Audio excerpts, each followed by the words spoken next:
This story is unlike any other recap we have done. Our main character is none other than a weak snake who happened to unlock his consciousness. He gained intelligence to the point where he's now aware how to defend and keep himself alive against these freaking snake catcher cultivators. This snake is no lame MC. Watch him devour demonic beasts that were 10 times or even 100 times larger than him. Aside from that, we also have a thick plot. I mean, an interesting plot. The title of this manhwa is Snake Immortal, the tale of a snake's cultivation to immortality. Please comment SNEK if you loved the video.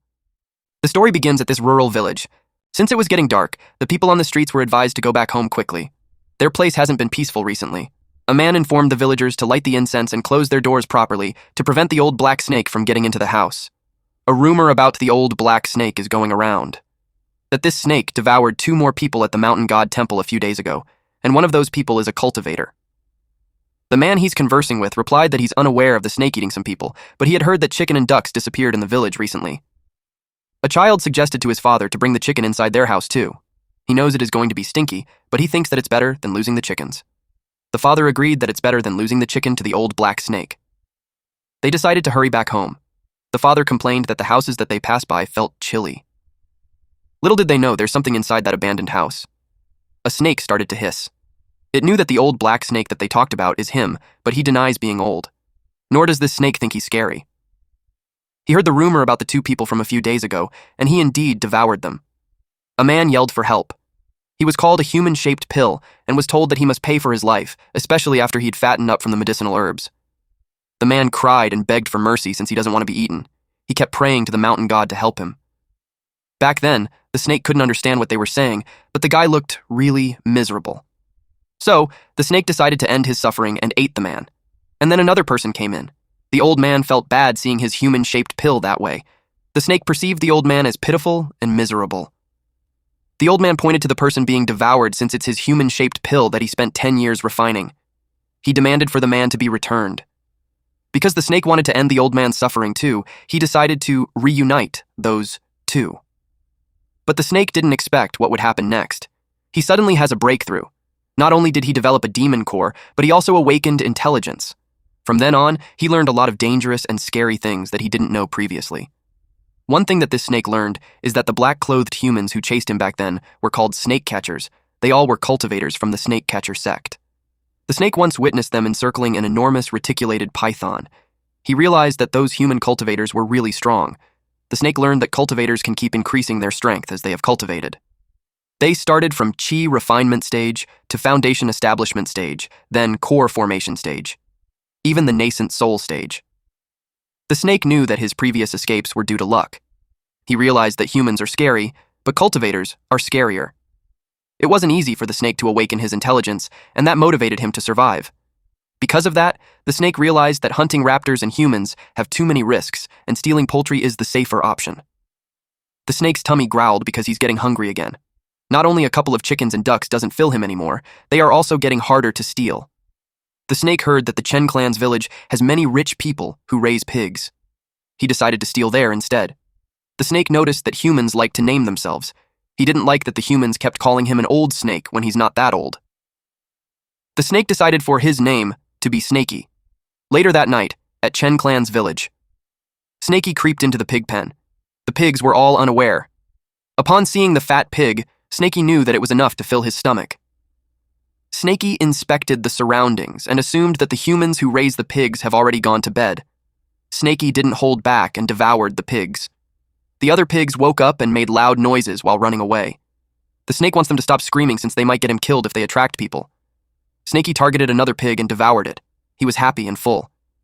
It was only at this time that he realized that he had eaten too much. He decided to sleep since there's still time before humans start their day. That would help him digest before he leaves. 2 hours later, a man screamed that a brat stole his woman. Someone suggested that the man should stop hitting Chen Fan because it looked like the guy had stopped breathing. But the man didn't care since the brat dared to steal Master Chu's woman. They made their way to the pig pen. The snake woke up and saw them coming. For Snaky, humans are scary, so he decided to hide. The man decided to throw the brat into the pig pen. Snaky hid behind the planks on the ceiling, hoping that the humans won't notice him. The man informed his big bro that the brat is no longer breathing. The man replied that it's good that the brat is dead and his corpse would be fodder for the pigs. They left the pig pen while complaining that it's stinky. One man also noticed that the number of pigs had decreased. Snakey peeked. The pigs approached the body. Snakey had heard before that a dead human is bad luck, so he decided to leave quickly. To his surprise, the human opened his bloodshot eyes. Snakey was surprised to see the man came back to life. He wondered if this man was just pretending to be dead. The man started laughing loudly while saying that he, an immortal, had finally possessed someone and reincarnated. Coincidentally, the name of the owner of the body and his name is the same, Chen Fan. The immortal soul that transferred to the body commented that the previous owner of the body is trash. The engagement was called off and his core was destroyed.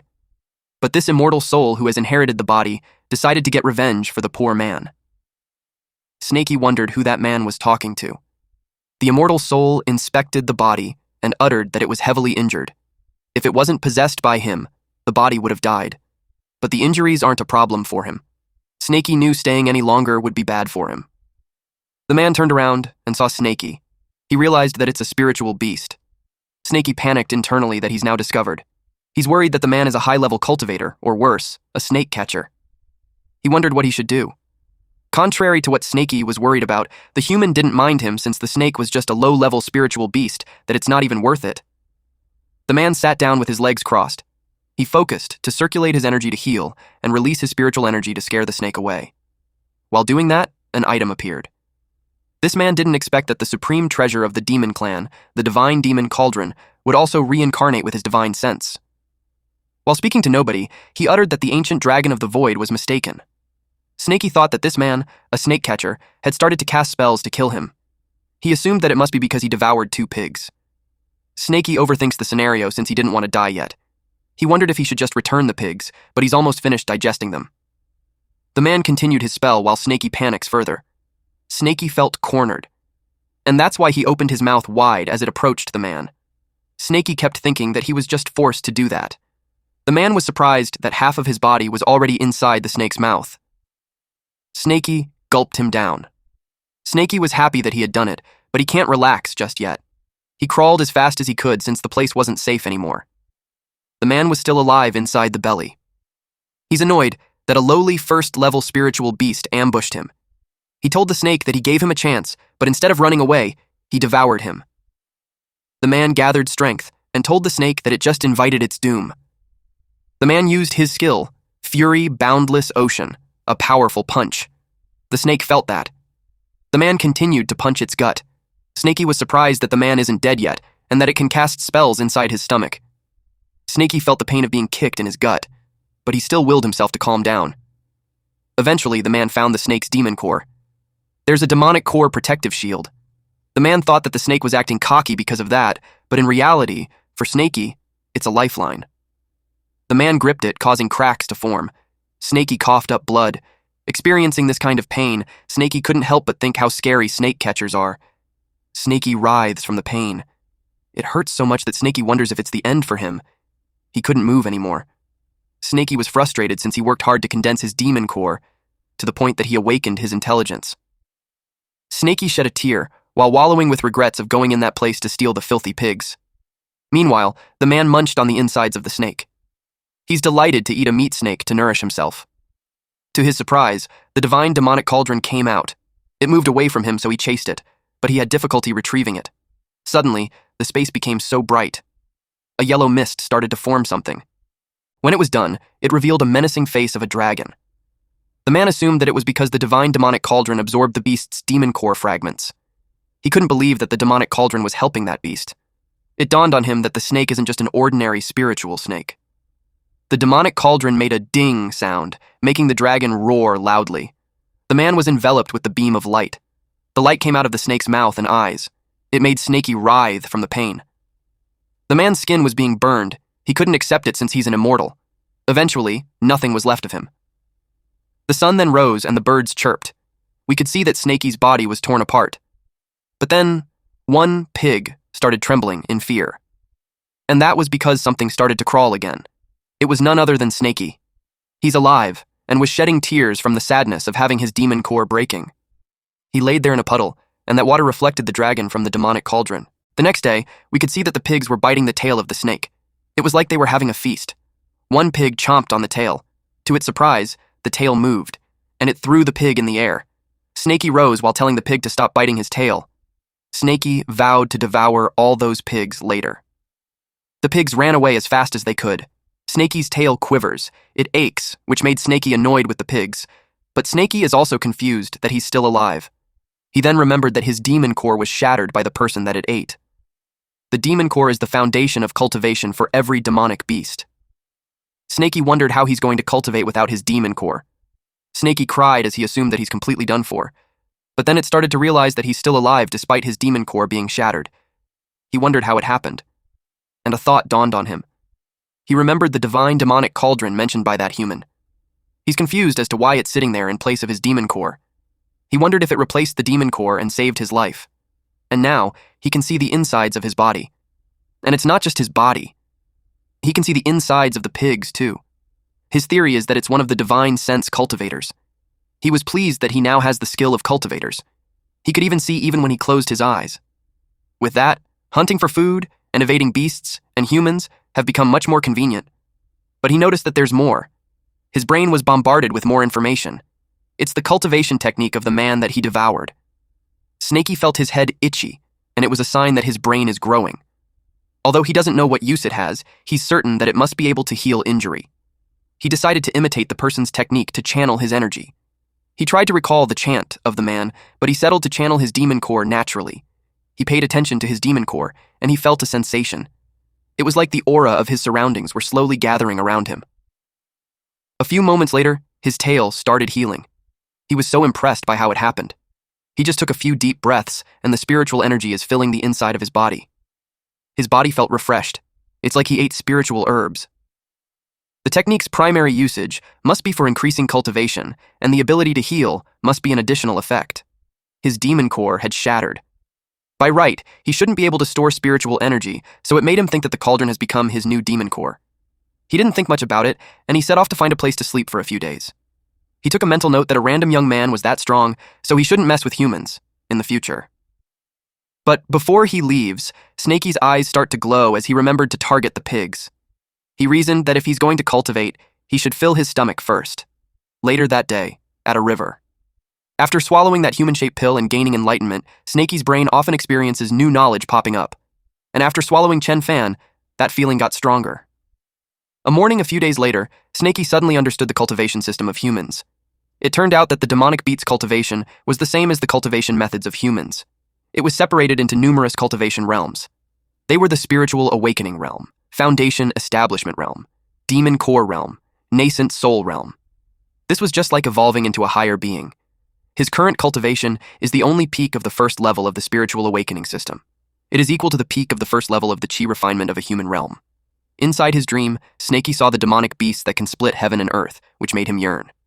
Snaky also wished to become an existence like that. This was the path he must take if he wished to not get hunted and survive. Therefore, Snaky started to cultivate. The past few days, Snaky has been cultivating that mysterious technique. Snaky found out that his technique not only can heal, but it can also improve physique and cleansing the meridian and purging the marrow. Not only did it help him expel a lot of impurities, but it also caused him to shed a layer of skin. It's been a week. Snaky felt so much different than before. The horn above his head has become longer, and his scales have also become stronger and imposing. However, something really bothered our MC. Snaky became so small. He should have become one size bigger upon shedding his skin. He wondered why his size went down from 33 feet to 6 feet. Right now, he's just the same size as the small bird. And since this irritated him, he smacked the bird with his tail and devoured it. But even though his body became smaller, his speed and strength has increased quite a lot. His flexibility also became better. His skin can stretch more, so he puts more effort. He should be able to eat big-sized prey. Now, Snaky is certain that the cauldron has become his new demon core. He has a feeling once the spiritual energy inside the cauldron is full, he will be able to break through. The consumption for cultivation is too huge. Although that technique can let him absorb the spiritual energy of heaven and earth, merely absorbing spiritual energy is not enough. It is impossible for cultivator demonic beasts to live without food. If Snaky wants to break through, he will need a lot of energy and blood to replenish. It meant a lot of food. Later that night, he saw a boar on the field happily eating a watermelon. It's a big-sized beast and is dangerous. According to the cultivation system, Snaky is now at the peak of the first level of spiritual awareness. And the boar doesn't have an intelligence and its level is below Snaky's, which is why as long as Snaky is prepared, he'll be able to fill his stomach. He held a stone in his mouth as he thought that it would be enough to kill the boar. He creeped behind the boar, but Snaky stopped midway, and that was because he saw that the boar was already looking at him with menacing eyes. All he could do was to sarcastically ask the boar, "Is the watermelon ripe?" But Snaky's alibi did not work as the boar roared loudly. Snaky ran fast as he was scared. The boar chased after him. Then he reached a dead end.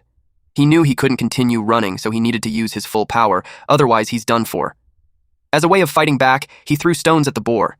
His plan is to hit the boar first. The impact of the stone hitting the boar made the boar bleed. And it dropped dead. Snaky was dumbfounded. He was so surprised that it only took a few stones for it to die. He couldn't believe that he's that strong. And since he thought that the boar was smart to pose an act, he assumed that the boar was just playing dead, so Snaky threw more stones at it. After some time, he's finally convinced that the boar is completely dead. This dude even thought that he almost got countered by the boar, even though he had really killed it for real earlier. He approached it and thought of preventing the boar from acting dead. He decided to deal with it by pulling its leg. To be really sure, he dismembered its body parts. Snaky finally felt assured and he proceeded to eat it. But something stopped him from chewing along the way. He vomited something because the boar had some hard stuff inside it. Then he saw that there's a demon core. He realized that it wasn't just a normal boar. He felt scared now that he found out that it was a demonic boar. It is said that the demon core contains explosive energy, so he can't swallow it raw. Otherwise, he might explode to death. If he wants to absorb it, he needs to make it into pills, but he doesn't know how to make pills. In the wild, demonic beasts swallow the corpse and demon core together. He thought about it, that if beasts exploded upon swallowing the demon core raw, it would mean that the demonic beasts would have gone extinct long ago. Then he realized that his knowledge in his brain is all focused on humans.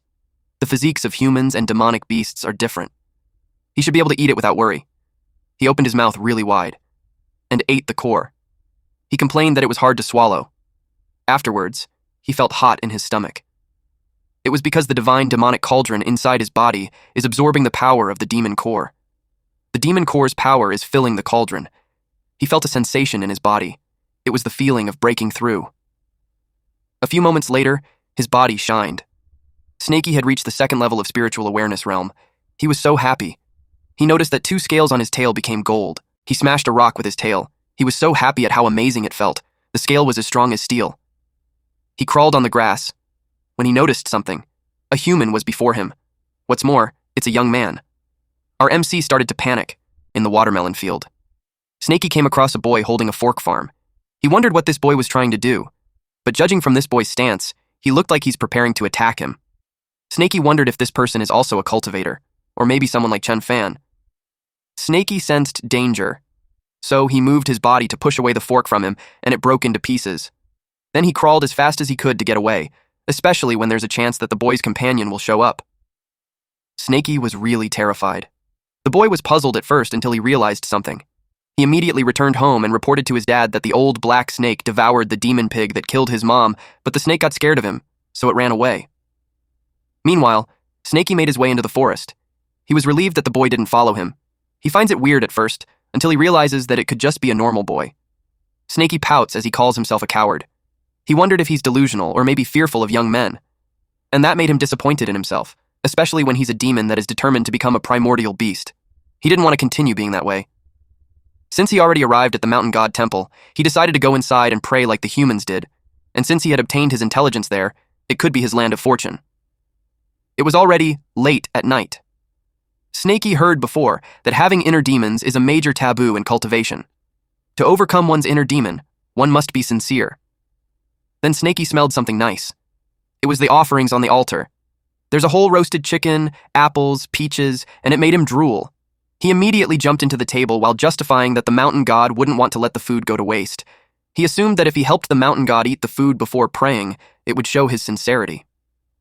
Snaky finished his meal with a loud burp. With 3 sticks held by his tail, he proceeded praying to the mountain god to protect him and help him overcome his inner demon so he could cultivate successfully. He sincerely prayed for a blessing to stay alive properly, when suddenly he was interrupted with a loud laugh. A man asked the little miss where she was trying to run. The girl screamed for help. Snaky felt annoyed that there are humans again. A woman ran inside the temple while the man can be heard telling his disciples to wait for him outside while he goes in to have some fun. Snakey hid and observed. He judged the woman to be an idiot for running into a dead end. The mountain temple has a single entrance. Because of that, it's impossible for Snakey to escape without being discovered. He decided to wait and see. The man called himself Master Chu and told the girl that there's no woman that refused him when he set his eyes on her. The woman trembled as she held out a knife. She yelled at the man not to come near her. Master Chu told her to think twice before she acts otherwise. He'll make her life worse than death. The woman threatened the man that even if she can't kill him, she can kill herself, and the man wouldn't get anything. The name Master Chu sounded familiar to Snakey. He remembered the incident in the pig pen. He's the man who threw Chen Fan into the pigsty. Snakey assumed that this man is an expert since he had beaten Chen Fan half to death. That made Snakey careful not to be discovered. Seeing him grab the woman and cover her mouth, Snakey wondered if he's in heat. It made him think that humans are weird since they can go in heat anytime, unlike him, who only goes into heat during spring. The woman is being forcefully undressed. While Snakey watches it, it makes him think about which part of that weak body attracted Master Q. Snakey felt embarrassed. To him, if the woman was left in the mountain, she'd get devoured immediately. Master Kui grabbed the knife while scolding the woman for daring to kill herself and acting arrogantly by threatening him. He told her that he'll take advantage of her before he kills her. Snakey commented that Master Chu is muscular, but he's an idiot. The woman was angry at Chu Gang for forcing her to break off her engagement and killing her lover, Chen Fan. And now he's trying to harass her. She vowed that she won't let him be at peace even if she becomes a ghost. Snakey watches them while munching on the snack held by the hand of the statue of the mountain god. He commented that if killing isn't for food, then it's not necessary. He prayed for the mountain god to protect him and make them go away immediately after they are done. But Snakey didn't expect for the hand to detach from the body.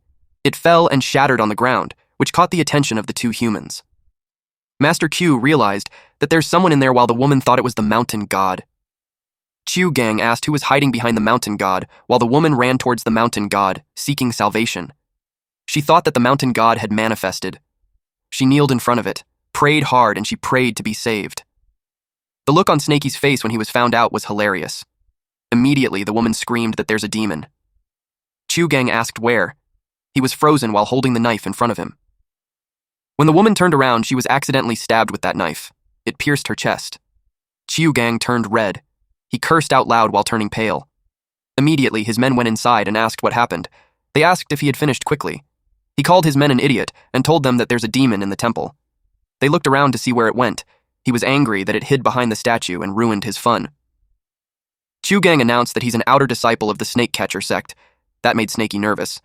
Since Snakey isn't showing himself, Chu Gang instructed his men to take a look. They searched for the snake near the statue. Snakey panicked that he's about to be killed.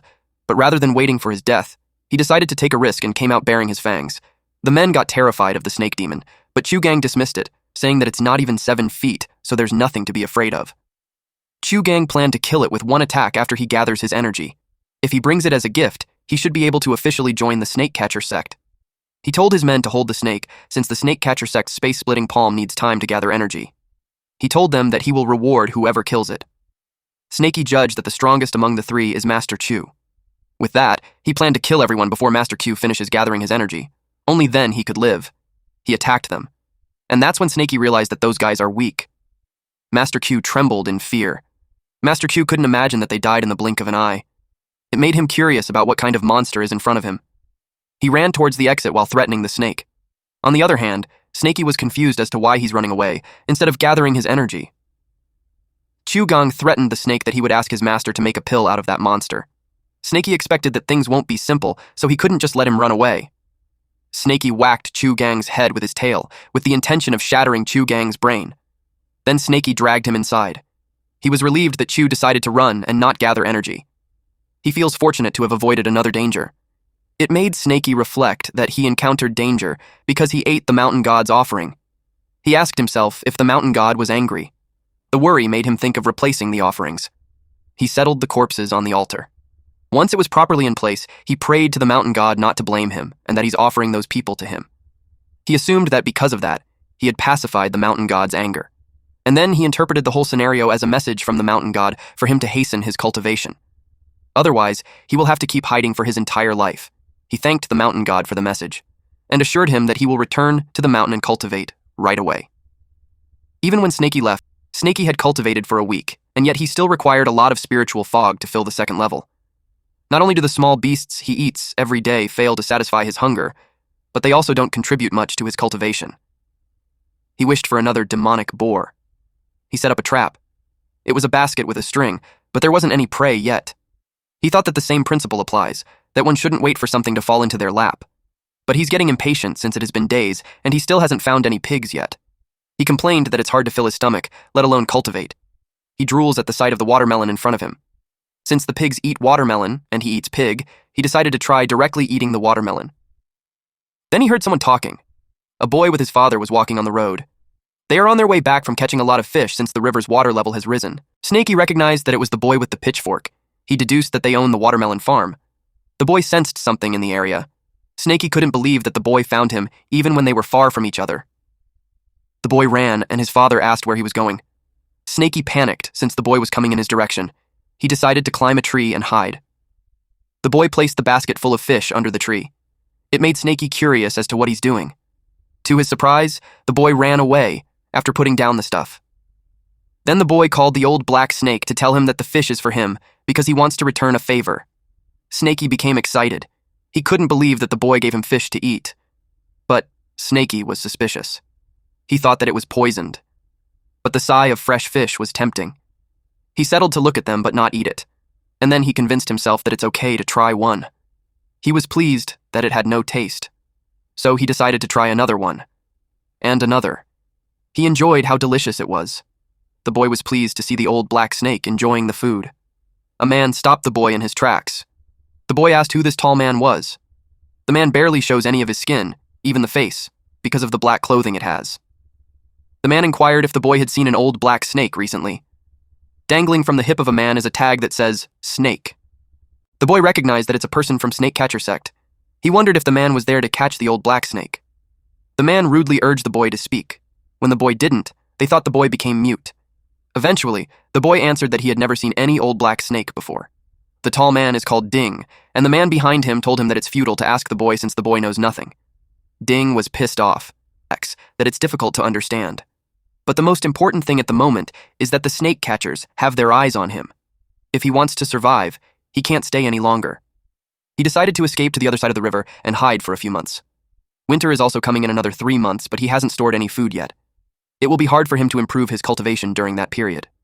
While swimming across the river, he noticed something. It was a gigantic eel-like creature with sharp teeth. He almost got eaten. He didn't expect a demonic beast in the river. It looked just like a snake. It must have come from the upper stream. Snakey realized that it must be the one who devoured a human, and he's the one taking the fall. Snakey and the eel monster were underwater, and that's when Snakey saw that it was injured, and it must be from fighting the snake catchers. He has no idea why it's attacking him when he's just passing by. Snakey realized that it might be on the run when the snake catchers found it, and now it is trying to eat him to replenish itself. Snakey took it as a challenge and decided to treat it as his food for hibernation. But he thought of it, and since it escaped from the snake catchers, it must be quite strong. He swam away while telling himself that hunting it is dangerous and his life is more important. Snakey was in a dire situation since it had made up its mind to catch him. The monster was persistent, and Snakey was almost out of breath. Snakey thought that if he used his full strength at its weaker part, such as the stomach, then he'll be able to escape. He made up his mind to fight it until the end. He chomped it down, but he was disgusted since the meat is slimy and there's a weird taste. Suddenly the meat burned even if it was underwater. Snakey was confused since even the surrounding water caught fire. He thought that it's an illusion from the mucus of the monster eel. Snakey tried to determine if he felt burned. Then Snakey remembered Chen Fan's cultivation technique. When facing an illusion, one must focus their mind first. Snakey concentrated all his energy into a single point of consciousness. Snakey used divine sense and had destroyed the illusion. He was so pleased that he did it. But just right after shattering it, he's faced with the wide mouth of the eel monster. He just closed his eyes since he couldn't avoid it. Surprisingly, his tail hit its mouth, and Snakey's tail became so sharp that it smoothly sliced the eel's body. He was surprised by what just happened. He couldn't believe that his tail split the demonic eel into half. His golden scale is so sharp. If he cultivates until it covers his entire body, he might be invincible. But he knew not to be careless since there was still an element of luck in the battle. Since the demonic eel was heavily injured, it must have mistakenly slammed straight into his golden scale. Snakey decided to hide the mountain and be careful. He was out of breath, and that was because he collected the demonic eel meat. It should be enough for him to cultivate inside the mountain for a few months. In addition to the demon core, it should be enough for him to break through into the third level of the spiritual awareness realm. Our boy Snaky also noticed something. It was a badge that has the word snake at the center. That's when Snaky realized that the demonic eel devoured a snake catcher. He talked to his fellow demon even if it was just meat. He stated that it helped him deal with danger, but he still tried to hunt him, so all he can do is follow the law of nature. But he assured him that he will enjoy him properly and won't let his death be in vain, including his demon core. Snaky devoured it, but he had a hard time swallowing it. He didn't persist, since the snake catcher would arrive anytime soon. He held it in his mouth while dragging the mean by tying it to his tail. Later on, the snake catchers inspected a corpse. They found out why the demonic eel was able to escape so quickly inside the river. They realized that the one who devoured people inside the river was a water demon and not the old black snake. And the one who fought the water demon in that area is the old black snake. They wondered if they should pursue it. The mountain in front of them is the Iron Bear Mountain. There's a massive bear demon with a cultivation base at the third level of the spiritual awareness realm over there. They knew not to underestimate its strength. The mountain is wide and full of forest. They might not be able to find the old black snake even if it takes them months. And there's also a risk that they might encounter the bear demon. The man with Ding inquired how he knew all of those things. Ding explained that a few days ago, the old black snake devoured a pill master from the Astronomical Bureau, as well as the human-shaped pill he nurtured for years. The man inquired further, and then he realized that human-shaped pill's medicine effect must still be in the snake's body. This man knew that his senior brother had been stuck in the third level of the true refinement realm for years, and to encounter such a fortuitous opportunity, he suggested that they take the chance secretly. Ding was pleased with the sharpness of this brat, but still, it's just the two of them right now. It would be too dangerous to go into the mountains. He's concerned that they tried going for wool and coming back shorn. The junior replied that they have nothing to worry about since in a few months, the mountains will be covered in snow. By that time, both the snake demon and bear will go into hibernation. Then they can go into the mountains and gain what they want. Meanwhile, Snaky felt really warm inside the cave. He decided to hide there for a few months. He's oblivious of the danger that could lead him to be an offering for a cultivation. 2 months later, the forest turned white from the snow. Snaky sighed. He didn't expect that breaking through from the second level to the third level of spiritual awareness would be so much harder compared to when he broke through from the first level to the second level of spiritual awareness. He had refined the demon core, blood, and flesh that he obtained back then. He even continued to cultivate for a few more days, but he still hasn't broken through yet. But at least he made minor accomplishments. 3 more pieces of golden scale had appeared on his tail. The spiritual fog inside the cauldron is also full. He is at least at the peak of second level. Now, he just needs an opportunity. Then he'll be able to break through to the third level. It was unfortunate that winter had arrived. Snaky could feel his body getting stiff, and he's only left with a little eel flesh. All he can do now is go into hibernation. He decided to wait until next spring to go out of the mountain and hunt food for cultivation. A man walked through the snowy forest. This man is from the snake catcher sect, and he told the people that those who will help them in their search at the mountain will be rewarded with a string of coins. He told them to stay focused and find it properly. A man replied to Sir Taoist, assuring him that the people of Snake Village are highly skilled in catching snakes. Sir Taoist reiterated to find it quickly. The villager instructed the dogs named Big Huang, Little Huang to hurry and find the snake pit. An old villager complained that the people from the snake catcher sect are arrogant. A fellow villager scolded the old man since those people have real skills unlike them. The old man named Li wanted to make sure that they are also benefiting from the trip. The man agreed. He was delighted to share about his child, Xiao Niu, who loves reading books. Back then, the child cherished a book that someone else had discarded as if it was a treasure. That is why once they received the string coins, the man planned to bring his child to Teacher Chu's place and study. He knew his child would be so happy, and just imagining that makes him really happy as well. The dogs barked loudly. It was a signal that they have found what they are searching for. They reported to Taoist to inspect the hole, since it's most likely the nest of the old black snake. Taoist immediately told them to get away so he could take a look. When Snaky heard that, he cursed. The snake catchers brought someone to come with them into the mountain, and the dogs' noses are good, really good since they found him. Snaky's body was stiff and cold. He's at his most vulnerable state. He couldn't escape, let alone fight. The villager informed Taoist that the old black snake's feces is in the area too. They started bringing up the reward, but Taoist called them an idiot and told them that it was a bear's feces. They asked if the dog really doesn't know how to find the snake. The villager reasoned that it's impossible since his dog has never made any mistakes when looking for snakes. Taoist was triggered that the man is acting like he knows better than him. Taoist pointed to a big hole and instructed the man to bring all the villagers inside that hole and look for the snake. The villager hesitantly agreed. Snakey had finally released the breath that he's holding.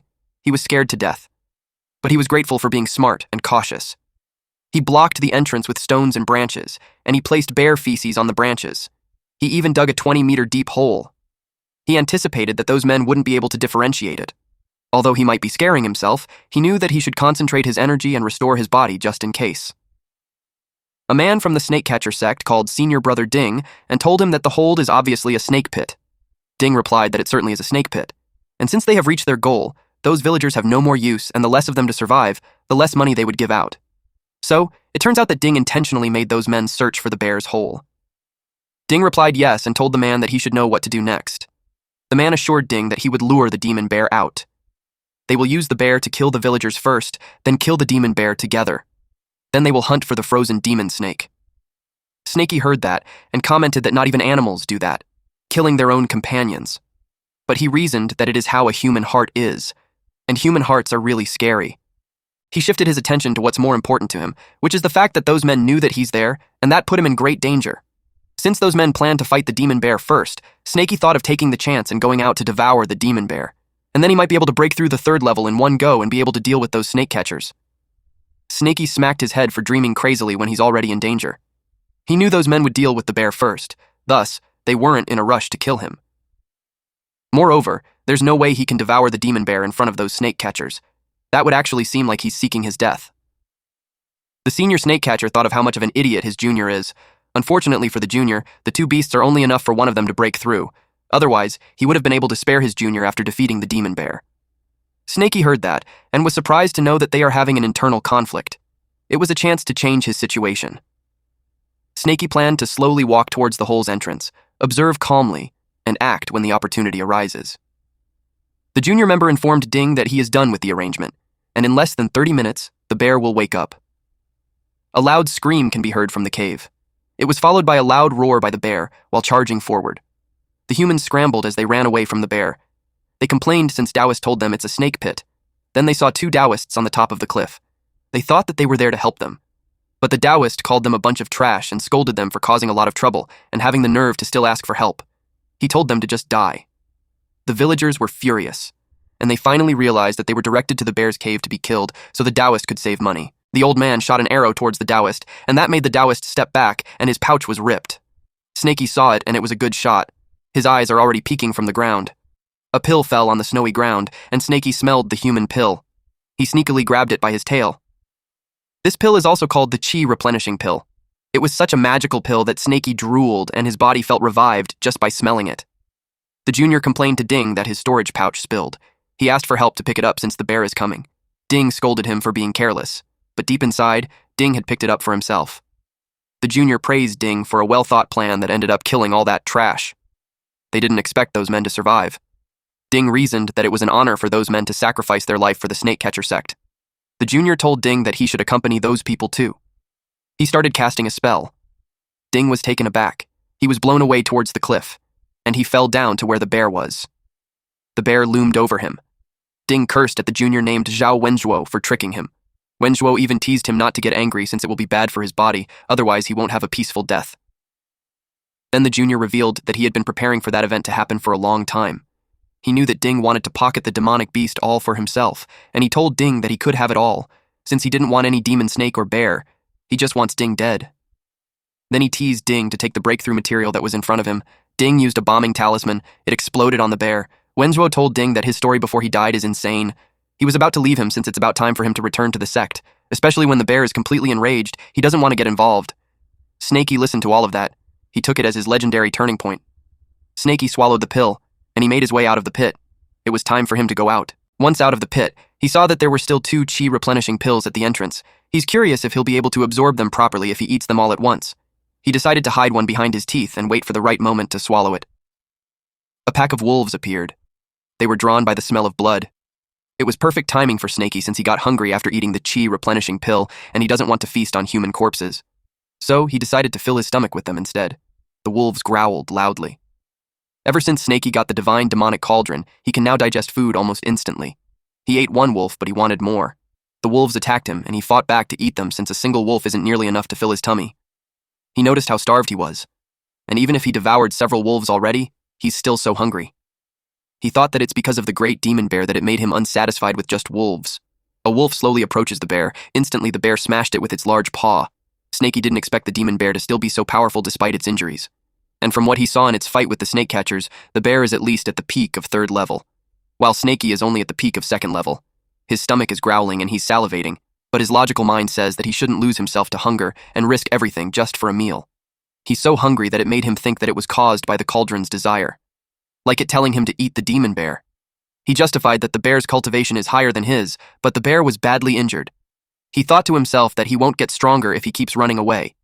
And now it looked like the bear had used all its strength when it blew the wolves away. Snakey knew that as long as he's smart and cautious enough, he still has a good chance of winning. He charged in, taking the opportunity to get stronger. He made the bear's eyes bleed using his tail. The bear growled loudly. Snakey didn't get away unscathed. His body is hurting as he realized that the bear is 10 times stronger than the demon eel, but since he managed to blind it, things should be easier for him now. Just a little more push. He could also feel the pill's effect starting to wear off. His body is getting stiff again.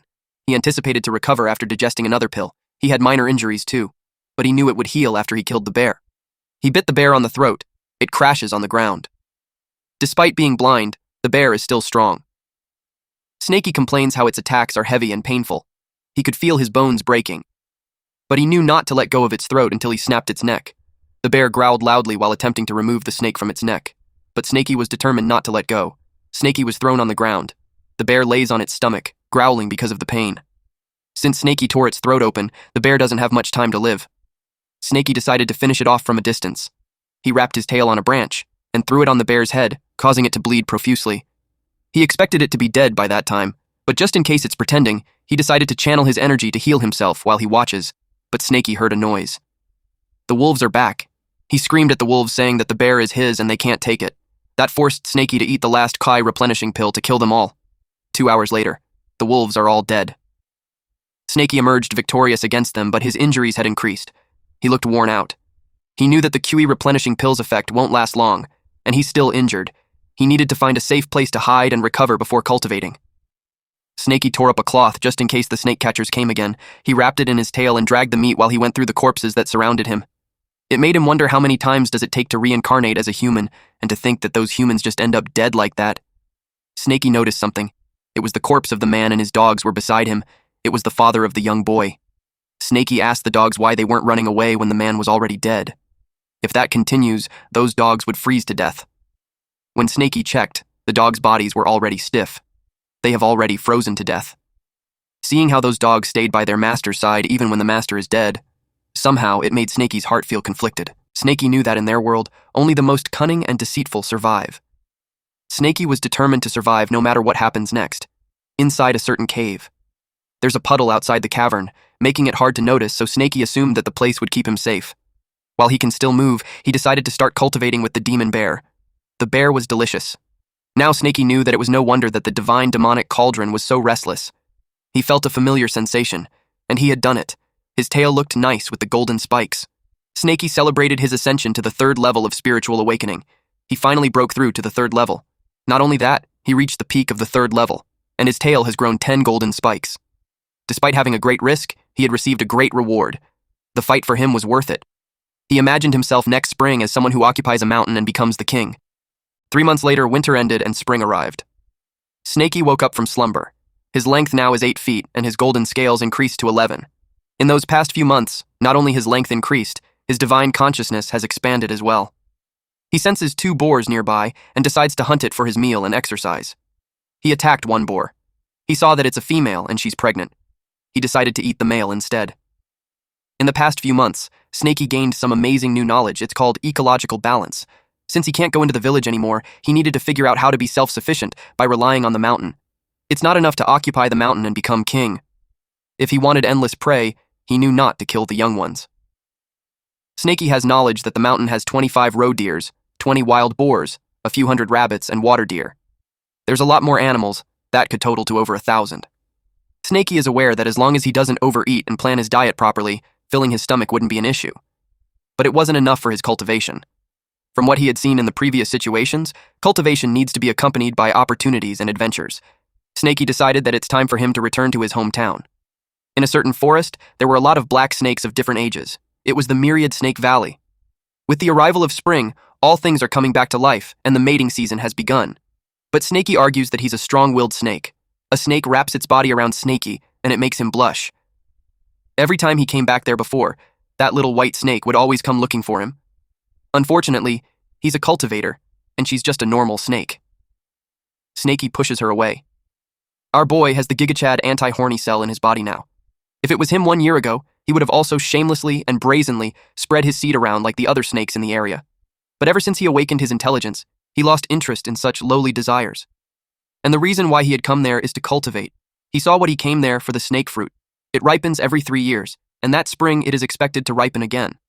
Since it's especially effective for snakes, eating the ripe fruit will strengthen his cultivation. The reason he gained the ability to sense spiritual energy 3 years ago was that he accidentally swallowed a fruit snake. If he swallows 3 fruits this time, he wonders if it will help him break through into the 4th stage. Once he reaches the middle stages of the spiritual awareness realm, he will be able to use spells and won't have to rely solely on my body. Snakey sensed some humans. One spoke towards the so-called sister song to tell her that they are in the Myriad Snake Valley that Senior Brother Ding and him found, and the snake fruit is just inside. The voice of the one who just spoke was familiar to Snakey. The man dramatically expressed how he was sad about Senior Brother Ding. Song told him to leave the past in the past. She told him that he had done well as he was able to redeem himself. Snakey realized that it was those snake catcher bastards again. The man uttered that he'll let the senior sister Song have all the snake fruits. Song replied that she won't take advantage of the man and just 2 snake fruits is enough for her. Wenzhuo reminded Song to be careful since it's a valuable treasure. They can expect that a demonic beast would be guarding it. Song replied that there's nothing to worry about since she already borrowed an amazing weapon from her master. She told Wenzhuo that the only demon snake around the area is the old Snake King, and if it dares to show itself, Song made a threat that she will refine its gallbladder into a pill. Snakey got triggered after hearing that those snake catchers are after the snake fruit and they had brought a weapon to deal with him. He contemplated if he should run, but the snake fruit is almost ripe, and running away would only make things easier for those snake catchers. Being at the peak of the 3rd stage of the spiritual awareness realm made Snakey confident. And also, those snake catchers might not be as strong as he thinks, especially when the demon eel and demon bear had killed them before. Suddenly, Snakey sensed an awful smell. He dipped into the water to hide and watch for the time being. He takes into consideration that those humans would also have internal conflicts and end up fighting among themselves. Several snakes ended up dead or running away as those snake catchers made their way around the area. Wenzhuo asked what they would do if the old Snake King wouldn't appear. Song replied that if it doesn't come out, she'll just pluck the fruits, but she's confident that it will show up. The old Snake King has lived for more than a decade. Its life is nearing the end. It needs those fruits to extend its lifespan. In his head, Snakey replied that those snake catchers would be the one whose life is ending. Snakey is triggered by this woman who's spouting bullshit. But Snakey remembered that the villagers also called him Old Black Snake. He doesn't know why. It wasn't the best time to think about that since those snake catchers are about to pluck the fruit. Song told Wenzhuo not to go in yet since the old snake is coming out. Wenzhuo asked where. Snakey got nervous that the woman noticed him. The ground cracked, followed by an explosion. Song told Wenzhuo to watch behind. And just as Song expected, the old black snake came out. It was a large snake. It looked just like our MC. Snakey was dumbfounded. He realized that it was the real old Snake King, and Snakey himself could just be a fake.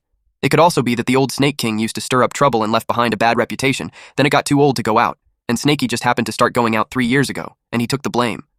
Song used a swamp spell. The old king snake's mouth was wide open, but Song had covered it with mud. Snakey realized that the snake catcher is strong. Even though the old Snake King is old, it is still managing to counter the attacks. Song used a soul-suppressing bell. It was another treasure. She casted for it to shake all directions. Snakey complained about the sound. It was like it's tearing him apart. The old Snake King, too, was restless. Song threw ethereal shadow darts. It hit the old Snake King's head, making it hiss loudly. Song said that it had a sturdy scale. If it's peeled down, she bet that it could be made into precious armor. Wenzhuo praised her and then decided to assist her. Wenzhuo was told to use his Windblade talisman for a wide-scale attack. Wenzhuo agreed, and they planned to wear out the snake that way. Eventually, they noticed that the old black snake wouldn't hold on much longer. Snakey realized that because of the human's treasure, the woman is much stronger than the previous snake catchers that he encountered. The old king snake was in a terrible situation. He contemplated if he would help him or just run away after devouring the fruit. but the snake fruit isn't ripe yet, so it might not work if he eats it now. Eventually, Snakey decided to secretly help the old Snake King, but then Snakey sensed a movement from the snake fruit tree. He asked who's there. It was a villager. He was pleased to have gathered the fruit while the others were fighting. Thanks to the snake catchers distracting the old Snake King, he can claim the fruit all to himself. That angered Snakey. He went straight charging at the man. He was mad that this guy suddenly appeared, digging out the tree and destroying its root. He vowed to rip the man into shreds. Because he was surprised, the man accidentally plucked the tree. Snakey gobbled up the villager while scolding it. Eventually, he realized that he swallowed the tree together with the man. He felt a pain in his stomach as the leaves were getting digested. It was uncomfortable. He felt his stomach getting bloated like it's going to explode. Later on, he vomited it out. Then he noticed that the divine demonic cauldron was full. He had reached the peak of the 3rd level of the spiritual awareness realm. He was relieved that he wasn't poisoned. It was just way too powerful for him to handle. He ate so many of the leaves of the tree. He wondered if the berserk power he experienced just now was because of the leaves. The herb gatherer digested the moment he got devoured, but it took a moment for the divine demonic cauldron to cultivate the leaves' energy. Snakey moved fast. He couldn't let the snake fruit tree fall into the hands of others. He pushed the tree with him. Later on, we see that the old Snake King's body was shredded into pieces. Wenzhuo praised Song for defeating the old Snake King in just 30 minutes. Song was confident that she could do it. Then she replied that Wenzhuo's performance was mediocre. It was time for them to harvest the fruit. But when they reached the tree, it was just an empty lot. They were so confused as to where the tree was. Song asked who had done that. She suspected Wenzhuo. Wenzhuo told her that if she wanted the tree for herself, she could have just said so, and not do something underhanded behind his back. That made her furious. She asked what he's instigating about. Wenzhuo replied that it's exactly what she heard. She told him that he's feeling guilty and was trying to shift the blame on her. Wenzhuo continued saying that she should call her accomplice who stole the tree. Wenzhuo promised that he wouldn't tell the master when they returned to the sect. Song argued that she doesn't have any accomplice. She suggested that someone else must have taken the tree. Wenzhuo doesn't believe her. In Snakey's head, it was a perfect scenario, since they both think the other one stole it. He cheered for them to fight. Wenzhuo took out the teleportation jade token, a green round crystal, and suggested that they call their master to settle the issue. Song challenged him to do it. Suddenly, someone grabbed Wenzhuo's hand and told them to stop. Wenzhuo was surprised to see their eldest brother, Senior. The man told Wenzhuo that the master knew about their movements and sent him secretly to watch over him. He just arrived and saw the two fighting among themselves. He expressed how disappointing it was. Wenzhuo asked eldest brother if he's the culprit. The man replied that it wasn't him and that someone else took it. He commented that it was a clever move to use a mortal to dig up the tree then escape. Otherwise, he would have sensed it through spiritual energy and tracked down immediately. They're left with a single option, to trace the culprit by following their footprints. The man saw that the footprints had vanished there. Wenzhuo asked what they should do now. The man assured him that as long as that person is alive, he'll be able to track him. Wenzhuo had no doubt about it since the man is at the 6th level of the QE replenishment realm. He'll definitely catch the thief. Snakey trembled upon hearing that since he's not a match for that. He thought that the hole dug was deep enough, and all he could do was to temporarily shut off his divine consciousness. He assumed that even someone at the peak of the QE refinement realm won't be able to find him. Snakey smelled something. It was such bad timing. The fruit is ripening. Eldest brother immediately sensed that. He informed them that it's coming from underground. He used earth traversal technique to dive into the earth. Snakey knew that the man was coming. All middle-stage cultivators know how to use spells, and the spell is the earth escape technique of the 5 elements technique. Snakey hurriedly swallowed the fruit before deciding to run. He prayed for the divine cauldron to digest it fast. He wished for the divine cauldron to refine it quickly. The man finally arrives. He commented that the thief is quite the runner, and that the traversal technique of the thief wasn't bad.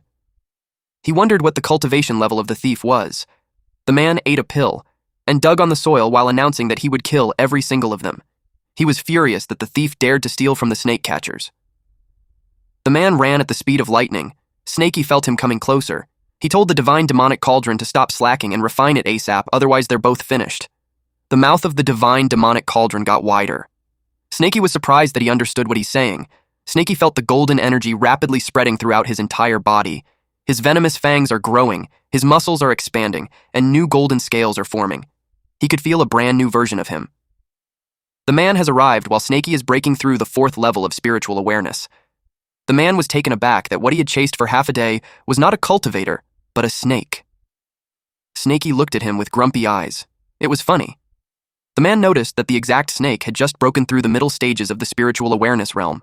It hasn't fought him yet, but it's already taking the tree and fleeing. He had observed that the kind of intelligence even most great demons in the Foundation establishment don't possess it. He knew that the demon couldn't be killed. He decided to catch it alive and bring it back to the sect and investigate. It will be a great achievement for them.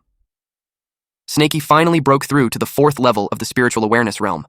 The golden scales on his tail had grown, and he felt that he became bigger, stronger, and faster. He knew that he would be able to escape. But to his surprise, the man had caught up to him. Not only does the human know the spell, but he also has treasure. The man used his treasure, the beaming taming ring. The treasure looked like a rope. Snakey knows that if he gets caught, he's done for. He tried deflecting it using his tail, but he was taken aback that his golden scales can't destroy it. More so, he can't even swat it away. What? The spiritual treasure that the man has is upper grade. He's confident that a mid-stage or even a late-stage spiritual awareness realm demonic beast would be forced to submit without a fight. Snakey is annoyed. He knew that spiritual treasures are all controlled by divine consciousness, so he decided to wipe off the man's divine consciousness. But to his surprise, it resisted his divine consciousness, so it looked like it's not going to work. In his head, the man thought of Snakey as naive. He infused his divine consciousness into the beast taming ring, making it indestructible. It can't be wiped off unless a Foundation establishment realm cultivator interferes. He assumed that Snakey would have no chance against him. But he was shocked. Snakey was gobbling up the treasure. In Snakey's logic, if he can't wipe it off with his divine consciousness, then he'll just use brute force to imprison it with his body. It hurt Snakey, but thankfully, he has thick skin.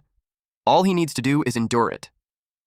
Snakey expected the man to give up once he knew he couldn't break free, since controlling the treasure drains a lot of true ki. The man was furious that Snakey devoured the treasure. It was funny how Snakey just ran away after that. The man yelled for the beast taming ring to break through from it. 1 hour later, the man used earth traversal technique. He had just realized how the wretched beast is incredibly cunning. It has made him run in circles for the past half an hour. In addition, the terrain is too cramped. It kept forcing him to use the earth traversal technique. He's aware that his true ki is depleting rapidly. He needed to end it quickly. He told the beast to stop running and give him back his treasure. Snakey had felt that the treasure inside his stomach was starting to calm down. He also noticed how the man is running out of true ki. But Snakey knew that he can't just keep running. He needed to come up with a way to kill the man and end it once and for all. The best way for a demonic beast to handle human cultivators is by getting up close and fighting them with his body. Even though the man is chasing him, the attacks are from over 10 meters away. That could only mean that the man feels safe at that distance. Snakey decided to slow down just a bit, lure him in, and while he's distracted, paralyze him. The man saw that the beast was slowing down, and he thought that it's reaching its limit. He planned to cut the beast's stomach first, since it swallowed the beast taming ring. His plan is to retrieve the beast taming ring, and then bring him to the sect alive. The man used celestial wind blades. It was the moment that Snakey had been waiting for. He rolled into a ball. The man was surprised that his celestial wind blades, which kill all middle-stage demonic beasts, aren't even scratching the beast. It made the man wonder what scales the beast has for it to be so tough. He summoned his snake-slaying sword. He told the beast his plan of capturing it alive. But then, now that he had no choice, he decided to be ruthless. He intimidated the snake by saying that the treasure sword has slayed countless snakes. Once sheathed, it must be offered blood. He told the snake that it must feel honored to die by that sword, but then he noticed how he couldn't slash the snake. It was impossible. Snakey told him that the sword isn't worthy enough to pierce through his scales. Then he forcefully hit the man with his body. The sword is now broken, and the man had used up all of his true ki to block the attack, yet he's still heavily injured. He realized that the snake might not be an ordinary one-demon snake. He suspected that it's a dragon snake hatchling. The man didn't want to die there, so he decided to escape by reaching the surface quickly. But he doubted if his remaining ki could handle the earth-traversing technique. He noticed an opening above him. It felt like heaves were on his side. He used wind-riding skill rush. His goal is to be able to report what just happened in there to the sect, fast. But he got trapped in a snakeskin. He remembered it from earlier when the beast broke through. He wondered if the beast intentionally shed the skin that time. He just as understood that the beast might have planned it all in advance. The man screamed loudly. Song told Wenzhuo that she just heard the eldest brother scream. Wenzhuo replied that there's no way that a puny beast can take on his eldest brother. Suddenly, the man used an exploding talisman. The man warned Wenzhuo to run fast because there's a dragon hatchling down there. Song couldn't believe that. If that's the case, then this beast is at least in the nascent soul realm. Wenzhuo doubts if they are going to survive. Wenzhuo pointed out to Song the elder brother's condition. It's evident that they have to get out of there first. Wenzuo suggested that they go in a different direction from the eldest brother. It was the only choice that they have. Meanwhile, Snaky admitted to himself how he got careless. He didn't expect the man to activate the explosion talisman, even after losing one of his arms. Snaky knew that if he left the man alone, it would lead to endless trouble. The man expected to escape soon since the beast is still over half a yard away, so it shouldn't catch up to him. He hurried back to the sect. He cursed at the beast. Little did he know that another pair of eyes had locked in on him. The old black snake who's laying down on the ground spit some venom on the man. The man rolled on the ground while screaming in pain. He didn't expect that this snake could still release venom despite being decapitated. He couldn't believe himself for making such a foolish mistake. He hurriedly looked for the antidote, and while he's taking it, he sees that the demon snake is closing in. At this point, he had no choice but to use his last resort. He intended to save the upper-grade spiritual jade for cultivation, but he activated it now and ran. He was going way too fast. Snaky panicked since he wanted the man to be eliminated. He had one option left. Using his mouth, he plucked a golden scale from his tail, and then he threw it at the man. He won't allow the man to escape. That scale pierced through the man's back to his chest. It was Snaky's way of making sure the man meets his end that day. The man begged. But as soon as he turned his head, another spike blasted his brains off. Snaky complained that plucking out his scales hurt so much. He checked at the man expecting it to be completely dead now. But he got cautious, thinking that the man could just be pretending to be dead. Snaky looked evil when he decided to decimate the corpse first so that the man wouldn't be able to act dead. At some point, Snaky felt how it was a waste of his scale. He wondered if it would regrow. Snaky opened his mouth wide and swallowed the man together with his scale. He decided to park the thought until he fully digested the corpse. He's still wishing for his scale to grow back. He noticed the man's storage bag. He secured it first, since it could have quite a lot of treasure inside. He removed the person's divine consciousness and added his. While he was busy, he heard someone say, "Child." It was the old Snake King. He wished for Snaky to live well. Snaky's dusty memories from infancy started becoming clearer. It all happened 3 years ago. The last time, the snake fruit ripened, bearing 2 large fruits. There were too many snakes swarming near the tree. Snaky hadn't awakened his intelligence at that time, but like others, he also instinctively rushed to swallow the fruit. The smell of the snake fruit attracted more than half of the snakes in the myriad Snake Valley. Only 2 lucky ones survived in the end. Predictably, it was a brutal battle. But just then, a deafening screech was heard. The old Snake King appeared, and his aura overpowered everything. All the snakes stopped fighting and prostrated themselves. Snaky was trembling in fear and he couldn't move. But the old Snake King handed him the fruit. Because of that snake fruit, Snaky is who he is today. Since ancient times, snakes have always been selfish, ruthless, and cold-blooded animals. Even among the same species, they kill each other. It is a survival of the fittest. But there was no coldness in the old Snake King's eyes, only a gentleness that Snaky couldn't understand. He asked the old King Snake why he was kind to him, but there was no response. Falling into a long silence, unable to let go, Snaky's head slowly grew heavy with sadness. An indescribable emotion built up, and eventually became hatred. Snaky shed tears as he vowed to eternal enmity with all the snake catchers. Snaky piled up rocks to form a grave. Comment R.I.P. for old big black Snaky for respect.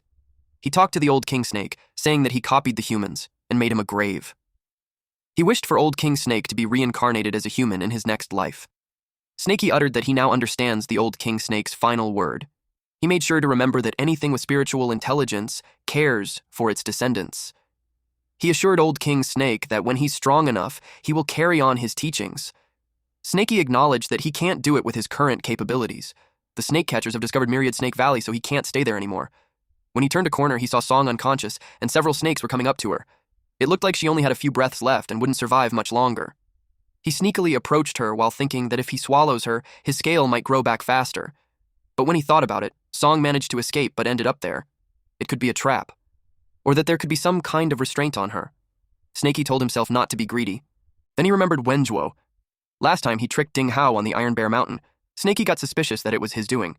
It's also possible that he's the one who placed the old Snake King's head at the exit on purpose. Snaky wondered what his motive would be.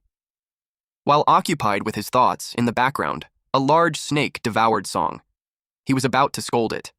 But before he could finish his sentence, the snake's head exploded. Just as he suspected, it was a trap. That bastard Wenzuo is definitely a cunning man.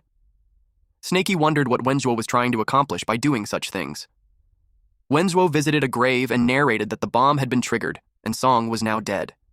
He talked to the grave of his dad, mom, and little sister, vowing that he will avenge them no matter what. Liu Tong, Chen Shui, Ding Hai, Song Xiu, Mu Yun have all been sent to the afterlife to accompany his family. Now, there's only 2 people left to target. He vowed that Chen Daoling and every one of his disciples, none of them will be spared. It was about time for him to return. He told his dead family that he'll come back another day. He grabbed a snake, outside of Myriad Snake Valley. A man is standing. While Wenzhuo was rushing the snake to bite faster since Chen Daoling would arrive soon, he let the snake bite him on the shoulder. Now he just has to wait and attract the snakes from the valley to devour him. He flopped down while begging his master to save him.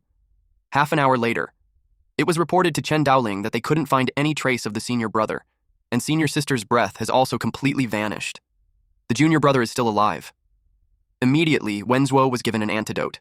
He was advised to channel his energy to heal his wound, and after a few months of rest, he will be perfectly fine. Wenzhuo acted weak and regretful before their master. Chen Daoling was furious. He asked which demon dares to kill 2 of his disciples. Inside the cave, in the Iron Bear Mountain, Snakey is finally back on his own mountain. He assumed the snake catchers to still be at the Myriad Snake Valley, which makes his cave safe for now. Snakey replanted the snake fruit tree, and it was thriving because the environment is similar to where it grew before. Snakey wished for it to regain its vitality. Snakey decided to check the treasures inside the storage bag. It's all food and pills. It should last him long enough to cultivate and regrow his golden scales. He also remembered that he got the beast taming ring. He wondered if he could tame a demon beast to be his underling. He saw a book among the belongings. It's an encyclopedia of all kinds of snakes. He scanned through it and found out that he's a black yin snake. He read that a snake was slain by an ancestor and refined into a pill. He understood that even after reaching the Foundation establishment realm, a great demon snake that spits fire can still be killed by humans. Snakey became certain that the most important thing for him right then was to become stronger. Even better if he can learn some techniques. He looked at the jade slip and noticed how crystal clear it was. It looked unordinary, and it made Snakey wonder if it could help him. When he looked at it, he was surprised to see the spells listed by human cultivators, and there are also detailed steps on how to master them. Because Snakey is different from normal demon beasts, he has the intelligence that's on par with humans. He definitely will be able to learn them. 1 month later, Snakey used Earth Traversal Technique. After a month of cultivation, his Earth Traversal Technique has become much faster than Mu Yun's. And Snakey's golden scale has also regrown. His speed doubles when he uses Earth Traversal Technique while his tail digs pits. Ordinary snake catchers won't be able to catch him. Snakey appeared from under the ground because he's feeling hungry. It's because he has 2 little true kui. With his current cultivation, Earth Traversal Technique only lasts for half an hour, but it's enough to use as his trump card. He used a fireball on the bird in front of him.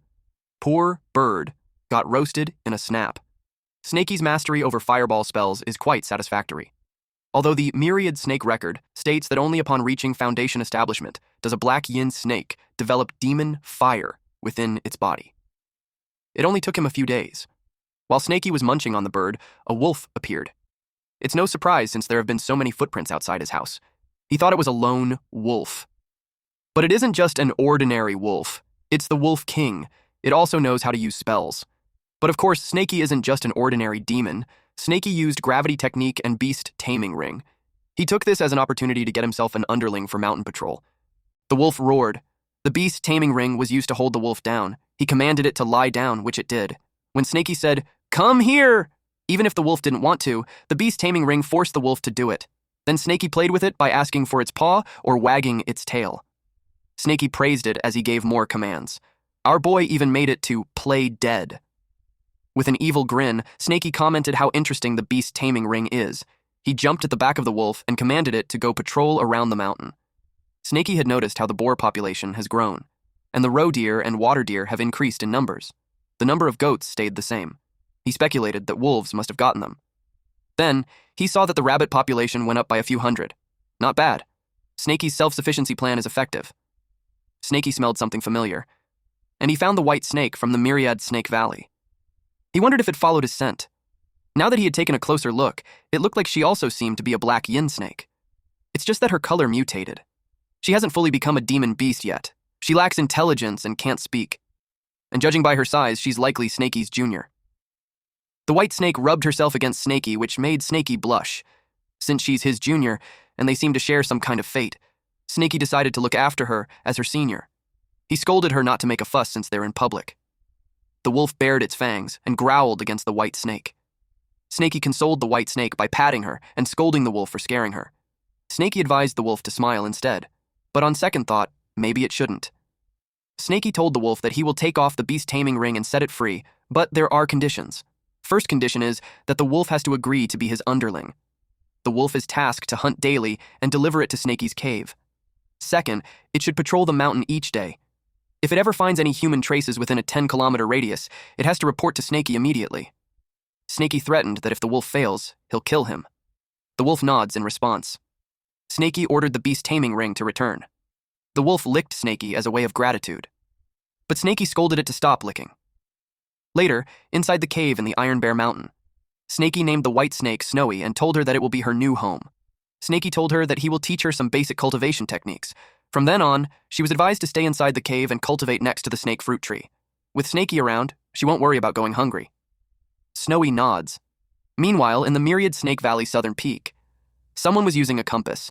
They talked about how unfortunate it is that Wenzhuo could only give a vague outline of the demonic beast. Otherwise, with the great treasure compass's power, they wouldn't have to search for so long. They recalled that the opponent has been called a dragon hatchling. Dowling replied that it's impossible. If it were really a dragon, even Dowling wouldn't stand a chance, let alone his disciples. There was no way they could escape. So Dowling reasoned that it could just be an awakened demon snake, or may once have been possessed by a cultivator with a bit of intelligence. He added that calling it a dragon hatchling must have emerged from the embarrassed man had noticed that those wolves carry the snake's scent. The demon wolf roared loudly. The man called those wolves idiots for not knowing their place. He used the thunder seal, which electrified the wolves all at once. The demon wolf got scared. And flee. After seeing the man's power, the demon wolf was determined to warn the black snake. But too bad for him, there's a cliff up ahead. The man used the thunder seal again, and it hit the wolf's tail. Snakey sensed that the wolf king must have howled. He knew it was bad, and probably the snake catchers had arrived. He instructed Snowy to stay in the cave and guard the snake fruit tree. He warned her not to come out. Snakey dug the ground to get away as far as possible before the snake catchers locate his cave. If there's going to be a fight, he wouldn't want it to happen there. He expanded his divine consciousness.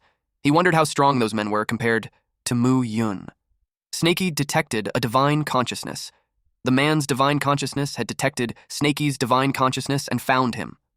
It was as exactly as his master said. The demon snake is at the 4th level of spiritual awareness. His master also advised him not to act hastily. He only needs to hold off the snake for half an hour until Dowling arrives. He proceeded in secretly sending transmission. Then he noticed that the snake ran, but it wasn't that fast. He remembered Wenzhuo saying that the demon is clever aside from being strong. It pretends to be weak, luring the opponent into chasing it, then counterattacks. Because of this information, the man had become cautious. Acting weak is this man's specialty, so he can do it too. He uttered that since the beast is only at 4th level of spirit awareness, there's no need for his master's involvement. He was confident that a 6th level QE refinement like him would easily kill the demon snake. Snakey had found out that the man's cultivation level is about the same as Mu Yun, but his speed is less than half of Mu Yun. It was evident that he's pretending, and from the man's statement, it implies that Dowling would arrive soon. Snakey knows that this person is a bit more intelligent than Mu Yun, but he's still a fool. Snakey can't afford to take any chances. He ran at full speed and observed the man's reaction.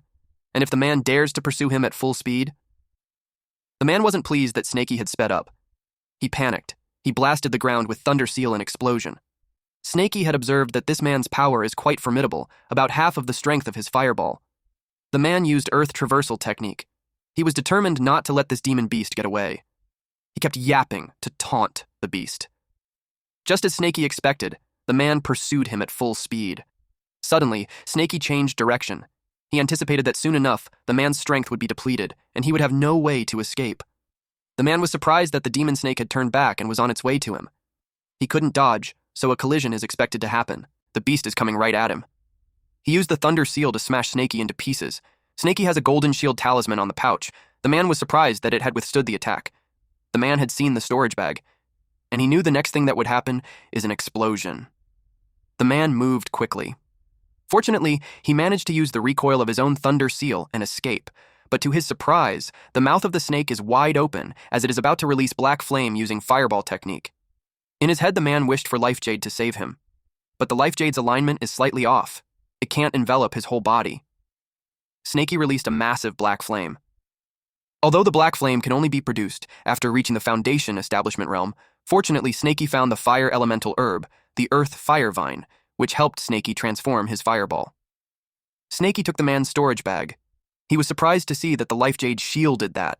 The life jade protected the man's body except for his left arm. Not soon after, Snaky decided that it's time to deliver the final blow. The man screamed, asking for his master to save him.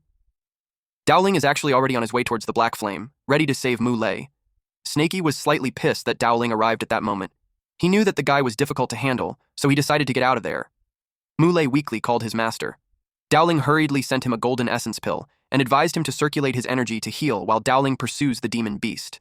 And he instructed Muley that once he's all better, he should meet up with him. While pursuing the demon beast, Dowling blames himself for causing Muley to lose an arm.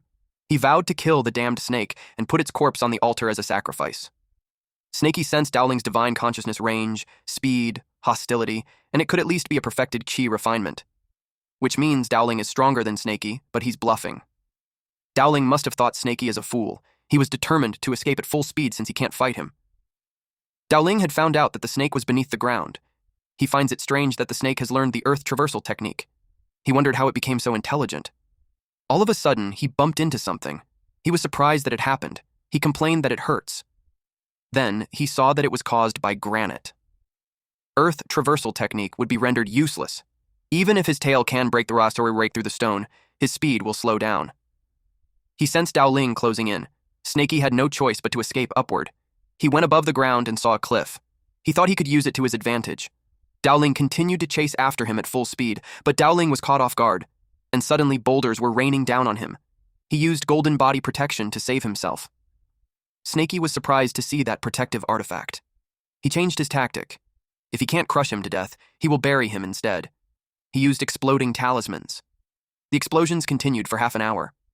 Dowling cursed at the beast, despite being buried beneath the rocks.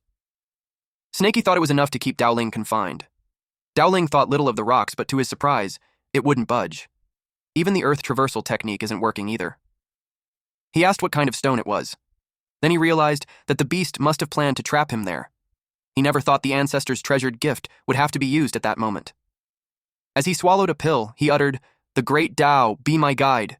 Breakthrough." The divine berserk pill left by his ancestor at the cost of 20 years of lifespan. It will temporarily elevate his power to the Foundation Establishment realm. Breakthrough into the Foundation Establishment realm was successful. Dowling is now at the first level of the Establishment realm. Dowling is furious that a mere beast forced him to use that secret technique and sacrifice 20 years of life. He had collected the beast's demonic energy, so now it won't be able to escape him. He used wind riding skill. He pledged on his name that he will rip off the demon beast's skin, pull out his tendons, and crush his bones. He went berserk. Snaky panicked that Dowling had escaped. He could also feel the killing intent and speed. He speculated that Dowling had broken through into the Foundation Establishment realm. Snaky is near the river when Dowling had found him. He used gravity technique. He pulled the snake upwards. Snaky didn't expect that the gravity technique would have great power when used by a Foundation Establishment cultivator. Dowling challenged him to break free. He lectured it to have considered a painful death before he killed his disciples. Deep inside, Snaky is getting annoyed at the hypocritical old man, when it was those bastards who stole their snake fruit first. Snaky knew he was in a hopeless scenario, and he didn't want to just wait there to die. He threw a golden scale at the old man. Dowling was surprised that the demon beast knew how to use hidden weapons. Dowling insultingly asked the demon beast on why it bothers to struggle when it's the end for him, and that those useless tricks are useless against him. But he was caught off guard. His gravity technique didn't work. He barely dodges the sharp spike. Dowling is confused and curious as to what that weapon is for being able to pierce through his protective shield. Snaky used water traversal technique to escape. Since the old man is in the Foundation Establishment realm now, Dowling's water traversal should be superior to Snaky's, so Snaky's plan is to hide. He kept thinking where it could be a safe place. Then he thought about the mountain god temple. That was it. It was his sanctuary, and he trusts that the mountain god will protect him. It was about nighttime. Dowling had followed him there. But Dowling was cautious since the demon beast is cunning. It was a wonder that it would choose a dead-end place, so he assumed that it's a trap. He screamed for the beast to come out. Meanwhile, Snaky climbed up the mountain god statue while praying to be saved. Even if the mountain god doesn't come out, delaying Dowling was enough even just until Snaky restored his ki. If that doesn't work, Snaky plans to rip off all his golden scales and fight him to death. Dowling lost patience, so he decided to destroy the temple. He sent exploding talismans towards it. Snaky panicked as Dowling lost it and bombed the temple. Snaky was buried in rubble.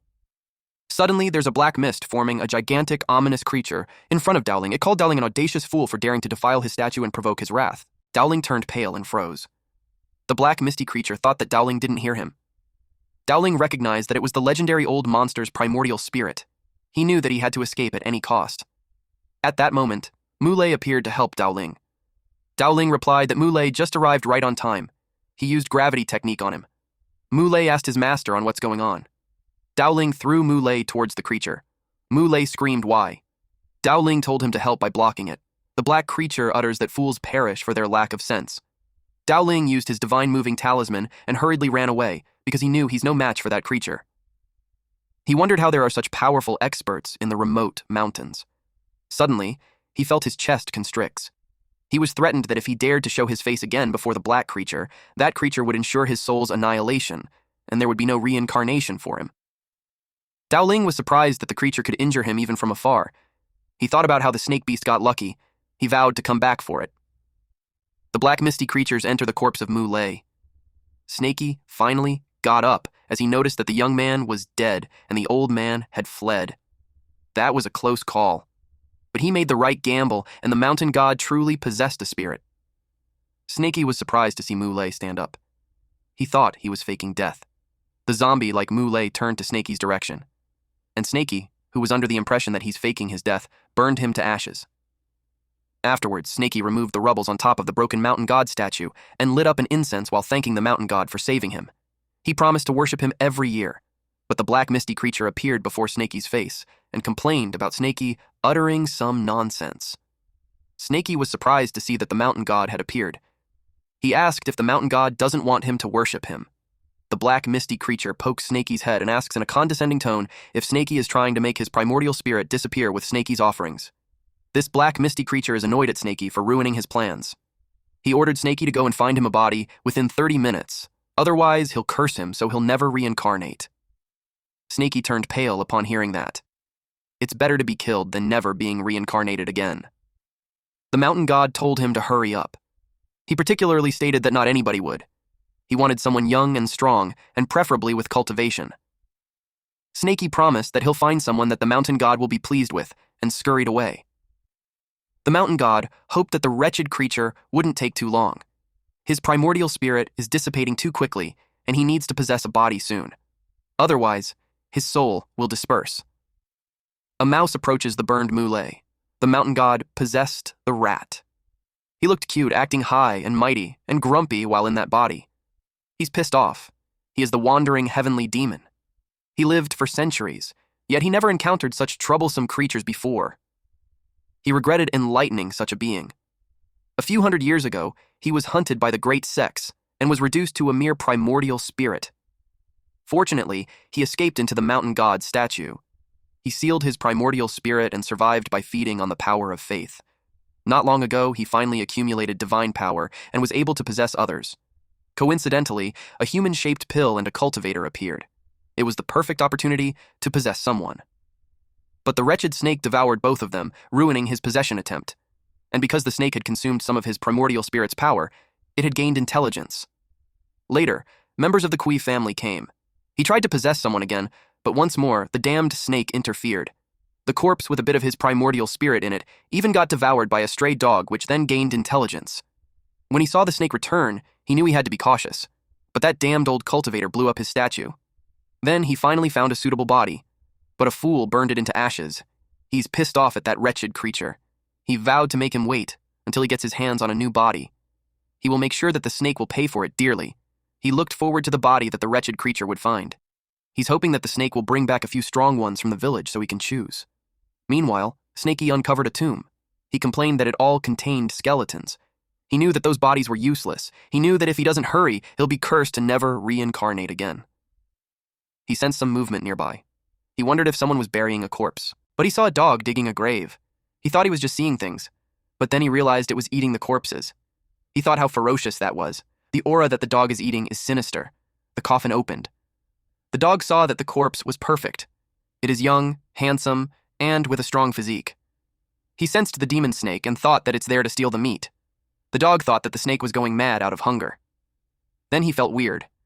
He realized that the snake was not staring at the meat. It's staring at him. The dog felt terrified knowing that the snake had his eyes on him. It ran away, and Snaky followed it. The dog yelled for help because the demon snake was after him. Snaky was surprised that the dog has intelligence. Not only is it strong and good-looking, it even has an intelligence. He thought that there's no other vessel than that dog. Snaky used the beast taming ring. The rope wrapped around the dog's head. The dog barked loudly. It ordered the snake to release him, otherwise it's going to eat the snake. Snaky expected that the dog had such a strong malicious intent because it ate too many corpses. He got pissed off and yelled at the dog to stop barking and follow him. The dog tried begging, but Snaky had no mercy. Instead, Snaky felt anxious since the time was running out and the mouse wouldn't hold out much longer. He needs a new body quickly. At that moment, Snaky appeared with great news. Snaky proudly brought out the dog who looked strong and handsome, which met all the criteria. Snaky asked Wandering Heavenly Demon what he thought of it since it's perfect.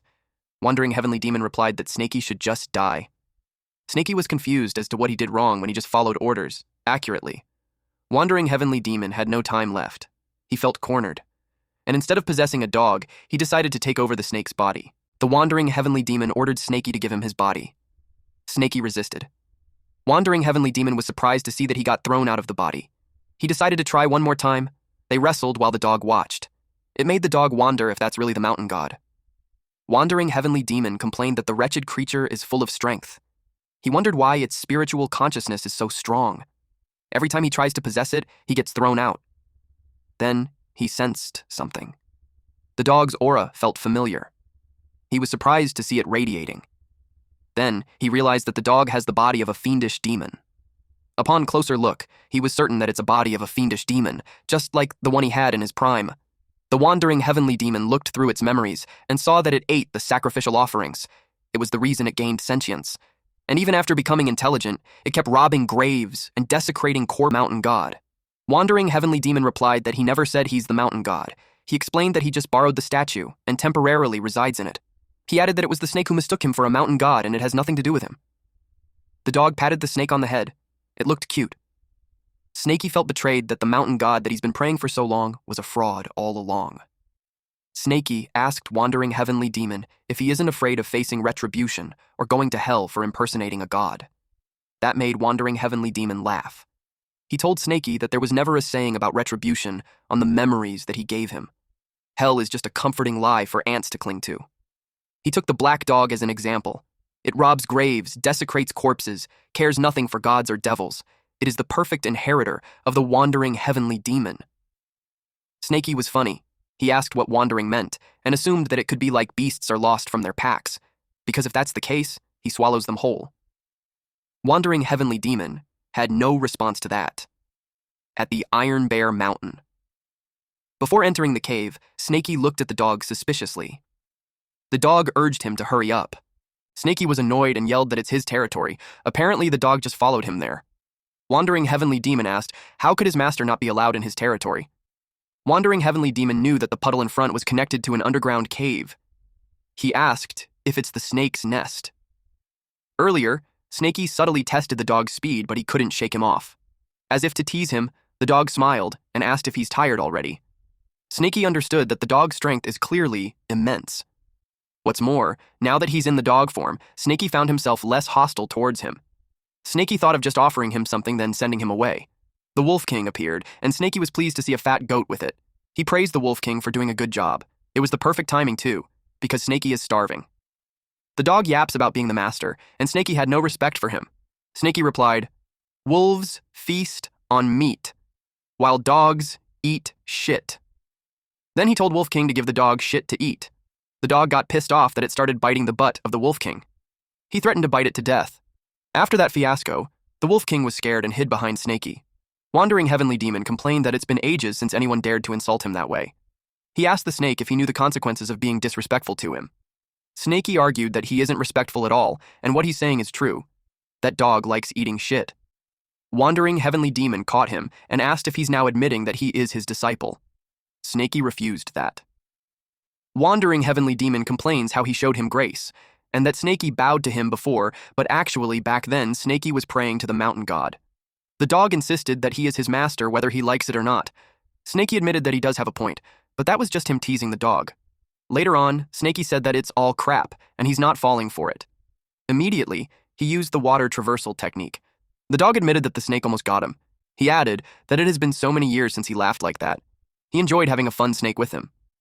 Snakey already dove under the water, at Snakey's nest. Snowy was standing beside the fruit tree. She looked fiercer. Snakey didn't expect her to withstand it. She's starting to become a demon. She even learned a breathing technique. Snakey yelled at the dog not to get too close to him. He was holding the storage bag. The dog commented that it's all junk, so he shouldn't act like it's some priceless treasure. The dog scoffed and uttered that he won't even take it, even if Snakey offers it to him. Snakey looked at the contents of the bag.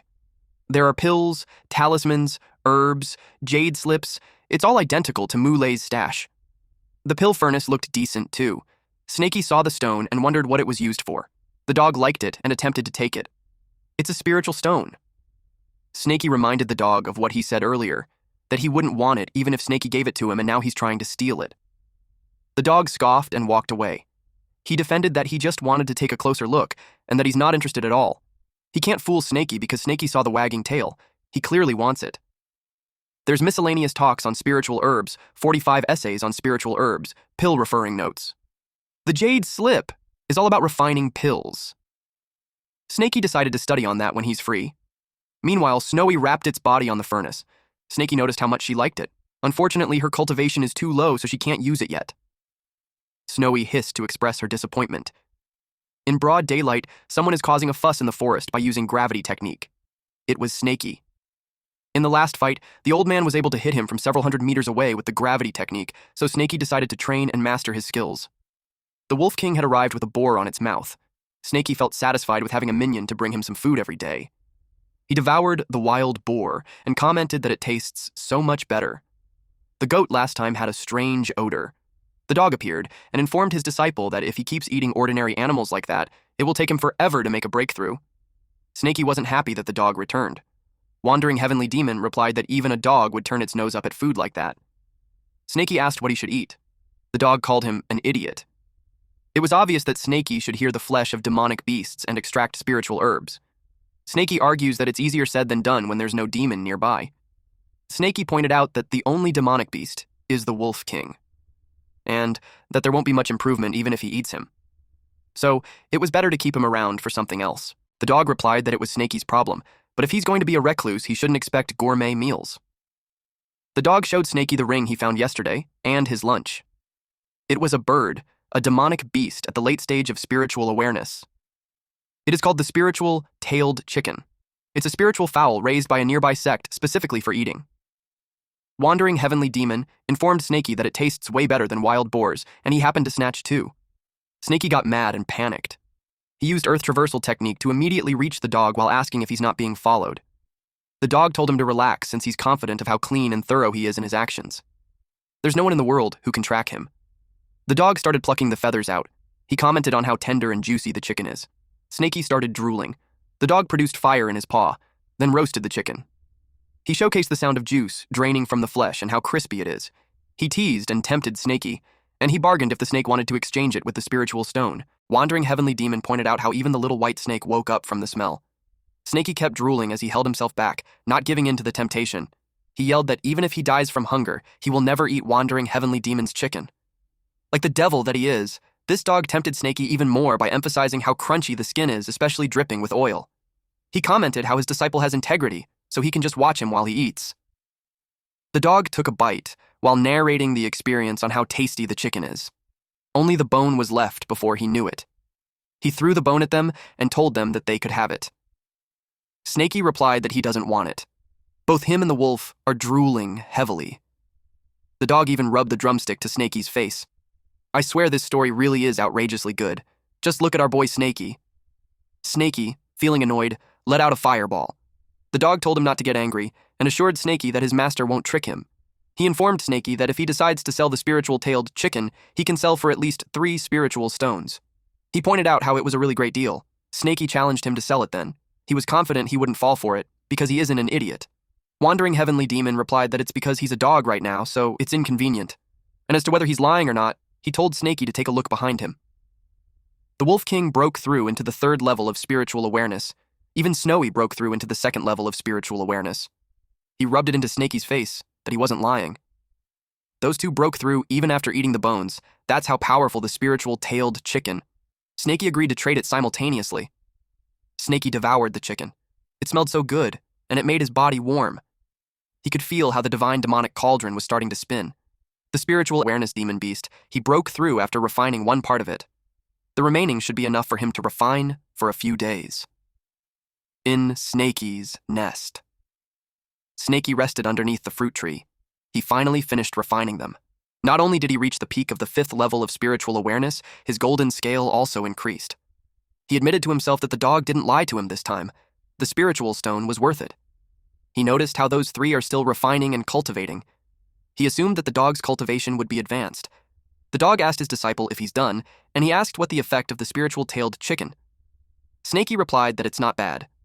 The dog suggested they work together and catch a few more, and they'll divide them half-half. He guaranteed Snaky that he will be able to reach the late stage of spirit awareness in a month and reach the perfection of spirit awareness in a year. Snaky couldn't believe that. He asked how it was possible. The dog played with the stone while winking and telling Snaky that he doesn't lie. Snaky refused to go with him. It was a late-stage spirit awareness demon beast, so it's too dangerous. He told the dog to go by himself if he wanted to. Snaky asked if the spiritual tailed chicken is even worth being called as demon beast when it was raised by humans. Snaky argues that those beasts have long lost their battle power, and they are even weaker than mid-stage. Snaky was firm of not going, especially when he almost died last time when he went to steal pigs. The dog was curious as to what kind of pig he encountered. The dog decided to go by himself. He threatened that since he's being chased by anyone, he'll just lead them there. Snaky yelled at him, saying how he had never seen anyone as shameless as him before. The dog pats Snaky's back and assures him that he will be sage by following him, and that there's no way he will lie to him. Snaky decided to agree on the condition that the dog won't ever call him disciple again. He emphasized his name, Snaky. The dog was proud of him for knowing how to name himself, but he couldn't help teasing Snaky that the name sucks. Snaky argues that it's better than the dog's Wanderer. The dog insists that he's the famous mighty and majestic wandering heavenly demon that shakes heaven. Snaky contends that he can tell that the dog is good for nothing just by hearing the name. The dog sighed and gave up explaining to a blockhead like Snaky. He mentioned that since it's not a good idea to publicize the name before his power is restored, he thought of changing his name for now, and since he's black-colored, he chose the name Black Emperor. Snaky teased him by calling him Black Little Bro. In Chinese, it's the same word, but has two different meanings. The dog corrected him, saying how it's the Emperor. Snaky doesn't agree with him. He asked what he'll be when someone like the dog is called Emperor. He suggested calling the dog Big Black since the dog's head is big. The dog didn't like it because it sounds like the name of a dog. Snaky asked, "Aren't you a dog?" The dog didn't want to argue further and decided to call himself Black Imperial instead of Black Emperor. Snaky, the bully that he is, decided to call him Black Yellow. In Chinese, it has the same pronunciation. At the Carefree Sect. The dog asked Snaky if he knew how many cultivation sects are there in the country. Snaky only knew about the snake catcher sect. Snaky asked if there are other sects who catch snakes. The dog replied that it's normal for a snake to only know about the snake catcher sect. He explained that there are 5 great sects located at the east, west, south, and north, and the middle of the Chu country. The north is Frost, the west is Kunlun, the east is Penglai, and the south is Snake Catcher. As for the center, it is governed by the Imperial Heavenly Observatory. The small sects within the country are under the jurisdiction of these 5 great sects. The Snake Catcher sect used to be called the Falling Dragon sect. Then, the sect declined. They are afraid that they have too much fame and will attract enemies, so they changed their name. Snaky asked about the Carefree sect that they are going to right now. He asked what level it belonged to. Black Imperial explained that the Carefree sect, it's just a mediocre small sect. It's under the jurisdiction of Snake Catcher. It only has 5 little foundation establishments in the sect. When Snaky heard about 5 foundation establishments, Snaky attempted to run away, but the dog got a hold of his tail. Snaky refuses to go, even if he dies. Going to that place with 5 foundation establishments, he accused Black Imperial of killing him. Black Imperial told him to stop being a baby. He pointed at the birds on the cliff. He explained that those are spiritual-tailed chickens raised by an old foundation establishment. Snaky asked to be let go of so he could take a closer look. It's funny how Black Imperial mentioned how Snaky changed his attitude quickly. Snaky was surprised to see that there's so many of them. There were almost 100. He asked if they really raised their demon beast that way, and if they weren't scared that those beasts would run away. To answer his question, Black Imperial suggested that Snaky try catching one. When Snaky didn't move, he taunted Snaky. Snaky gave in and tried. Divine consciousness activates. The dog saw how it really bounced back. so Snakey couldn't get his consciousness in. Snakey yelled that the place was dangerous, so they had to retreat. The dog held Snakey's tail and told him that there's no need to retreat. He assured him that it's not a big deal, and it was just a light barrier array. He gave a green pill to Snakey to use. Snakey asked what it was. Snakey sprinkled it, and a part of the barrier perished. It is an array-dissolving powder. It's specially for breaking protective barriers. Then Black Imperial dropped fat worms. It's the spiritual insect that the spiritual-tailed chicken likes to eat the most. A spiritual-tailed chicken approached the insect. Then several of them gathered there. Black Imperial's plan is to lurk in the underground first and wait for the spiritual-tailed chicken to come near. Then Snakey has to wait for his signal. Then they will make a move. He told Snakey to catch as many as he can and then run after catching them. They started getting ready. Black Imperial gave the signal. Snakey used the beast-taming ring on one of the spiritual-tailed chicken that attempted to run away. Black Imperial caught 1, 2. The Black Imperial yelled to retreat, but he was surprised to see that Snakey already ran away. Snakey used Earth Traversal technique. Snakey advised him to run quickly, too. A floating man saw them. He stated how he wondered why some chickens disappeared 2 days ago. It was the carefree sex elder, Joe Shu. Now, he knew who stole the chicken. Snakey panicked since the man was coming. He told Black Imperial to run quickly. Black Imperial told him to calm down since it's just a small matter. They decided to split up. Black Imperial used Earth Traversal technique. Shu saw it and wondered where they learned it from. He started saying a spell, which made the ground turn into stone, and that hindered Black Imperial from digging. He had another technique in mind. He just ran on the ground. Shu chased after Black Imperial. He noticed the posture of the dog, and realized that it doesn't look like any ordinary demon dog. Black Imperial used Maniac Wind technique, which made him run on 2 feet. It made Zhu ask if he's a freaking human or dog. Snakey saw them, and he felt relieved that he ran away quickly and was not being chased down. He finds a real Foundation establishment cultivator too scary. He wished the old dog good luck while he went to find a place to refine first. At a certain cave. The place is not bad. It's secluded. And to avoid necessary complications, he refined that chicken first before going back home. He matched the chickens with the pills he obtained previously. With this, Snakey should be able to easily break through to 6th level and reach its peak. Just as he thought, the bigger the risk, the better the reward. Snakey roasted the chicken, but he burnt it. He realized that the way the old dog roasts chicken is not as easy as it appears. Snakey uttered that it's too bad that the dog might not be able to make it back. Suddenly the dog appeared behind him. He yelled, "Who says I'm dead?" Snakey was surprised to see that he didn't die. The dog sat down with his legs open, showing his balls. He scratches his groin while complaining how he was forced to give up 3 spiritual-tailed chickens because of the old man. He cursed that all his efforts were in vain. Snakey offered him spiritual-tailed chicken. That confused Black Imperial, so he asked what Snakey was doing. Snakey explained that if it wasn't for the dog distracting the enemy, Snakey wouldn't have been able to obtain 3 chickens. And according to their promise, they will split them in half, so he gave him 1.5. Black Imperial was pleased and uttered how Snakey is nothing like his disciple at all. Snakey blushed and argues that he isn't his disciple. Black Imperial told him to stop being stubborn and took the one that Snakey burnt. Snakey explained that only half of that could be eaten. Black Imperial replied that it can be saved and that he'll teach Snakey. He borrowed Snakey's tail. Using that, he chopped the carrots, then he placed it on a boiling soup together with the chicken. While mixing the soup, Black Imperial explained that the chicken isn't only for roasting, but it can also be turned into soup. He scolded Snakey since the fire is big and instructed him to add water. Snakey complied while being amazed on what Black Imperial is doing. Black Imperial told him to throw the other chickens too. They added more ingredients, which made the dish more nourishing. Snakey blushed while gawking at it. He commented how it smelled nice. Black Imperial scolded him for drooling inside the pot. Snakey insisted on calling Black Imperial by the name Black Yellow. He asked him if he could eat it now. Black Yellow agreed. Snakey gobbled up 2 chickens at once. He enjoyed it. Black Yellow told him to eat slowly. Snakey burped. He looked satisfied. He gave thanks for the food and decided to refine first. Black Yellow let him be. Deep inside, Black Yellow thought how stupid his disciple is. The 3 chickens he had been long eaten by him. So not only Snakey gave him an extra chicken, he also thanked him. He finds Snakey innocent and cute. Snakey went ahead and refined the divine demonic cauldron. He's going to break through the 6th level of spiritual awareness. But the breakthrough failed. He wondered if it's because he hasn't finished refining the spiritual-tailed chicken. But he knew that shouldn't be the case because previously, he broke through into the 5th level immediately after eating it. He tried to break through again, but he failed again. He wondered if it's because he just broke through not long ago and his foundation is still not solid enough.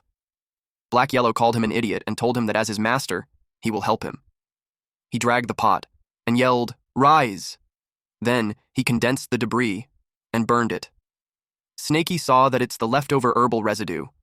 Black Yellow condenses into pills, then he shoved it in Snaky's mouth. Snaky asked what it was. He explained that it's an aperture-opening pill. He instructed Snaky to try breaking through again after eating. Snaky commented that it tasted burnt, but he tried again. And it worked.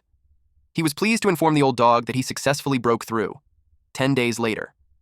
Black Yellow praised him for reaching the peak of the 6th level in less than half a month. Snaky blushed and acknowledged that it was thanks to Black Yellow. But Snaky was firm that in the future, he won't go there to steal chicken again. Black Yellow replied that he's not stupid, so Snaky can be rest assured. He knew that they can't just keep stealing the same place, they'll have to change places. Snaky replied that they don't have to rush it in 1 month. He wanted to make his realm solid first before breaking through to the late stage. He's okay, even if it takes 1 year. Although Snaky broke through a level this time, his body strength increase is limited. He didn't shed like before, and his golden scale also increased 1 by 1. Humans' main cultivation is their true ki, while demons' main cultivation is their body. Snaky knew not to put the cart before the horse and blindly pursue speed, only to achieve nothing in the end. Snaky's eyes bulged and asked what it was. Black Yellow replied, "What else could it be? The forest is on fire." Snaky panicked and ran as fast as he could. Black Yellow followed behind him while asking him if he's seeking death to run towards fire. He told Snaky that it's just an ordinary wildfire, so there's no need to panic. Snaky argues that it's not an ordinary wildfire. He asked who did it. Black Yellow tried to make him calm down and play it safe. Snaky yelled that he can't calm down because it's his home. 2 men were talking that the wildfire should be able to burn for 7 days, and it should be able to burn that demon snake's nest. An old man stated that he only has 3 years left in his lifespan. The only grudge he has left is to rip off that demon snake's skin and make it into a snake pill. A man encouraged his master that he'll be able to get what he wants. The master told his disciple that he is his only longing in the world. Other than getting revenge, there is another reason for the trip this time. An elder from the headquarters got interested in the demon snake and the myriad snake valley. The snake-catching sect is going to build a branch hall at that place. By that time, the disciple will be able to go to the branch hall and cultivate. Not only can a branch hall increase the average levels of the local cultivation, it can also increase the surrounding village's development. He asked his master who is the elder that is coming to investigate. The master replied that it's an expert in the core formation realm. A young man detailed that the terrain is flat. It's suitable for building a town. He gave it 8 points. He also noticed that the place has a lot of mountain springs. It's suitable for raising livestock, so he gave it 5 points. Also, he said that the place is near a river, so it's suitable for creating an herb garden, so he gave it 7 points. He concluded that the place is suitable for growing the spiritual field, but it's a little ugly, so he gave 3 points. This person is Zhuan Yangzi. The fire burned several trees. The pathway is lit up with flames. The Wolf King stayed with Snowy under the fruit tree. He howled loudly, and Snaky heard that. Black Yellow commented how even the nest is burning up. Snaky was worried for Snowy and Wolf King. He uprooted the fruit tree and told them to follow him. They ran as fast as they could. Snaky promised to bring them out. He used water bullet technique to clear out the flame on their path. Black Yellow told Snaky that his mouth will dry up. That little amount of water is not going to save the forest from the wildfire. Snaky felt that his mouth was drying. He replied that he knew what a drop in the ocean means. Black Yellow said that the weather is hot and wildfires happen once in a while. He told Snaky not to worry too much about that kind of accident. Snaky argues that the scale of the fire is definitely not an accident. He pointed out what Black Yellow said earlier, that the snake catcher sect has a lot of branch halls. They open them at a place that is rich in spiritual energy and has a lot of snakes. Black Yellow asked if Snaky meant that there's a place nearby that is suitable for building a sect. Snaky replied, yes, and that place is the Myriad Snake Valley. Snaky shares that he goes there every spring. There's more than 1 million types of snakes there. Black Yellow now understands why it would make sense. But he also knew that when the snake catcher sect builds a branch hall, there's always someone from the Foundation establishment reel to the core formation realm standing guard. Now, it's not a surprise why they burned up the mountain. Snaky, fueled by his anger, decided to charge in to kill those scums. Black Yellow tried to stop him. He told him not to act rash since they got the time out there to cultivate.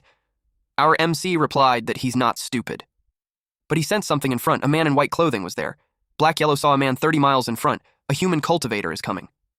Snaky asked if he could see what cultivation the man was in. Black Yellow managed to make fun of Snaky for not immediately running away like last time. Black Yellow answered his question by saying that the man is in the core formation realm.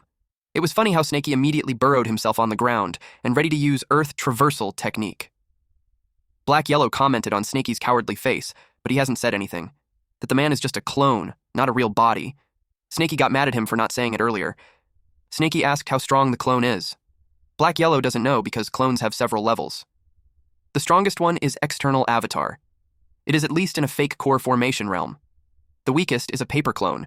It's only in the Kui refinement realm. Yangzi sensed something, so he immediately ran. Snaky panicked since it seems to have noticed them and is now coming towards their direction fast. Black Yellow used a concealment talisman. Snaky asked if they were going to run. Black Yellow told him not to panic since not even Great Luo Greatest Immortal will be able to notice his talisman. Black Yellow shushed him since Yangzi was already there. Yangzi uttered that he can only give 2 points to their hiding skill. He told them to stop hiding. He blasted the area while telling them to come out. Snaky panicked since a slap from Yangzi is that powerful. Black Yellow again told him not to panic. He explained that the person felt a presence, but he has no idea where it is, so all he can do is bluff. Snaky mentioned that earlier. Black Yellow said that even the Great Luo Greatest Immortal won't be able to notice. Black Yellow explained that Great Luo Greatest Immortal is the name of a pet he used to raise. Yangzi saw nothing, so he thought it was just his imagination. He also considered that the quality of the clone is bad and it's unable to detect. He decided to leave, since he has a more important task. The Myriad Snake Valley is just in front, so he decided to take a look first and see how many points he can give it. Snaky was relieved that he was gone. Black Yellow asked Snaky if he saw the storage ring on the clone's waist. He suggested getting that, but before he could finish, Snaky cut him off and told him to just go by himself since Snaky values his life. He emphasized that the man is in the core formation realm. Black Yellow sighed and told him to listen to him first. He explained that since the clone can't even notice the concealment talisman, it could only be a Foundation Establishment paper tiger at most, even if the real body is in the core Foundation realm. Black Yellow expected that the guy's resistance wasn't good. He told Snaky to believe in him. He stated that he has more than 50% confidence in getting rid of the guy. Black Yellow stated that they will split the rewards in half. He liked the core formation realm cultivator's clone storage bad, since there could be many spiritual stones in there. Snaky was worried since there's still the real body, even if they kill the clone. Snaky doesn't want a core formation realm to retaliate to him. Black Yellow was suggestive by asking Snaky if he wants to take revenge for his house being burned into ashes. That made Snaky stop on his tracks. Black Yellow tempted him even more by suggesting that Snaky could hate the person who burned his house. He asked if Snaky just wants to be a homeless dog for the rest of his entire life. Snaky was slightly annoyed and told him that he's the dog. Black Yellow pointed out how Snaky knew what he meant and asked again if he wanted to get revenge or not. Snaky wanted to, but 50% confidence is too low. Snaky poured out the scales that he plucked from his tail. Its strength is only half as strong as when it just shed off, but there's quite a lot. He asked how much confidence they would have if they added that scale. Black Yellow revealed that it could be 70% or 80%, and by that time, Black Yellow planned to do a bit of planning by observing the situation, then it can exceed 90%. Snaky looked at the situation. Forest fire is spreading. He instructed Snowy and Wolf King to follow the path to the mountain beside. He told them to find a hole, hide, and cultivate properly, and he will go find them once he has finished his business. In his head, Black Yellow considered it fate that they met, so he gave them a little gift. But as to when they will be able to digest it and gain intelligence will depend on themselves. Yangzi was rating the Myriad Snake Valley and gave it 10 points. It even exceeded 10 points. He claimed that it's the perfect snake farm. He knew that all the snakes within 200 miles would gather there every sprint, so there's nothing else perfect than that. He decided that it was time to send the jade slip back. He's excited since his real body will love it. He sensed something from behind. A beam of light appeared in the forest. He thought earlier that it was just his imagination, but now he confirmed that someone is really following him. They even know how to draw an array. He blasted a part of the area and told them to stop playing hide-and-seek. He saw that he didn't get them because they moved quite fast. He used gravity technique and saw a mangy dog. He asked the dog where the master was. Black Yellow's face got deformed. Yangzi was surprised that the dog self-destructed. Yangzi denied that it was an illusion. He couldn't believe that he got pulled into an illusion array. He was worried that there's an expert. He decided to send the slip first, but all of a sudden Black Yellow's body formed again and attacked Yangzi while commenting how Yangzi believed it was really just an illusion. Yangzi didn't expect that the mincemeat gathered again. He realized that the exploding dog is real and not an illusion. Black Yahello grazed a scale on Yangzi's neck. Yangzi's head fell from the sky. Black Yahello watched him and assumed their plan was successful. He didn't expect it to be easy. But to his surprise, the headless body choked him. The head is still conscious since he's just a wooden clone. It didn't really matter if he's headless. He gave them 6 points for their little trick. It means that they barely passed. Black Yahello complained that the dog paws are difficult to use. He wondered what's going on with the clone. Its hand is twisted like a pretzel, yet it still has such strength. Then he realized it. He recalled his conversation with Snakey earlier that the clone is only meant for scouting, so it should be made of paper. Their plan is that after Black Yahello chops that person's head off, Snakey should follow the plan and play his part. Then they will split whatever's in the storage bag. Snakey was concerned that if it's not a clone, it would put Black Yahello in danger. But Black Yahello arrogantly replied that he could tell in one glance that it's a worthless clone. He even insulted Snakey by saying that Snakey has a lot to learn. Snakey was annoyed and told him to get his paws off him. He cursed Snakey for being a jinx. He yelled his name out loud to cry for help. Snakey threw his golden spikes, which hurt the clone, causing it to drop Black Yahello. Yangzi's head was shocked when he realized that the dog was just a decoy. Snakey bit the head of the clone and used fireball technique point blank. Yangzi's head couldn't sense the technique at all. He noted how teamwork is worth 10 points. And with that, the clone disintegrated. Black Yahello then fell and complained that it hurt. He miscalculated. No one expected it to be a wooden clone. It was expensive, so using it for scouting is such a waste. Meanwhile, our boy Snakey kept shooting fireballs. Black Yahello panicked to stop him since the guy is already dead. He told Snakey if he keeps it up, even them will turn into ash. Snakey was pleased to see Black Yahello still alive. Black Yahello was touched. That moment immediately turned into banter as Snakey called him out for his 80% confidence when it was so flimsy. He called the dog a liar. Black Yahello complained that Snakey doesn't know anything when just weakening Yangzi's power cost Black Yahello dearly. Then, he pointed out that if not for the divine consciousness sealing array, Snakey wouldn't be able to snuck up on the guy. Snakey argues that even if Black Yahello didn't lift a finger, he could have handled it himself. He told Black Yahello that what he's saying is bluff. Black Yahello pondered on where Snakey got that bastard attitude. Black Yahello couldn't accept that Snakey thought he was bluffing when he was the one who stopped the guy from using his jade slip transmission. If it had gotten out, they would certainly be dead. Snakey suggested burning that thing already. The item was on fire. Black Yahello commented how Snakey's black flame is so strong that it can even burn jade. Snakey confirms if they're safe now. Black Yahello replied not yet. The news didn't make it back, but that person is still a golden core expert. If that guy found out that his clone died there, he would personally come to investigate. Snakey looked displeased. Then he started running away. Black Yahello called him a coward and told him not to run around blindly like a headless fly. Snakey argues that they are waiting for death if they don't run. Black Yahello told him that the snake catcher sect's power in Chu country is widespread, so if Snakey wants to avoid being hunted, he'll need to flee to a neighboring country and lay low for a while. Meanwhile, at the snake catcher sect headquarters, Immortal Cave abode. Yangzi realized that his wooden clone was dead. Even the recording jade slip couldn't be retrieved. It made him curious as to who did that. He's amused. Although the wooden clone's strength is mediocre, its aura and divine consciousness perfectly mimic a golden core cultivator. For someone not only to see through it, but also dared to attack it. That truly caught his attention. He called his servant Su Bei. Bei responded immediately. Yangzi ordered him to bring 5 inner disciples with him and go to the vicinity of Myriad Serpent Valley to investigate the person who attacked his clone. Bei followed his command. At the same time, Snakey and Black Yahello are running away. Snakey told Black Yahello that they have already run a few hundred miles. He inquired why they are still not in the Qin country that he mentioned. Black Yahello explained that it's still a long way. They will need a few more days just to reach the border. Snakey didn't expect that it would be that long. Snakey complains that he's exhausted. Black Yahello reminded him that he's the one who brought this on himself. He pointed out how Snakey could have just slithered normally, but he insisted on using the earth traversal technique. Snakey reasoned out that he was just trying to strengthen his physical body. They arrived at a remote area where there's an abandoned excavation ahead. Black Yahello suggested camping there for the night. Snakey agreed and planned to take a look at what's inside the storage bag. It was funny because Snakey had fallen asleep on the vast lands because of exhaustion. Black Yahello woke him and scolded him, but he ended up dragging the sleeping snake into the cave. Then he went to hunt after that. After that rest, Snakey felt refreshed. He uttered that running a few hundred miles with the Earth traversal technique made his body stronger. Now it's time for business, checking the storage bag. He erased the divine consciousness imprint, but it resisted, so Snaky couldn't open it. He tried again, but he got hurt in the process. Snaky had 2 bumps on his head already, but he still can't open it. Yahello appeared, dragging a deer with him. He noticed that Snaky is still trying to open it. Snaky finally realized the power of the golden core cultivator. Snaky was determined to force it open using his golden scales. Yahello stopped him because he might damage the treasures inside.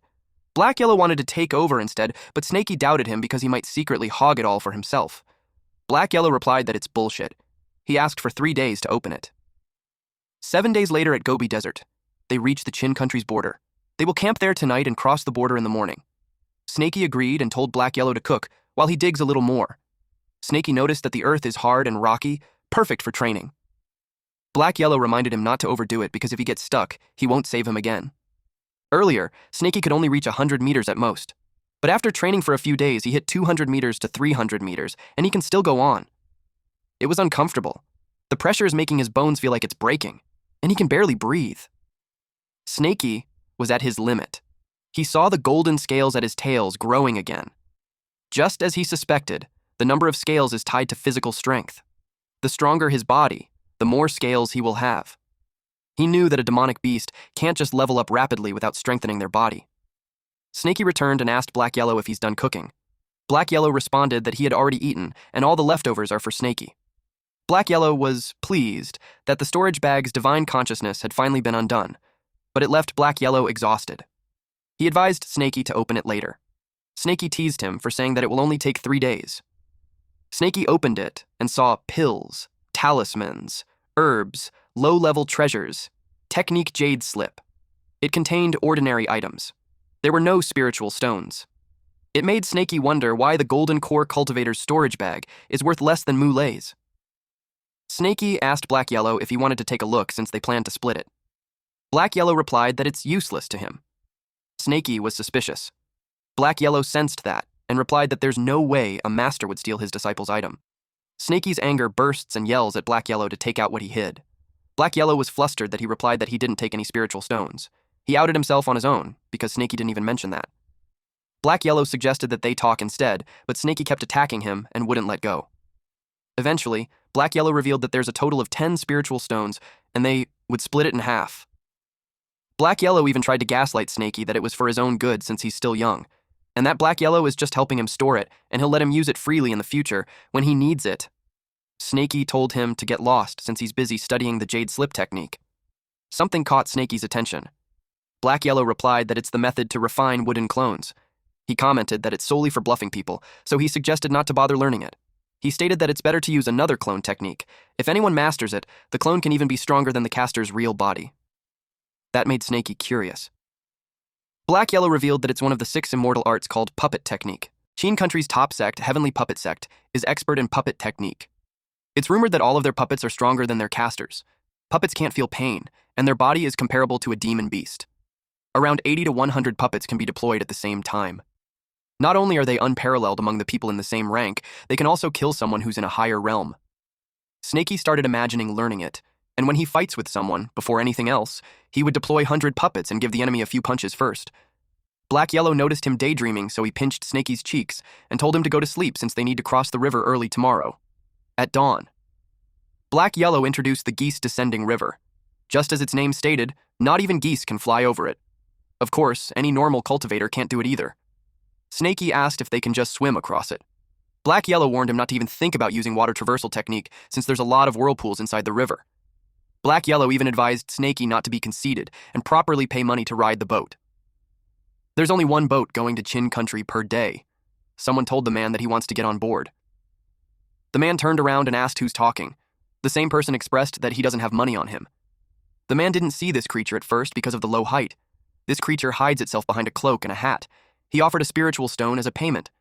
The man was pleased and welcomed him on the boat.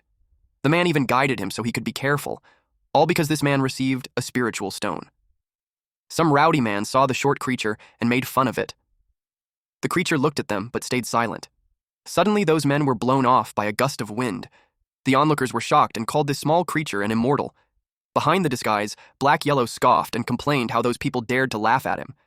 Snaky reminded him that he was the one who stated that they need to keep a low profile, but now he's causing troubles. They heard someone say that Elder Joe, Chin Country's little prince, is already on board. The person replied with gratitude for showing him the way. Black Yellow uttered that the voice sounded familiar. A woman ushers in Elder Joe. When Black Yellow saw the man, he realized that it was the person raising chickens in a carefree sect. Snaky suggested running. Black Yellow told him not to move because they are going to get noticed if they run now. Black Yellow is riding Snaky and hides behind the cloak and hat.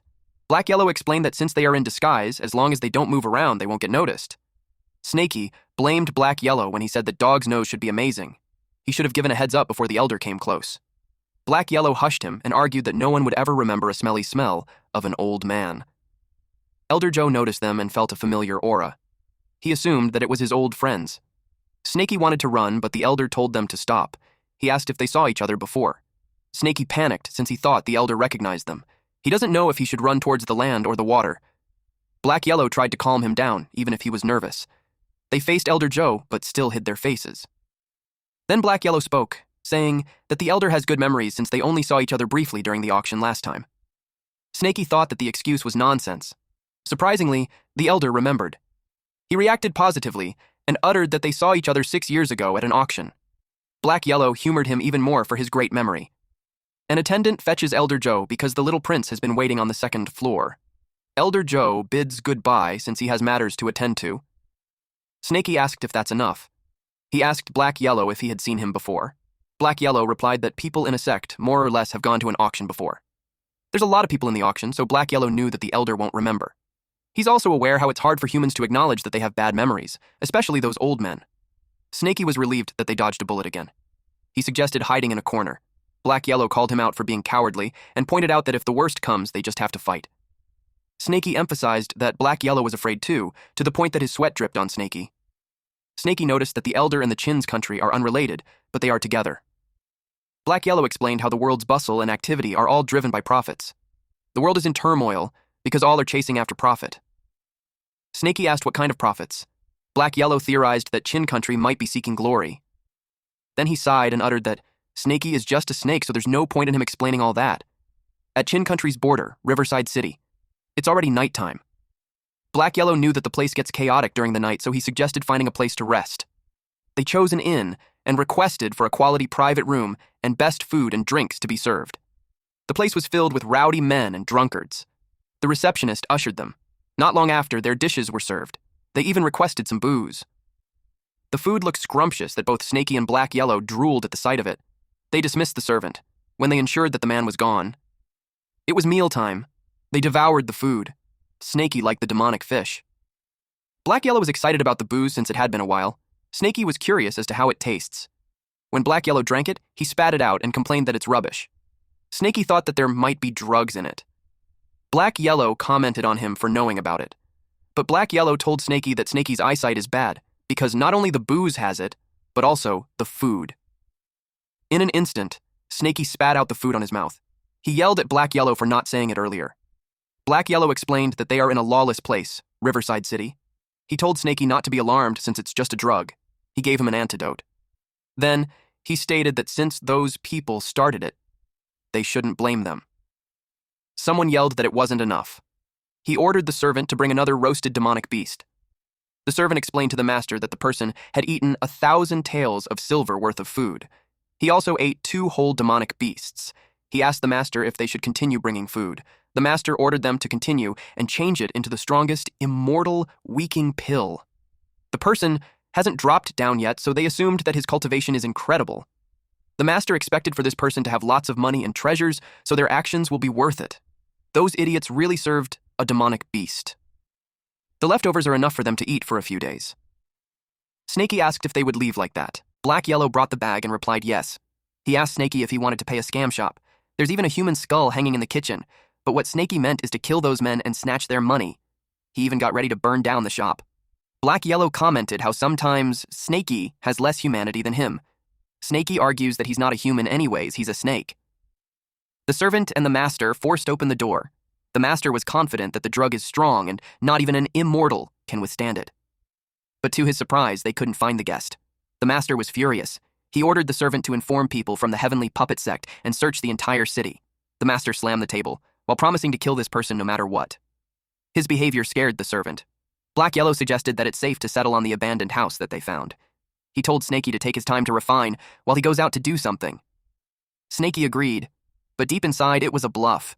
He's suspicious of what the dog will do behind his back. More than that, it's concerning that Black Yellow might attract more enemies. Snaky decided to follow him. Meanwhile, Black Yellow is excited. Black Yellow entered a weapon shop.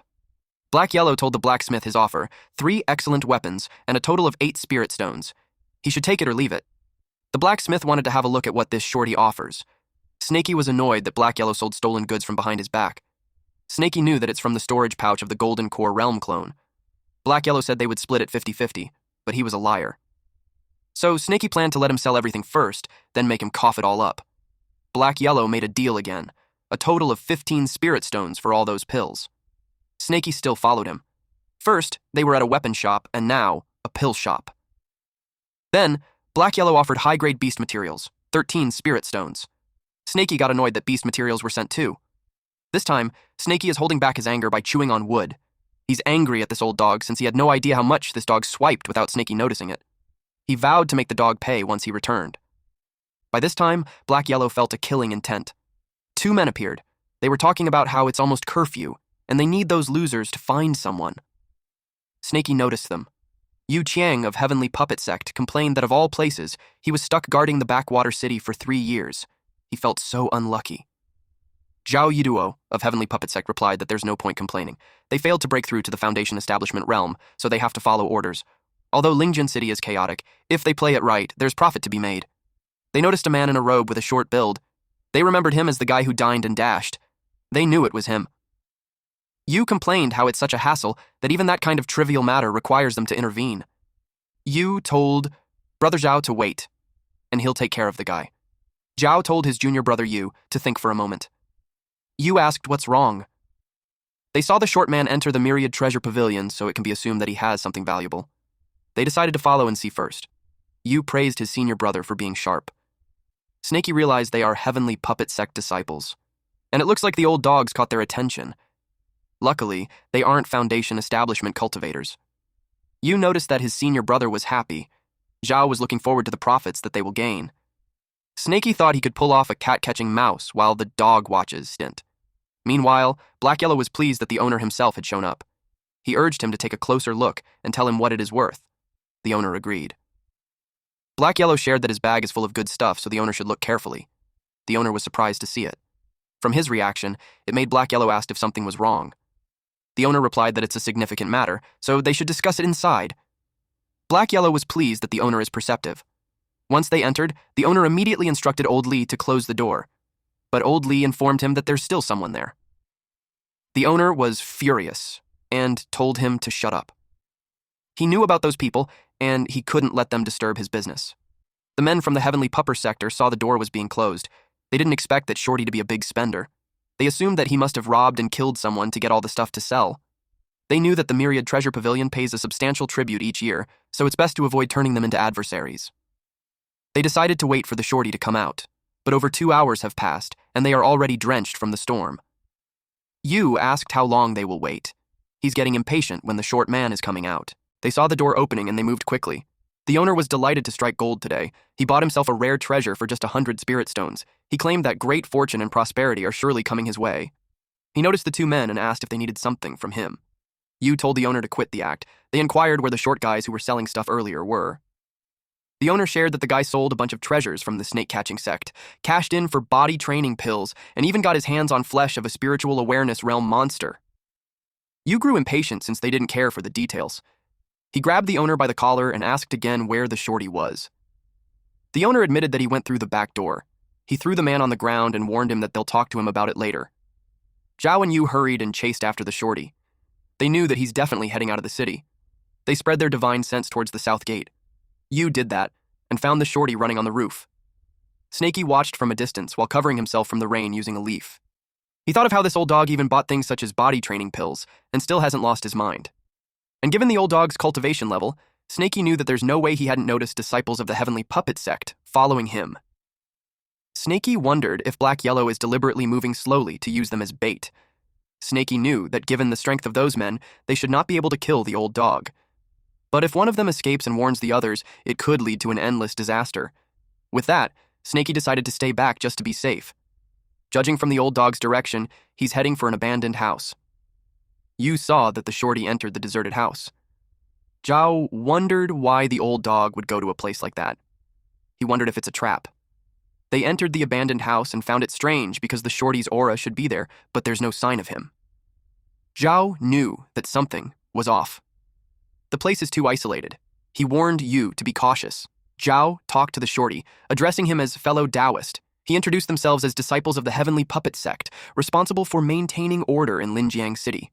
They communicated that they meant no harm and encouraged him to show himself. Yu told his senior brother Zhao that his words are too formal and the person might not understand. He offered to try. Yu simply threatened the shorty that he only has 3 seconds to come out and accept questioning, otherwise he'll end up like the dog. While he was talking, the dog was peeing in front of him. He grabbed the dog and slashed it while he counted from 1. Then he continued counting to 3, but nothing happened just as they expected. Unexpectedly, the dog that Yu grabbed and slashed moved to bite him. But Yu knew that it was Shorty. He called his lizard puppets to nab at the dog. To Black Yellow, that mechanical puppet covered in skin is such low-level junk. The old dog laughed and uttered how those men were foolish for not thinking that the dog knew that they knew it was him. Snaky used his divine sense to get caught up. Snaky was creeped out that the old dog was suddenly laughing like an old schemer. Yu yelled at the dog to stop the game since he's still going to die anyway. He released a fireball. They wondered if they got the dog. The house was already burning. The dog laughed. So they knew that the dog is still live. Zhao saw the flesh chunks. He told Yu to dodge. Yu was surprised to see the lizard puppet immobilized. They were surprised to know if that is what happens when they touch its flesh chunks. It was such a bizarre technique. The dog challenged the old man to keep going. Snaky finally learned what loose cultivator really means. He doesn't feel the need to help the old dog. The man with the sword can't hurt the old dog at all, and the person in the distance hasn't made a move. Snaky knew it was better for him to stay there and keep an eye from the distance. He knew that if he went down and helped him at the critical moment, the old dog would be indebted to him. Black Yellow teased those men not to get tired when he, an old man, hadn't had enough fun yet.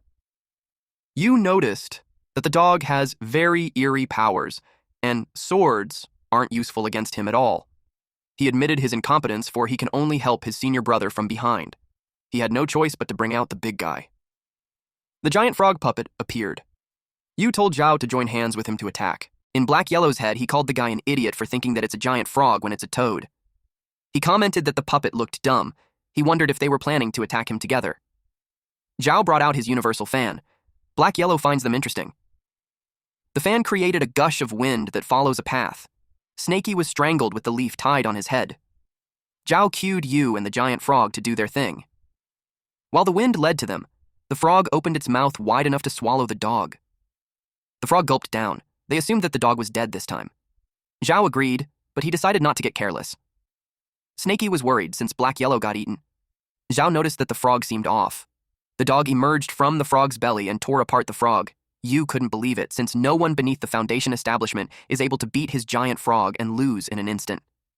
Zhao knew it was bad, and so he advised his junior brother to fall back. Black Yellow teased them if they wanted to run, but the old dog wasn't done with them yet. Black Yellow told them that they will die. Those were alarmed since their escape route had been blocked.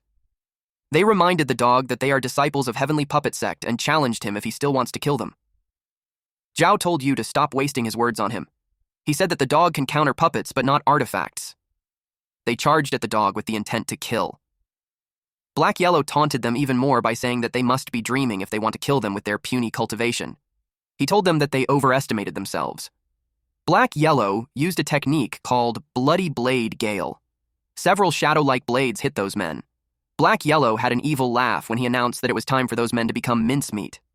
Snaky knew that those two's true key were completely messed up. It's only a matter of time before they lose.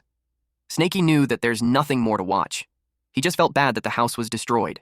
He wondered where he should go next. Snaky didn't expect that old dog to be that strong. He realized how he needs to speed up his cultivation. Snaky suddenly felt a sense of a familiar divine consciousness nearby. He checked out where it was emanating from. He saw a beggar, but he was curious as to why this beggar is fiddling around. He asked if he's a retard, but then Snakey noticed a scar, and it reminded him of one of the cultivators from the Heavenly Puppet sect.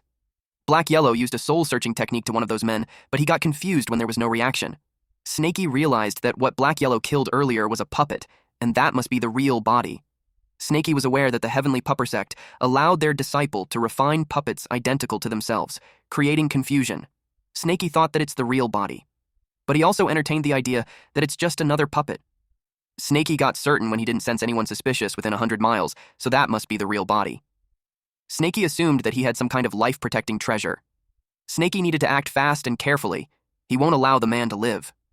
The man clicked his tongue when his puppet was gone, and you also died. It made him curious as to who that black dog is. Suddenly, a blinding light appeared on the side of the man. He covered his eyes because it was glaring. It was Snakey, releasing a huge, freaking fireball.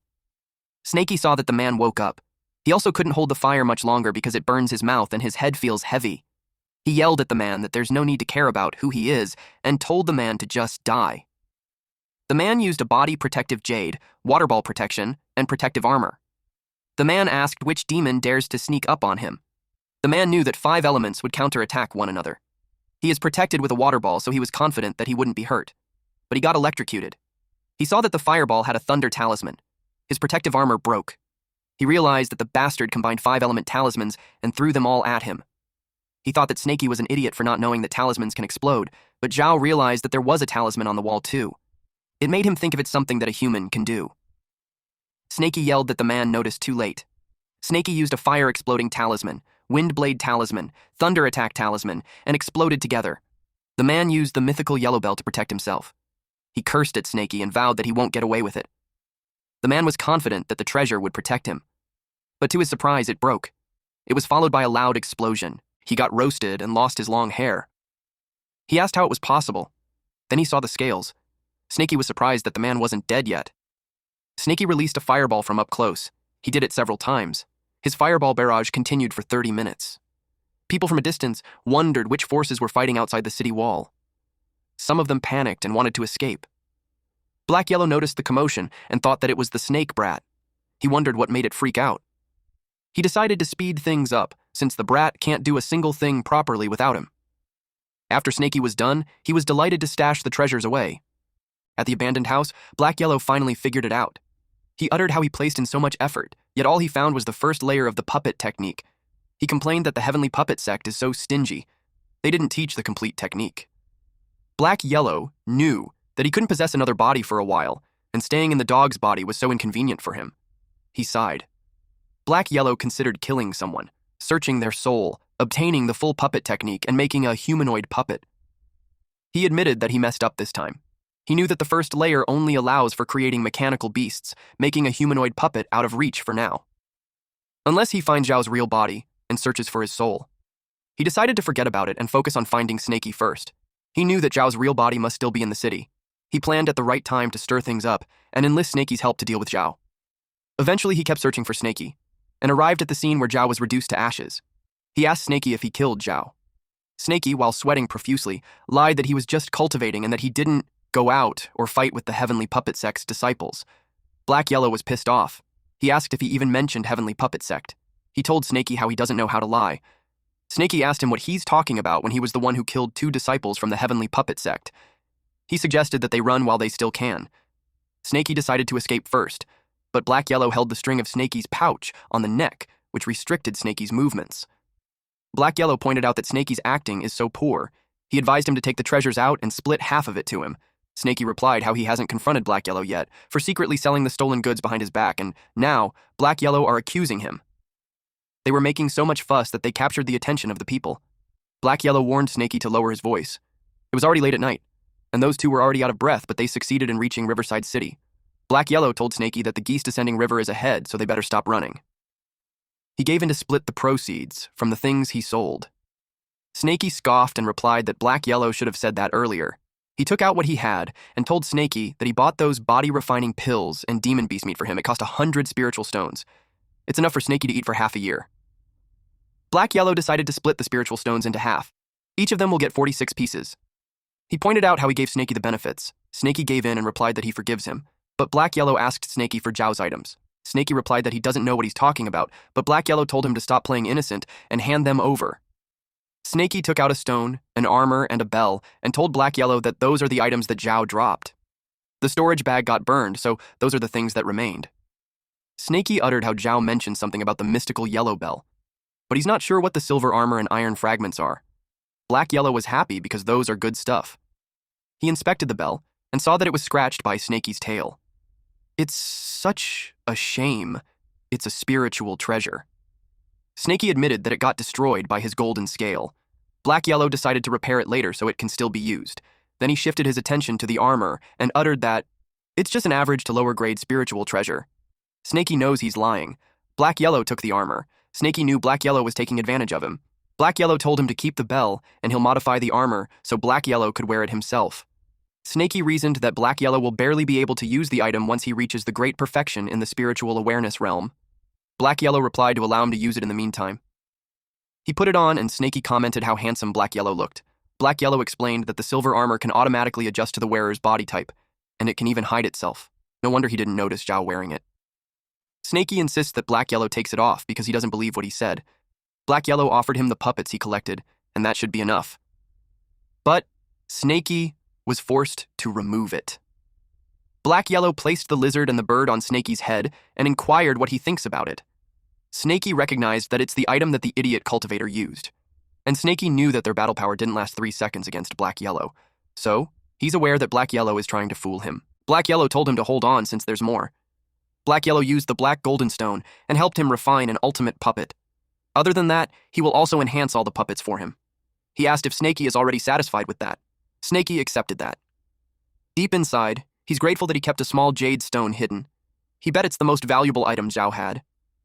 Zhao's spoils are mystical Yellowstone, protective armor, black golden stone, and unknown crystal. Snaky knows how sly that old dog is, and he's sure he hid something else. He decided to observe and learn. Black Yellow offered to take Snaky to a perfect place for cultivation.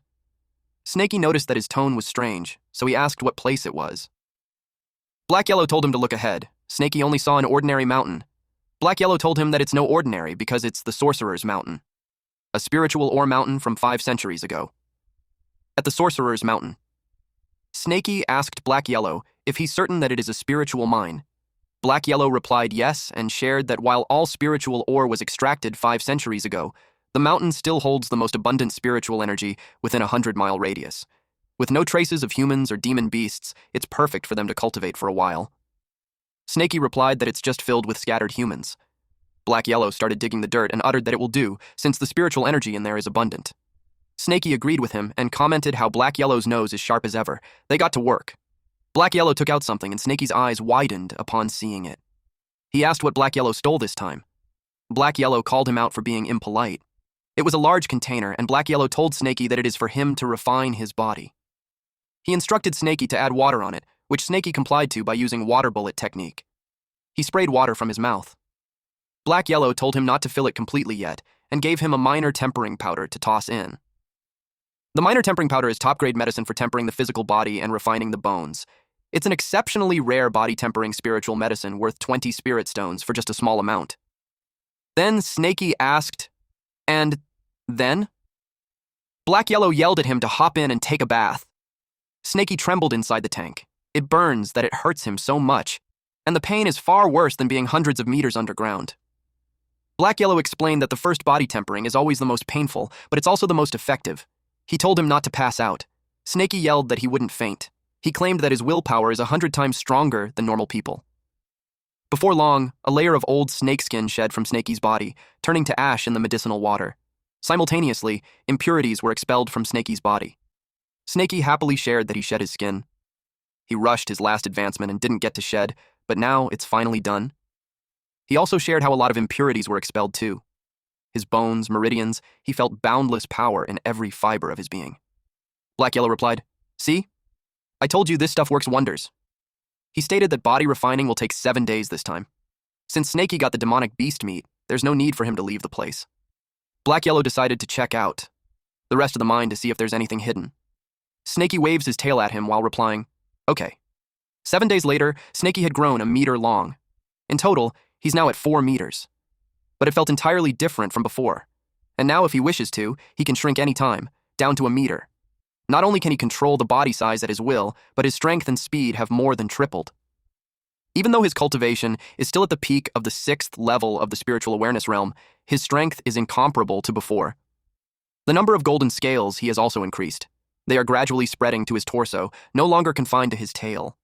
He bet once he reaches great perfection in the spiritual awareness realm, his entire body will be covered in those scales. He thought about how he'll become the color yellow by then like a banana. When he was done, he wondered where the old dog went. Black Yellow hasn't come back in 7 days, and there's no trace of him within 200 miles. He decided to forget about him since it's fine even if he didn't return.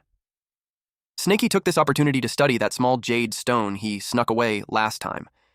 He took it out and used divine consciousness investigation to see what that thing is. To his surprise, he was transported to a dark place.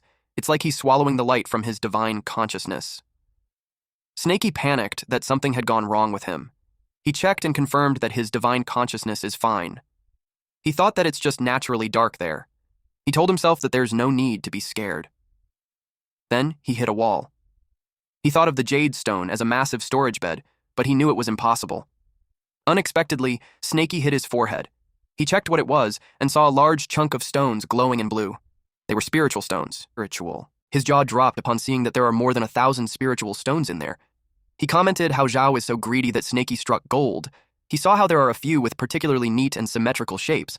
Their spiritual energy looks more concentrated than other spiritual stones. Snaky knew that he should never let the old dog find out. Otherwise, it will definitely get stolen by him. Snaky noticed that there are spiritual stones moving. It went directly to his mouth and he almost choked. A few high-grade spiritual stones flee into Snaky's mouth that has widened from being surprised as if they have consciousness. Snaky's stomach hurt as if it was getting ripped off. Then he noticed that the divine cauldron was reacting. The divine demonic cauldron is swallowing up the spiritual stones. He was confused as to what's happening. The divine demonic cauldron is not swallowing up the others, and only those that are symmetrical. Snaky thought of how the cauldron is picky. Then he felt his stomach calming down. He wondered what's happening. He decided to ask Black Yellow later. Suddenly, someone yelled for Snaky's help. Snaky recognized that it was the old dog. He wondered if he caused trouble again. Snaky complained how things keep happening from one after another. Snaky used divine consciousness investigate. Then he saw a swarm of insects attacking the old dog. Black Yellow yelled for Snaky to come and spit fire. Snaky got annoyed at him. He asked if the old dog exploded the anthill. He warned him not to involve him if the old dog is seeking death. He told Black Yellow to spit fire himself. Black Yellow panicked and yelled that those things could counter him. His exploding talismans are almost finished, and his true energy is nearly depleted too. Snaky brought up how Black Yellow has a protective treasure. Black Yellow shared that the ants can get into the armor's crack. Snaky was so annoyed with this damned dog, he used Earth Traversal technique. Snaky commented that if he dies one day, it's because the dog dragged him down. He told Black Yellow to activate the protective armor as Snaky prepares the fireball. Black Yellow was relieved that Snaky is finally there. He expressed how he believes in Snaky and he'll use his last true energy. Snaky breathes out a large fireball. Afterwards, Black Yellow asked if it had been settled. He commented how Snaky's fireball power has increased again. Then, Black Yellow said that it didn't work. A bunch of ants are crawling up from underneath again. Snaky panicked and told Black Yellow to come quickly, since he can't deal with that number of ants. Black Yellow even had the time to comment how handsome Snaky looked now. Snaky looked funny, as he ran as fast as he could. Black Yellow advised him to use the Earth Traversal technique and run into the Earth. Black Yellow noticed how Snaky is so fast. He exclaimed that Snaky's Earth Traversal technique has gotten better. Snaky argued on what use it has because the ants are following up closely. They couldn't get rid of them. Black Yellow told him that they will be safe once they escape to the Geese Descending River. At the Geese Descending River. Snaky asked what they should do now. He asked if they should swim across it, but then that would be suicide. Black Yellow shook his body to get rid of the dirt. He told Snaky not to be afraid, and just look at him. A large fan appeared and Black Yellow boarded it. He casted, "Swift winds sweep across 10,000 miles. Feet tread upon heaven and earth." He instructed Snaky to come up quickly. Snaky was surprised to see Zhao's fan. Snaky got mad that Black Yellow secretly hid treasures behind his back. As he expected, he can't believe in the old dog. Black Yellow told him to stop talking. They flew onto the river first. That's when Snaky remembered the ants. He checked them and was confused to see that they were not coming out. Black Yellow was pleased to know that those ants are afraid of the sun. They are safe for now. Snaky inquired what those white ants are, and how did Black Yellow provoke them. Black Yellow explained that those things are called soul-gnawing ant. It survives by eating spiritual stones. They normally gather under the mine to hibernate, but if a spiritual stone appears, it will start to consume it like crazy. Physique that is rich in spiritual energy like Black Yellow is the one that those ants love the most. Snakey got nervous upon hearing that. Since Black Yellow told him that those ants suddenly went berserk because of spiritual stones, Snakey inquired on how far those ants can sense spiritual stones. Black Yellow shared that for normal spiritual stones, their perception is just around 100 meters. For those very rare, high-grade spiritual stones, they will be able to smell it from 1,000 meters, let alone the finest grade of spiritual stones. It will make the entire ants berserk. Black Yellow probed as to why Snakey is asking that. Snakey simply replied that he was just curious. But deep inside, he's afraid of those few spiritual stones of his are in the finest grade. He realized that he must be the one that caused the trouble. The sky suddenly changed, and they experienced a thunderstorm. Snakey asked Black Yellow if the fan could handle it. Black Yellow assumed that it should be fine since until they were both struck with lightning. Snakey trembled in fear. Black Yellow asked why Snakey is far from him. Snakey probed on what he was saying earlier, and Black Yellow admitted that it's a lower-grade spiritual treasure. And in a blink of an eye, they fell into the water since the fan was busted. Snakey yelled that he's getting dizzy. He couldn't understand why the water flow was so strong. Black Yellow pointed out that it is the spiral that he was talking about. The suction is so strong that Snakey doesn't have strength at all. If it continues, he'll die for sure. Snakey decided to shrink his body to decrease the force. Then he used water bullet technique to propel himself upwards. Although he's unable to retrograde for now, at least, he can stabilize himself. He yelled at the old dog to use water bullet technique and doggy paddle against the current. But to his surprise, the old dog wasn't there anymore. He used his divine consciousness to investigate. He cursed when he saw the old dog get sucked into the deepest part of the spiral. He cursed again, then complained that the old dog is useless. Snakey knew he'd die if he went down. He yelled that he wouldn't save him. But the next thing he knew, he was questioning himself on why he went down too. He wrapped his body in the old dog. Snakey saw the stones under the water. He learned that the spiral formed because of it. He chomped at the old dog while his tail smashed those rocks. In his head, he knew that his golden scales might not be able to slash through the water, but it can destroy rocks. Finally, they reached the land safely. But the old dog isn't waking up yet. Its stomach is bloated.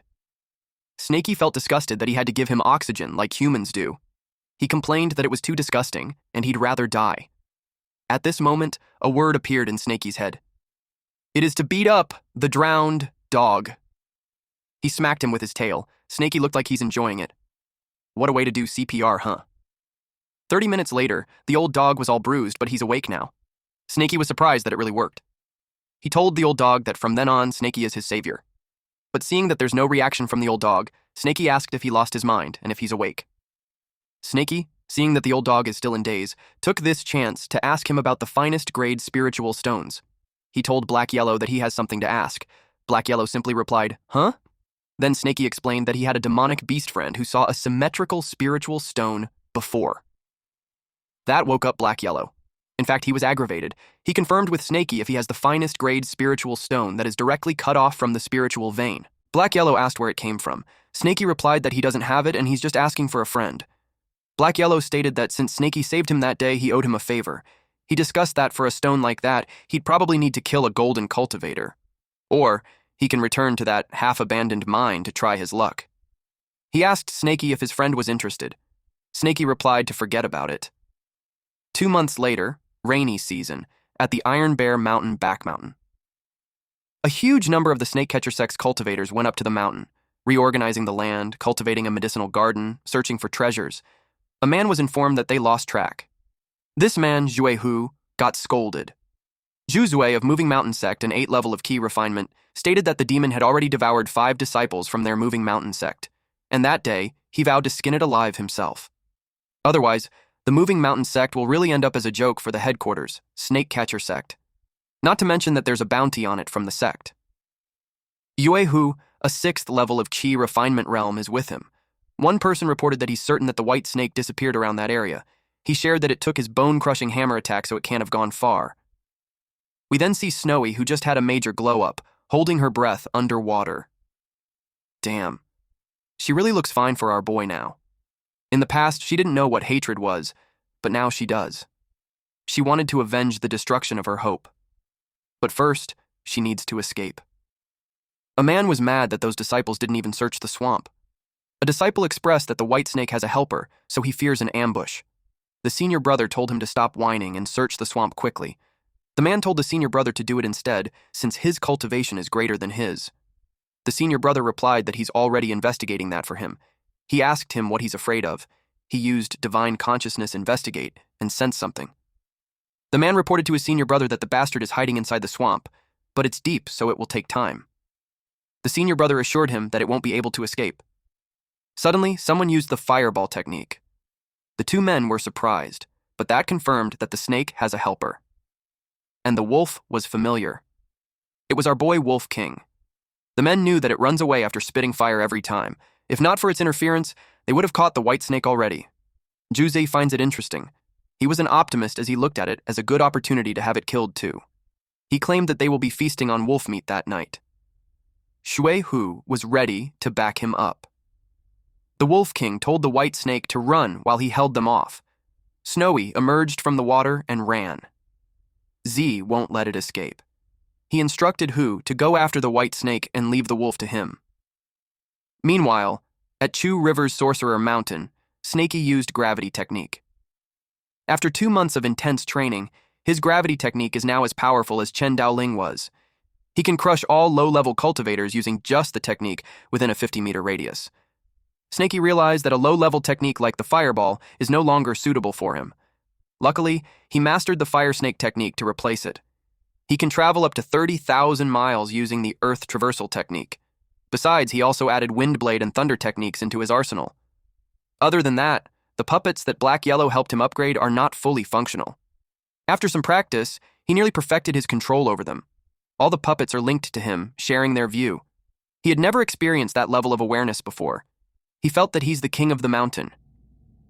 Black Yellow told him to stop gloating and that his two friends are in trouble. Snakey asked Black Yellow if he's talking about Snowy and the Wolf King. Black Yellow replied yes. Before they parted, he casted the golden light mantra on them. It automatically activates in life and death situations. It can save their life once, but it can only be maintained for 1 hour. He informed Snakey that it is currently active. The location is at the mountain behind the Myriad Snake Valley. Black Yellow was about to ask him what he was about to do, but Snakey moved quickly and used earth traversal technique. Inside the cave, Hu had managed to catch up and hit Snowy. He complained that he already slammed the golden light a few times, but it's not breaking and he had no idea why. He wondered if it's the rumored old demon snake. Z had already caught Wolf King and replied that he doubted it since the old Snake King is said to be black, not white. He also knew that the golden barrier would weaken over time, so he advised Hu to save his strength. Z anticipated that the barrier would disappear within 1 hour. Hu stated that an hour is plenty. He planned to secure the first merit for capturing the demon. Z expressed that the golden light keeps giving him a bad feeling. He asked if any of their moving mountain sects master uncles are nearby. He expected Master Uncle Ye to be at the camp, that's 100 miles away. He determined that the master will be helpful enough. He used the summoning jade. Hu told him that summoning Master Ye will reduce their credit in half. Z replied that it won't. He explained that summoning him ensured that the demons had powerful backers. If there isn't any backing, Uncle Master Ye will arrive within an hour. They will still kill the demons in time and keep all the credit. They used Earth Prison technique. Hu was impressed as to how cautious Z is. Z told him that until the master arrives, they will secure the area. 1 hour later. Black Yellow was exhausted. He complained that Snakey was ridiculously fast and he couldn't keep up. He wondered if Snakey had already got there. He wondered if that Brad is a finest grade Earth spiritual root constitution.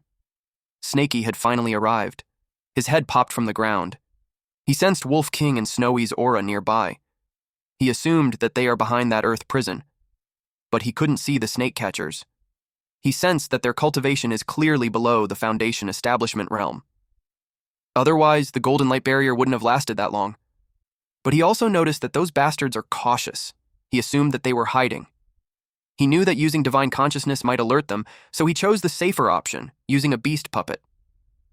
After a while, Z expressed that it looked like he worried too much, and those two demons didn't seem to have any backing. He decided to kill them before Master Ye arrived. Z noticed the lizard. Hu replied that it's just a small lizard. Hu teased Z for being scared of it. Hu uttered that it's trembling just from staring at them. Suddenly, it opened its mouth and created a beam. Surprise, motherfuckers! It fired at those men. They immediately used hardening technique and Earth's shield. Several lizards did the same thing. They knew it was too late. A loud explosion happened. The man called for Ji-Hu, but that man was already roasted. The man realized that it was the heavenly puppet sex technique. The man didn't expect that a cultivator from the Qin Kingdom was there. The white snake reported to the wolf that a certain someone had returned. The wolf asked if she's certain. The man introduced himself as Zhu Zhe, a disciple of the Moving Mountain sect. He asked if there's some sort of misunderstanding between him and the heavenly puppet sect. But Snakey replied that he's going to bomb him to oblivion. Him and the lizard prepared to attack. The man instantly moved and used Earth's shield, rotating defense.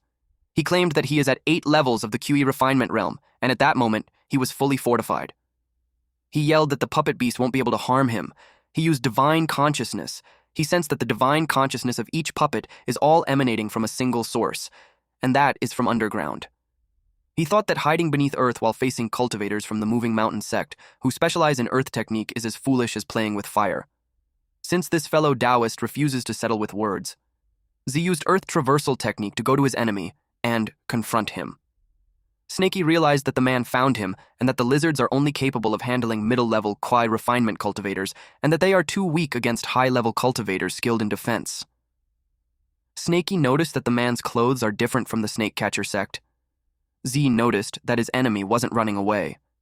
He realized that it was trying to fight him underground. Z took out a chain and claimed that it was his way of avenging Shui Hu. He used piercing technique stone needles. Snakey found this guy too noisy. He used wind blade technique. The guy called him an idiot for using the wind blade technique, which has a weaker effect underground.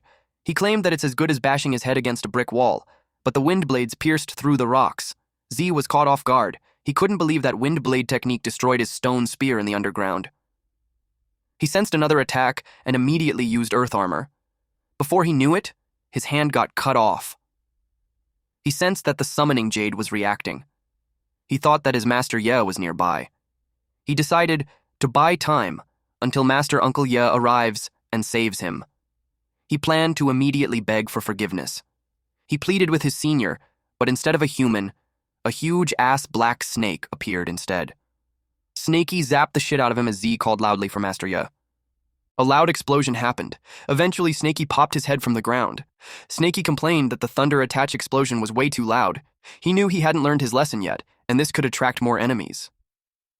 Snakey vowed never to use the thunder attack technique in the underground again. He remembered the guy calling out for Uncle Master Ye before he died. Snakey wondered if this guy had reinforcements.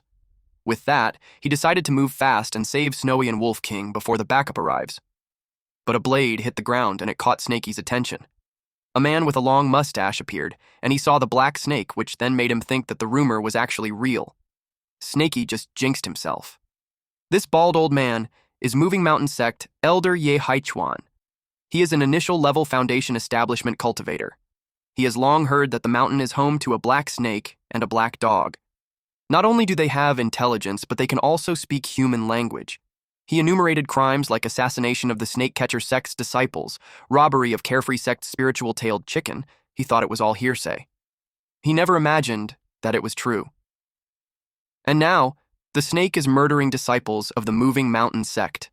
He vowed not to let the snake leave alive. Snakey thought of him as a fool since his puppet had already surrounded the place.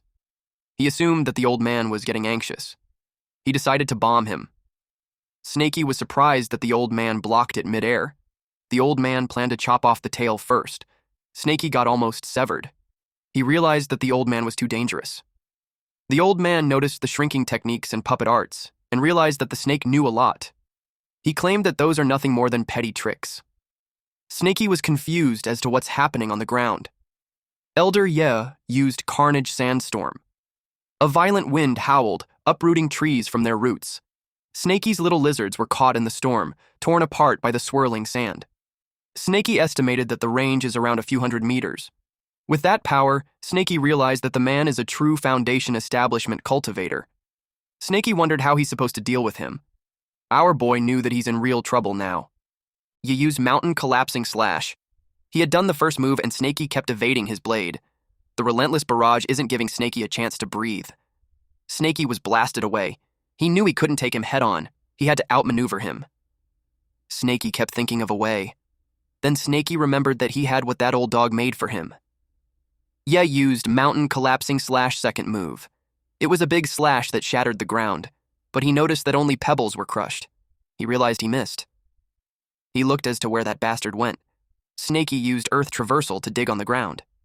You saw him trying to run, so he was about to throw his sword to stop him. He threw the sword while saying, "Ask my sword if it allows running."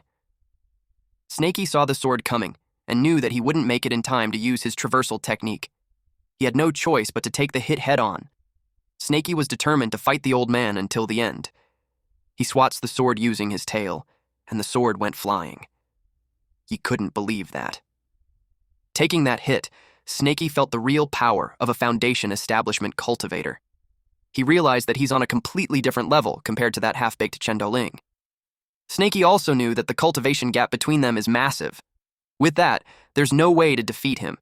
He didn't expect for the snake to manage a chip on his sword. It made him curious as to what secret this snake has. Snakey used earth traversal technique. Ye saw him running and used soil petrification arts.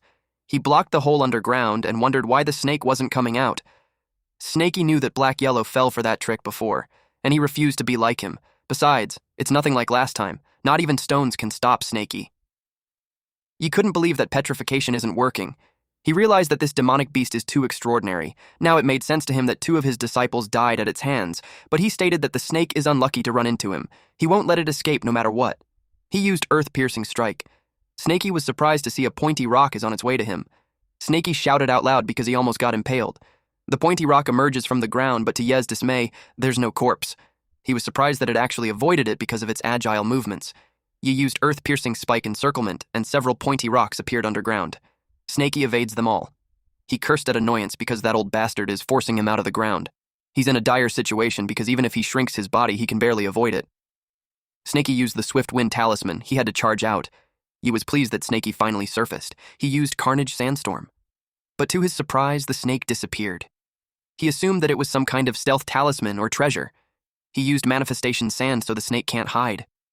But there was still nothing. He thought it ran away while in stealth. At that point, Snakey is already 800 meters underground. It was too close, but Snakey was fortunate that he had that stealth talisman. Otherwise, without it, he would have never made it back down there. He realized that the old dog was right. Fighting a higher-level opponent is no less than defying heavens. And if he wants to rescue Wolf King and Snowy, he will have to wait for the old dog's arrival and coordinate with him.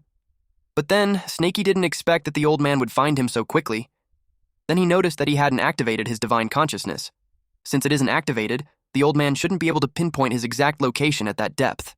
It dawned on him that if Ye really found him, he would have attacked instantly. He realized that it was just psychological warfare to rattle him. As for Ye, he got no response from the snake.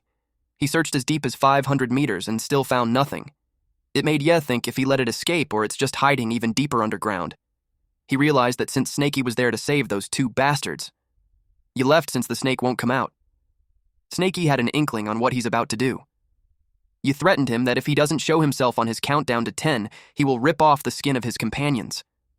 In such a tight space, his earth-piercing spike will kill them within 10 seconds.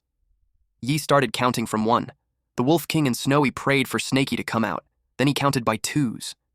Snakey panicked and complained that it's not the proper way of counting. Snakey yelled where he was and told the old man to leave them alone. Yi was pleased that he finally showed himself. As he expected, Snakey was still underground. Ye used earth traversal technique and counted on how deep the snake is. He reached 800 meters and found out that Snakey was there. He couldn't help but comment that Snakey sure is tough. He asked him if he's not afraid to get squashed into mincemeat. Even Ye had to be careful past 500 meters. Ye used anti-squashing golden protection. Then he eventually found Snakey. He used earth crushing, and Snakey was hit all over his body. Snakey charged at him with his mouth wide open. He vowed to kill him. Ye challenged him as to how he will kill him. Ye's sword pierced through Snakey's head. Snakey hissed loudly. Then Snakey stopped moving. Ye was disappointed that he died just like that. He was planning to capture it alive. He didn't mind it since it's still very precious even if it died. He planned to bring it back to the sect. But then he noticed a black golden stone dropped from Snaky's mouth. That's when he learned that it was actually a goddamn puppet, but it confused him that it had blood and flesh. Then he saw golden spikes coming. He realized he got tricked, and the real body is still underground. He estimated that it's less than 3 meters away. Ye used earth shield, then earth armor, earth flowing wall, then inner armor. He doesn't have enough time to cast all his defenses. But even that minimal steel-like protection isn't something a lowlife like that snake can break. He was confident that he wouldn't get hurt, but he screamed loudly when he did. Snaky appeared and asked, "Hurt you?" Snaky swats away the sword and the old man panics. Snaky corrected him, saying that he just wants to kill him. Snaky told him to leave his leg behind. Ye used mountain-piercing spike. Just as Snaky thought, Ye still has treasures. Snaky used fire snake technique followed by wind blade technique, then thunderstrike technique. Ye used flee. At this point, Snaky is already panting. His body has reached its limit. He felt bad because just a little more and he would have killed him. Meanwhile, Ye was relieved that he escaped in time. Ye still has his life-saving blood spiritual pill. While running away, he commented that the snake is extraordinary. He needed to report back to the sect immediately. He knew that if the demon wasn't eliminated, it would become a major threat. But then, he saw the rumored black dog blocking his path. Seeing Black Yellow with this cunning face of his, I already know that this old man was fucked. He turned to the other direction to evade it. He contemplated such coincidences. He assumed that the bastard snake set up the ambush beforehand. He knew he needed to run quickly. Suddenly, he screamed out loud as his head crashed on the trunk. Black Yellow was now on top of Ye. He noticed that the man stopped breathing. He stated that a foundation establishment cultivator reduced to that state is kind of amusing, and he hasn't even done anything yet. He was impressed by Snaky. Suddenly, Snaky yelled for him to step back. Black Yellow was about to greet Snaky, but to his surprise, Snaky was about to unleash fire snake technique. He yelled at Snaky to cut it out since the man is already a corpse. When the man was engulfed in flames, he yelled loudly. Black Yellow realized that the man was just using tortoise breath to feign death. Black Yellow told Snaky that it was enough since the man had already turned to charcoal. Snaky was relieved that it was finally over. Black Yellow saw Snaky's condition and asked him if it was those mountain-moving sect bastards who did that to him. Snaky replied that some of it was done by them and the rest was done by him. Snaky had torn off his own skin, his insides, to disguise the puppet. Otherwise, he wouldn't have won. Black Yellow saw with his own eyes that these bastards really gave Snaky a beating. With that, Snaky informed Black Yellow that he will sleep for a while. At this point, Black Yellow was enraged that those mountain-moving sect scum had harmed his disciple. He held Snaky in his paws and vowed that he, the heavenly wandering demon, shall play with them. They went back to the cave. Snowy immediately cuddled Snaky. Black Yellow informed her that he already applied spiritual medicine. He also set up hidden formations around there. Their place should be safe for the meantime. He told those three to stay there and focus on healing, and he will be back shortly. Snowy was worried since Snaky hasn't woken up yet. Black Yellow assured her that he will be back before the incense burns out. He brought out the incense, and it was gigantic. Black Yellow, while on top of the incense, instructed Wolf King to move the incense more to the right. Wolf King's reaction and annoyance was funny, because it was thick and long. Black Yellow told him to stop whining and explained that it's a healing incense. He reasoned that since those three are heavily injured, so if the incense weren't that thick and long, it wouldn't be enough. He confirmed with them if they inherited his healing technique. Snowy replied yes. He told them to use it, and they will recover in no time. They did, and Black Yellow noticed that their wounds are already improving. He placed the pouches he got from Sui Hu, Zhuzi, Ye Haichuan, and told Snaky that all those are for him, and he didn't touch it. Now it was time for his revenge. At Mountain Moving Sect's Soul Lamp Hall, someone yelled, "Outrageous!" This man, the Mountain Moving Sect's leader, Shiyazi, is in the early stages of the Golden Core realm. He found out that junior brother Ye's lamp has gone out. He couldn't believe that a Foundation establishment elder died in the wilderness. Since he took leadership, nothing like that has ever happened in their sect. Mountain Moving Sect's elder Shifengzi, a mid-stage Foundation establishment, stated that it occurred near Myriad Snake Valley. He speculated that it could be the work of another group from the Snakecatcher sect. Even though they are affiliated with the Snakecatcher sect, there's constant infighting between sects. Snakecatcher sect's elder Chen Dowling replied that the 5 sects under the aegis of the Snakecatcher sect signed a peace agreement before entering the mountain. Even if there's conflict, it is still between the disciples. He stated that there's no way they will kill a Foundation establishment elder. Yazi agreed with Brother Dowling. He stated that Dowling traveled all the way to discuss important matters with them, only for such a disaster to occur. He finds it truly shameful. Dowling replied that it's fine since they are in the same boat after all. Yazi pondered that if it wasn't the work of a cultivator, it could have been a demonic beast. Fengzi argued that it's impossible. He shared that Senior Xuanyangzi's clone was also slain in that area. Afterward, they conducted a thorough search within several hundred meters of Myriad Snake Valley, and there was no Foundation establishment-level demonic beast in sight. And even if such a beast did exist, they assumed that with Junior Brother Ye's abilities, there's no way he wouldn't have been able to escape. Moreover, the corpse was burned rather than devoured. From what they know, it doesn't resemble the work of a demonic beast at all. Yazi was furious. Dowling claimed that he knew who did it. He assumed that it was the demonic black snake. He stated that although it hasn't reached the Foundation establishment realm yet, it's incredibly powerful. Not only does it possess intelligence, but it's also exceptionally cunning. He shared that several of his disciples have fallen to its fangs. He was ashamed to share that he was also a victim, but he was certain that the snake was responsible. Fengzi noticed that Dowling was really worked up. He figured out that what made Dowling take a prohibition pill is related to the demonic snake. He replied that he had heard of the snake before, and since Dowling had fought it firsthand, they pledged to assist him in slaying it. He instructed them to relay the orders to all the disciples and follow him to search the mountain.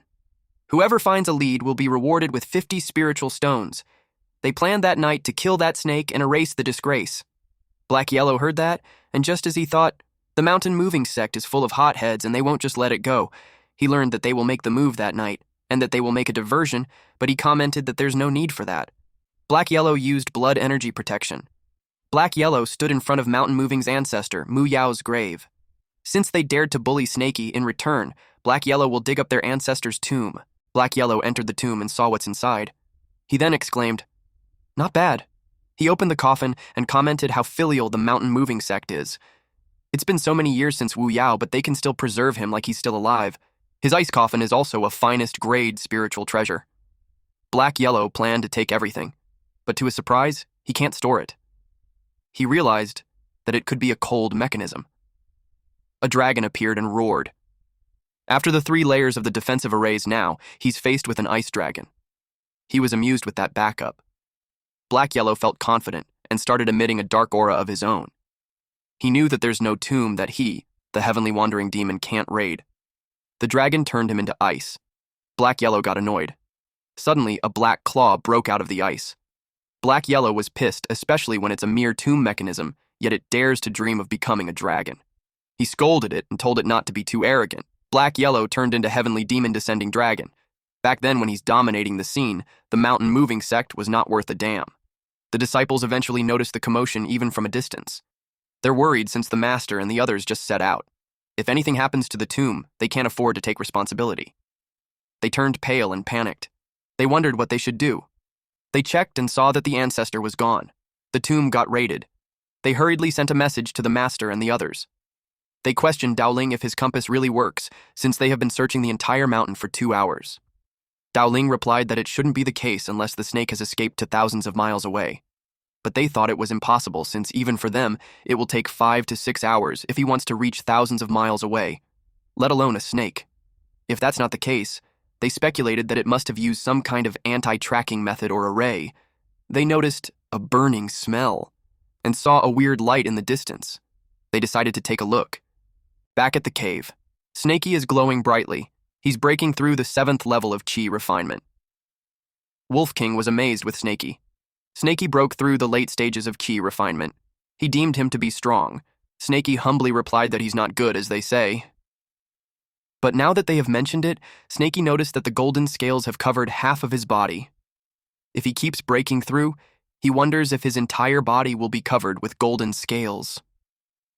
In the background, Snowy blushed as she held Snakey's old skin and wondered what happened. Suddenly, they heard someone calling for the demon snake to come out and die since he dared to slay the disciples of the mountain moving sect. Wolf King was about to report that there's someone, but Snakey immediately held his mouth and shushed him. From the sound, Snakey anticipated that there's still a distance. The divine consciousness also can't find anyone. Snaky speculated that they are trying to trick them. The old dog had set up an array for them, so Snaky trusts that it should be dependable enough. He told them to wait and see, and if it doesn't work, they will have to fight for their life. Again, Snowy couldn't help but blush. Yazi expected that the light was from their current location, but he's confused since there's no movement at all. He ordered everyone to search the place. But suddenly, a bird arrived. It's an emergency summoning from the sect. When he read it and learned that the ancestor's tomb was raided, he was furious. He immediately ordered everyone to return to the mountain with him. Black Yellow watched them from the tree, and he finds it funny that they scurried back home. He even wanted to disgrace them further by throwing Wu Yao's corpse into the snake catcher sect's toilet. Black Yellow also thought of refining Wu Yao into a puppet. He thought it would be interesting. Unfortunately, he still hasn't gotten his hand on the Heavenly Puppet Sect's third-level technique. If he knew that would happen, he should have gone to the Heavenly Sect Puppet Sect to take one back in that year. He expected no one would say no to him since he's famous. Even the Divine Puppet Sect headquarters must submit to him, not to mention the Heavenly Puppet Sect. When they arrived at the tomb, someone yelled loudly. Yazi expressed that it was unfilial. He asked who could have stolen the coffin. Back in that year, their ancestor was an expert in the Golden Core realm. The man is halfway into the nascent soul, and to dare to steal his corpse, they assume that the opponent is at least a cultivator in the Golden Core realm. A disciple asked why a Golden Core cultivator would do that. But other than a Golden Core cultivator, they believe that it won't be possible to break into the 3 layers of array and not get killed. Dowling asked why nothing happened to the other sects, and only the Moving Mountain sect got into trouble. And just when the disciples went out, Fengzi asked what he meant. Dowling told him not to be angry, as he was just analyzing who did it. He explained that there's too much coincidence left since they just left, and the ancestor's tomb got raided immediately. He believes that the opponent chose this method most likely to seek revenge or to stand up for the demon snake. Dowling asked them if they knew that the demon snake still had a black dog companion. He shared that it once dug around graves and stole corpses in the village at the bottom of the mountain. Yazi ordered a bounty on the demon snake and the black demon dog. Those who will find clues will receive 100 spiritual stones. Those who will kill them will receive 200 spiritual stones. And no matter what, they need to get back their ancestors. Black Yellow returned expecting that everyone was already healed. He yelled at them to pack their stuff and come with him at once. Black Yellow announced that he found another cave suitable for cultivating a few hundred miles away. Snaky appeared while sticking close to Snowy and the Wolf King. Snaky reasoned that there are people from the Mountain Moving sect out there. Black Yellow assured him that they all got drawn away. Snaky was surprised to hear that. He asked him how he had done it. Meanwhile, Snowy was love-struck thinking that Snaky was on top of her. Black Yellow replied that he will tell them the details on the way. If they don't leave at once, those people might return. Black Yellow didn't forget to collect the spoils. When Black Yellow looked up, he was confused since they weren't there anymore. Upon hearing that the Moving Mountain sect is going back, those 3 immediately bolted. He asked them if they even knew the way. He told them not to run around. Black Yellow called them to wait for him. Few hours later, at Phoenix Perch Mountain, Black Yellow claimed that it's the place. He already set up the array. He encouraged everyone to get some rest for that night. Wolf King told him that he's good at looking for caves. Snowy expressed that the place feels similar to the Myriad Snake Valley, and she likes it. She wants to plant the snake fruit tree again. The next day, Black Yellow threw a snake on the ground. It looked like Snaky. Black Yellow told Snaky that he fixed the snake clone for him. Snaky thanked him, but he noticed the weird eyes.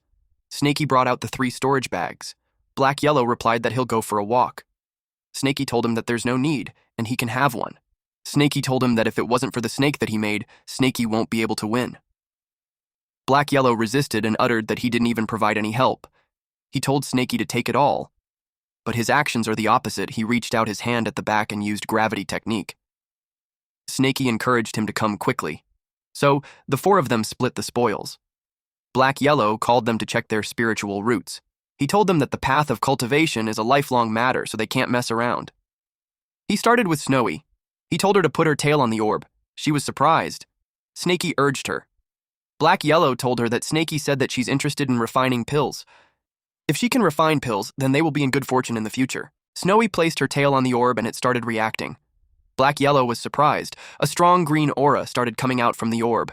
It showed a single attribute, top-tier wood spiritual root. It is an innate sacred body for pill refinement. This level of talent is rare, even among humans. It is 1 in a million. Major sex would fight over someone like that. Black Yellow told Snaky that he's lucky because he will never run out of pills. Snowy and Wolf King had no idea what's happening because Black Yellow started whispering to Snaky.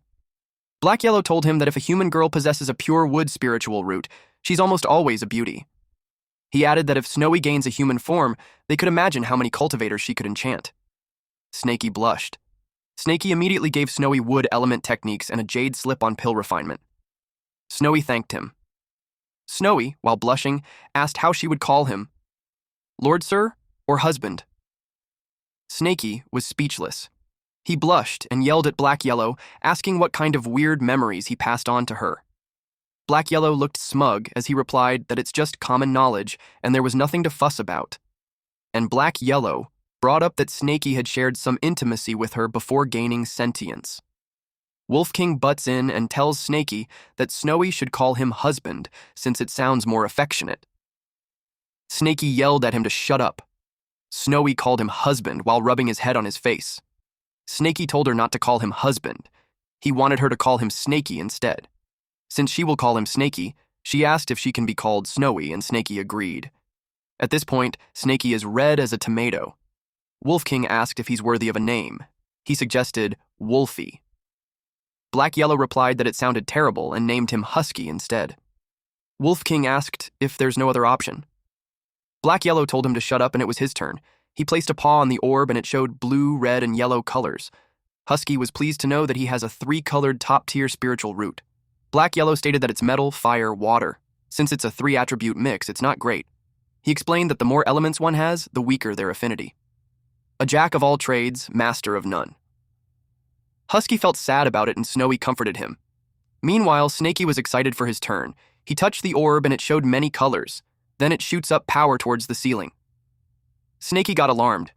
Husky covered Snowy from the debris, while saying that it's too extreme. Black Yellow told Snaky to move his tail quickly, since the crystal ball can't handle it anymore. Snaky and Husky got blasted away. Snaky asked if that was a 7-colored mixed spiritual root.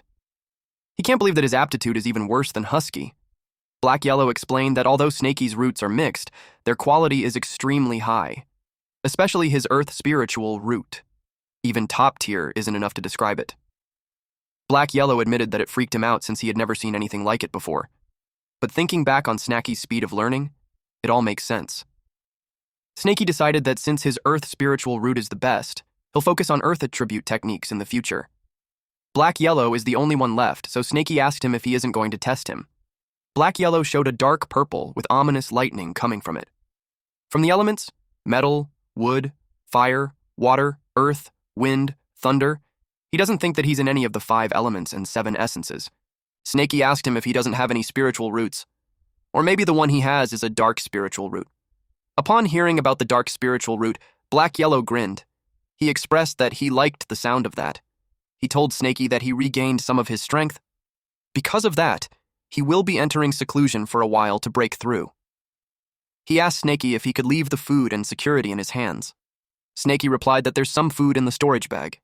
And as for security, he stated that as long as they don't run into cultivators above Foundation establishment, they should be fine. 1 month later, someone used earth-piercing strike and a huge spike came from the ground. It was Snaky. He then tried earth-flowing wall. Our boy is slowly mastering all the elements now. An earthbender avatar.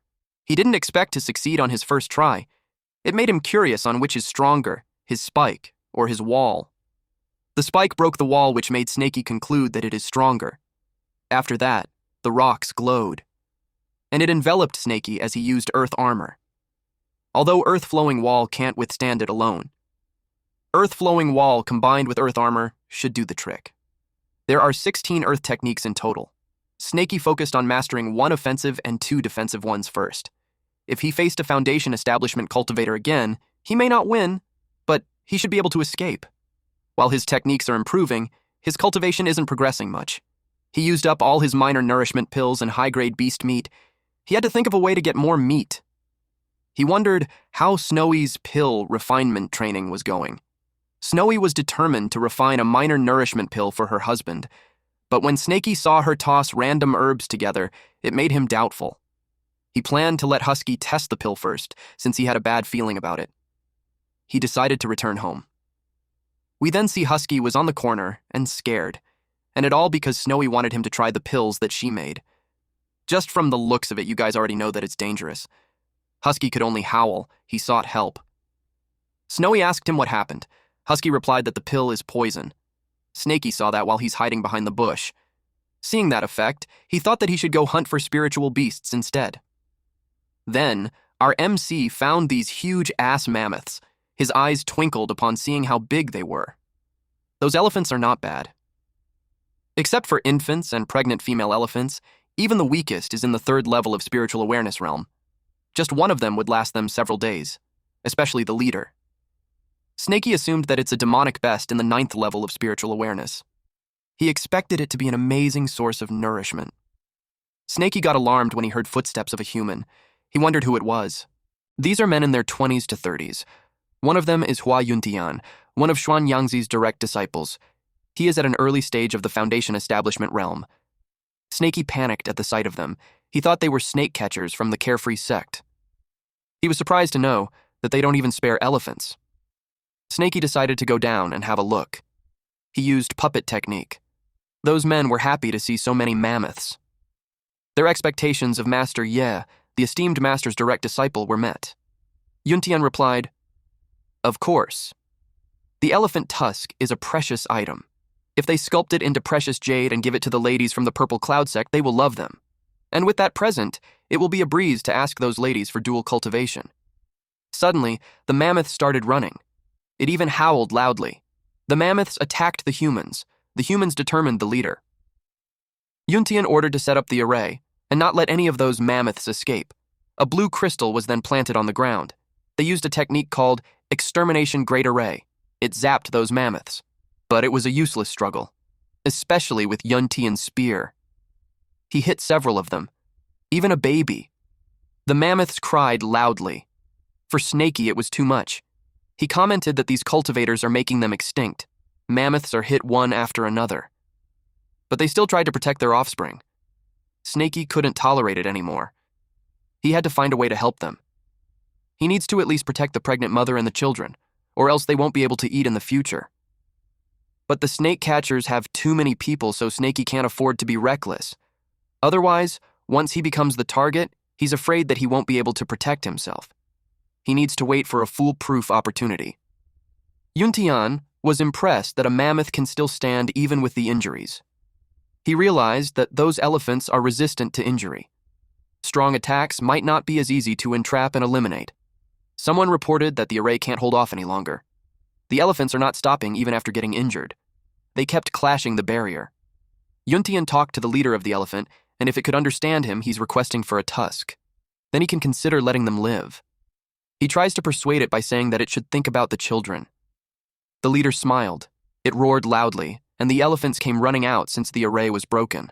A few mother elephants and children have escaped. Yuntian stated that since it refused to take the easy way, they will do it the hard way. Since the elephant wants to leave behind its bloodline, Yuntian decided to cut off its roots first. The elephant swats away Yuntian's sword. Yuntian was surprised. The elephant was provoked. Yuntian called it a scum. Yuntian ordered Zhang San, Li Si, and Wang Wu to go chase after the escaped one. Then he ordered others to follow him and kill those scums. Snaky saw the chance. There's 1/9 of the level QE refinement and 2 6th levels of the QE refinement.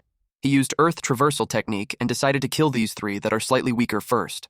A mammoth cried out in pain. But these humans won't just let them go, but they keep struggling.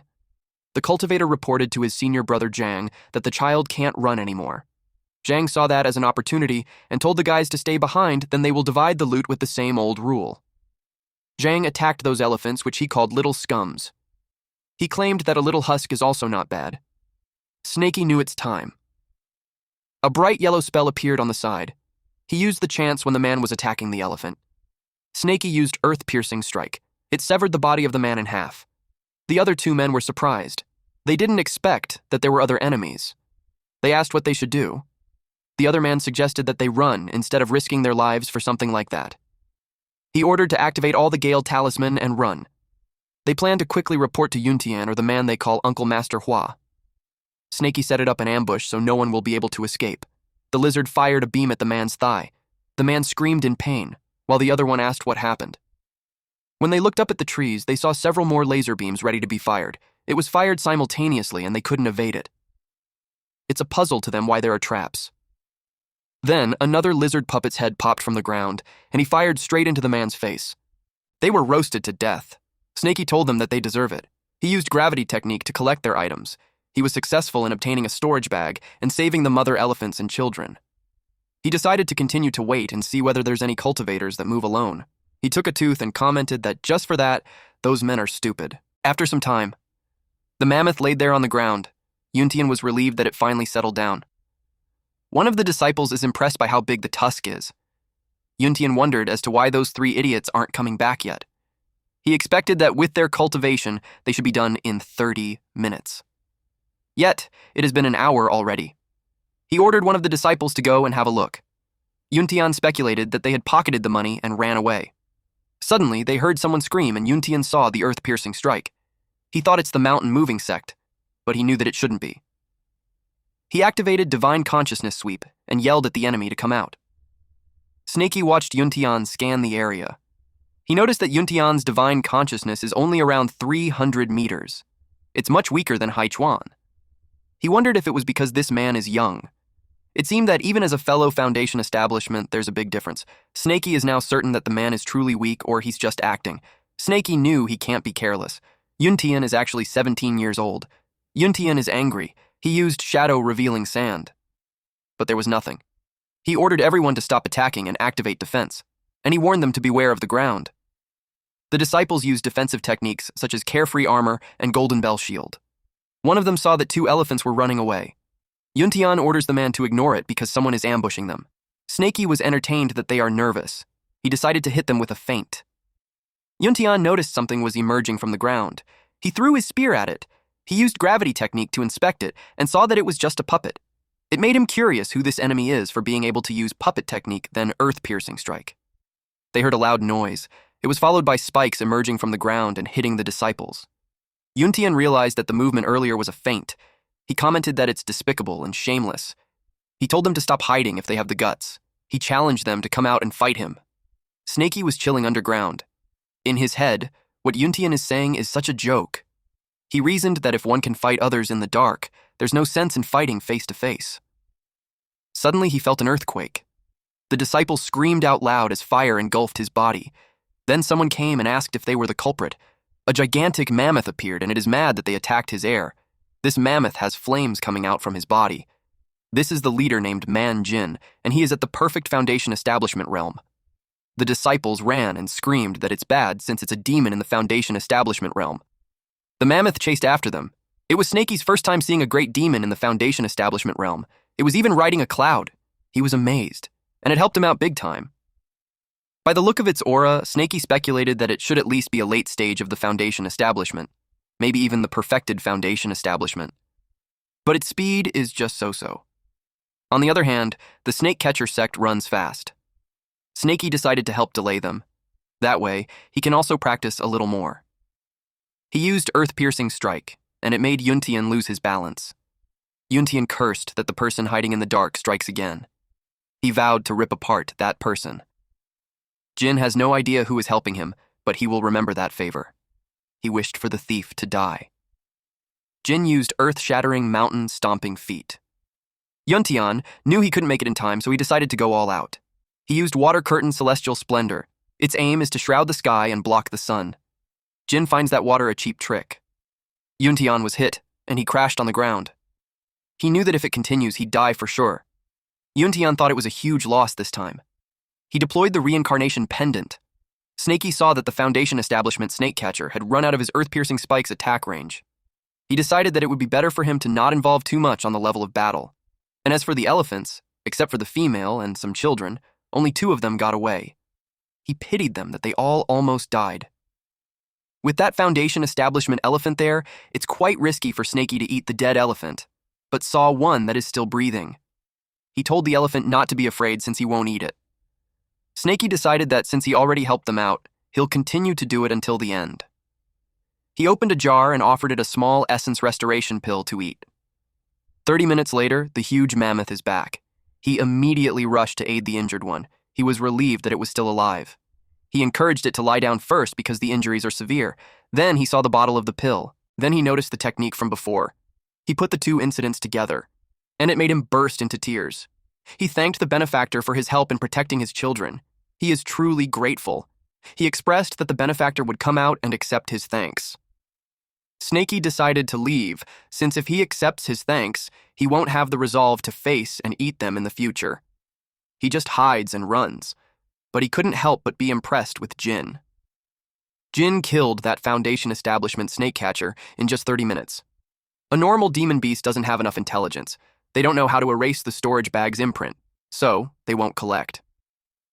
It dawned on Snakey to loot the corpse and pick up the leftovers. But he was cautious since the man could just be acting dead and has a trump card. With that, Snakey just left and decided not to be greedy. 3 days later, Yuntian woke up. It took him 3 days for his body to reform. That made him angry at the old beast. He was relieved that he deployed the reincarnation pendant ahead of time and barely managed to stay alive. A mist appeared in front of him, and a holographic image of Yuntian's master appeared and asked him if he's awake. Yuntian asked his master if the despicable person appeared. His master replied that it has been 3 days since Yuntian faked his death, and no one appeared. He gave that person 9 marks for being so calculating. Yuntian was surprised that it made him cough. His master gave him 0 marks for his mental resilience, but his master didn't say more since Yuntian is heavily injured. He decided to send him to the Purple Cloud sect to heal his wound. Yuntian could only say yes to his master. A few hours later, we see a bright light while someone casted a spell to break through the 8 levels of spiritual awareness. It was Snakey. He is frustrated that it isn't working. Although the minor QE replenishing pill he obtained helped him cultivate up to the 7th level of spiritual awareness, reaching the 8th level is still far for him. Snakey wanted to reach the Foundation establishment realm soon. He's curious if he would be able to soar the skies if he'll be able to do that. He decided to ask Black Yahello about it later. He wondered what changes would come after he reached the Foundation establishment. He saw something explode again. He assumed that there's 3 of them. Someone coughed as he was burnt. He complained that it was so suffocating, and regretted that Snowy learned to refine a pill. Wolf King blames Black Yahello since it was Black Yahello who told Snowy that she has an innate sacred body perfectly suited for pill refinement. Black Yahello defended that he didn't say anything wrong since Snowy had a single attribute top-tier spiritual root. But he questioned where they went wrong. He had never seen that kind of talent before. The cauldron has a 100% chance of exploding when refining pills. It doesn't matter how carefully he guides her. When she does it, it just blows up. He's frustrated since it's the 5th explosion for that day, and if it continues, the cave will collapse. Wolf King remembered that Snowy succeeded once. He narrated that she gave him one of the pills to try, though it was nothing but poison. Black Yahello replied that the pills that she made before were undercooked, and Wolf King was just lucky to survive after eating one. Snowy was crying as she expressed that she just succeeded in refining a pill. Black Yahello told her to take it out and he will check. He was confused with the smell and shape. He asked what kind of pill it was. Snowy replied that it's a minor chi replenishing pill. Snakey had asked her to refine it for him, and it was her first successful attempt. Snakey uttered that no matter how he looks at it, the black lumpy thing doesn't resemble chi replenishing pill at all. Black Yahello suggested that since it was Snakey who told her to make it, he should be the first one to try it. To guilt-trip him further, he told Snakey not to let Snowy's hard work go to waste. Snakey refused it, saying that he's just a humble disciple, and his master should take it instead. Black Yahello teased him that it's too late for him to call him master. Then, he encouraged Snakey to try it since he needs it more than he does. Snowy was under the impression that her pill is popular, and that made her happy. She assured them that she will make more so everyone can have some. They simultaneously responded, "No need." Black Yahello remembered that they still have an ally. Snakey thought about Husky. Husky ran away while saying that even if he's not talented, he's not stupid. Black Yahello ordered him to go catch 2 demonic beasts since that was the only option they have for now. 1 hour later, Husky brought back an annoyed monkey and fish. Black Yahello determined that those beasts are in the 2nd and 3rd level of spiritual awareness, and that's enough. He tested a small dose on the 2nd level first. The fish immediately glowed. They saw it already broke through the 3rd level. But they realized it's actually at 4th level already, and it's still breaking through. Black Yellow stated that the pill is effective, and it's really a minor QI replenishing pill. Snakey was impressed that just a little chunk had that much power. He couldn't imagine if someone had swallowed the entire pill. Black Yellow uttered that it was as expected of a single attribute top-tier wood spiritual root. It's a genius in pill refining. He boasted that his judgment was right. Snowy looked proud and touched that she's called a genius. But they noticed something wasn't right. Snakey asked what happened to the fish. To their surprise, the fish grew legs. And it ran away. Snakey stated that the fish had evolved. Black Yellow corrected him that it was a mutation. The fish became a monster. Snakey was relieved that the monkey was too shocked to run. Black Yellow saw that it fainted. He instructed them to feed the rest of the pill to the monkey. He told the monkey that it will increase its cultivation, so he should swallow it. The monkey emits blinding light. At that point, the demon monkey's transformation went beyond Snakey's understanding. It's like it underwent the evolution of the apes. It stood upright, almost like a human. Charles Darwin would have pissed his pants seeing this. Snakey and Black Yellow felt overwhelmed that it just broke through 5 levels in a row and reached the 8th level of spiritual awareness in an instant. What's shocking to Black Yellow is that it turned into a human, but then it fell flat on its face. Snakey asked why it isn't moving anymore. Black Yellow explained that the energy is so overwhelming that it went into key deviation and died. Snakey was shocked to hear that. Snowy apologized and explained that she didn't do it on purpose. She didn't know that it would kill someone. Snakey told her not to be silly since they caught the monkey to eat it in the first place. Black Yellow uttered that Snowy followed every step correctly, but the results are insane. From the ingredients to the refining process, everything was right, but the effects are completely unpredictable. And the way the monkey died was familiar to Black Yellow. Snakey smelled something. He sniffed Snowy, and it made her blush. She asked if she smelled weird to him. Snakey told her that she smells nice, but there's something off. He asked her what cultivation technique she learned. She replied that it was called Heavenly Devil Art. Upon hearing that, Black Yellow got nervous. He forgot to deal with that when he helped her gain intelligence. The Heavenly Devil Art is only suitable for a demonic fiend's body like his. He had never seen a single attribute, top-tier spiritual root, cultivated before. Black Yellow told Snowy to try to circulate her technique. Then he instructed Snakey to get away from her. Snowy did as she was told, and she released spiky vines around her. It was the Heavenly Devil Art merged with the wood spiritual root. Black Yellow had never seen true ki like that before. It made him conclude that the case is solved. It must be the reason why Snowy's pills are so bizarre. Snowy asked if she can still refine pills in the future. Black Yellow replied that she's really talented, so he advised against it. Snakey, on the other hand, told her not to listen to the old dog. He encouraged her to practice if she likes it, and they just needed to find some human cultivators to test on them. He's positive that it will work out eventually. He gave her a new cauldron and ingredients. Snowy was touched that it brought tears into her eyes. Upon seeing that, Snakey got flustered. Black Yellow told Snakey that since he's the one who let her refine pills, he should be the one to eat everything she makes. Snakey questioned why it had to be him when he just comforted a girl. Then, Black Yellow asked Snakey if needs some pills. He knew a way to get plenty of minor chi replenishing pills. He stated that it will be enough for Snakey to cultivate until he reaches perfection of the spiritual awareness, maybe even further. Snakey asked if it's enough to reach the foundation establishment. Black Yellow replied that it's possible. Snakey asked if he'll be able to soar in the sky once he reaches the foundation establishment. Black Yellow laughed at what he's imagining. He clarified that foundation establishment beats don't fly. Snakey was confused because he saw Jin had done that. He lost interest on that topic and instead asked what Black Yellow was planning. Black Yellow suggested robbing a sex pill refining hall. He opened a map of the Purple Mist sect. He told Snakey not to ask where he got it. He pointed at the pill refining room. Then he asked Snakey if he dared to do it.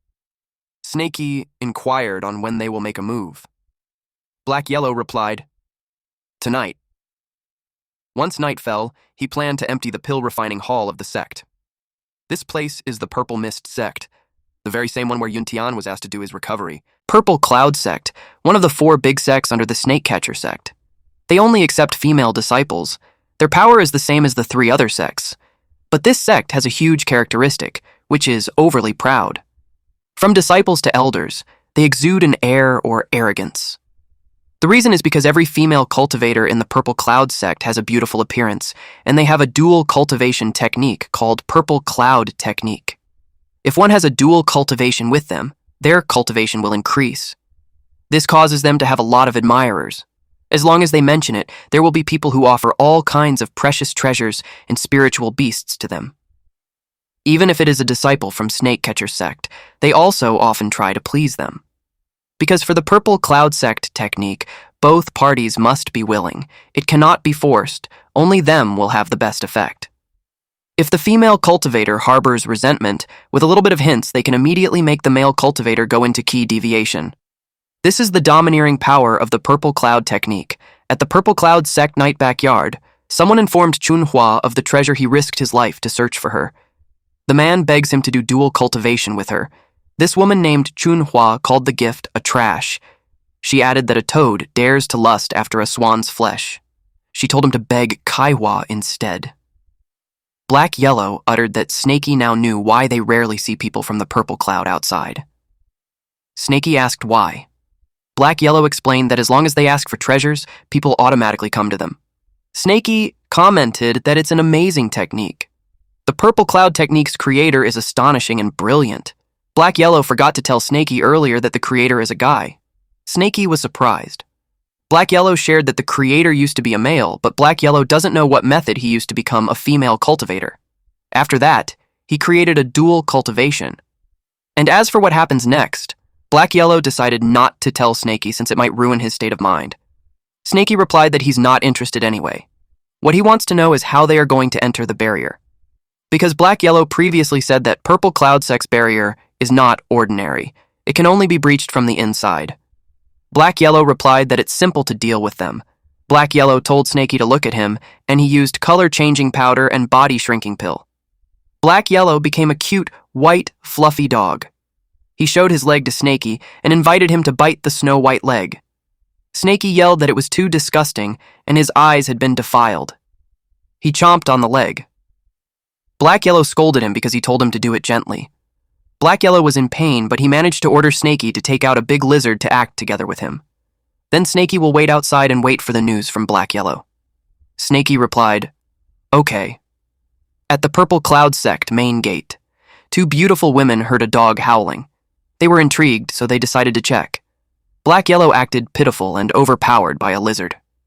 The woman called her sister Nuan and pointed out that the demon beast lizard is bullying the white dog. Deep inside Black Yellow is cursing Snakey for beating him up for real. The women rushed to the dog and made the lizard stop. The lizard ran away. A woman grabbed the white dog and commented that it's a pitiful one. Not only did it get bullied, it's also injured. They decided to bring it back and properly treat it. Snakey was puzzled that they brought Black Yellow in just like that. He couldn't believe it actually works when those two cultivators don't seem that weak either. The woman cuddled the dog, pitying it for being afraid because it kept moving around. But with Black Yellow's grin, it looked like he had other intentions for moving around while cuddled on the woman's boobie. Snakey identified that the women are at least in the middle stage of the QE refinement realm. He was confused as to how they are tricked so easily. Snakey thought if it's just that simple, then he could do it too. He decided to use a snake puppet that Black Yellow made for him to try. A woman heard a noise, then it saw the lizard attacking the snake. Snakey assumed that if those women saw a huge lizard bullying him, they would pity the small snake and would help him. But he was surprised when a sword hit the ground near the snake puppet. The woman was hostile. One woman expressed that the demon snake is disgusting, so they should kill it immediately. They saw the lizard and found it disgusting, so they wanted to kill it too. Snakey panicked. The lizard and snake puppet ran. He was confused as to why they saved the dog, but not the snake. Black Yellow was nervous and annoyed at this idiot for doing that when he doesn't even have fur on his body. It was funny because even so, Snakey tried to act cute. Black Yellow knew they shouldn't cause a big commotion. He barked and ran. The woman interpreted it as the dog getting scared. Black Yellow used an invisible talisman and ran. In his head, the woman didn't know how to hug, so it was uncomfortable. The woman called her senior sister and said that the dog is gone. She asked her to look for it together. She's worried because the dog is injured, so it shouldn't move around, and since it was wounded, she assumed that it shouldn't have run too far. After a while, they still couldn't find it, They assumed that maybe it got eaten by those few spiritual cats. The senior sister told the junior sister that it has been fated, and they can't do anything further. Yahello used Jade Plate Release. Then he informed Snakey that he had broken all the purple cloud sect's restraining array, and the gap can only withstand for 1 hour. He ordered Snakey to quickly come by following the sound transmission's direction from underground. Snakey went as fast as he could. He couldn't help but comment that the old dog is dependable this time. He replied that he's coming. Snakey arrived and Yahello showed him a map and pointed where the purple cloud sect stores their pills.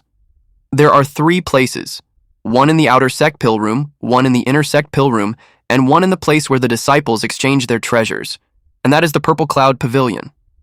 The pills in the outer sect pill room are all middle to low-grade pills.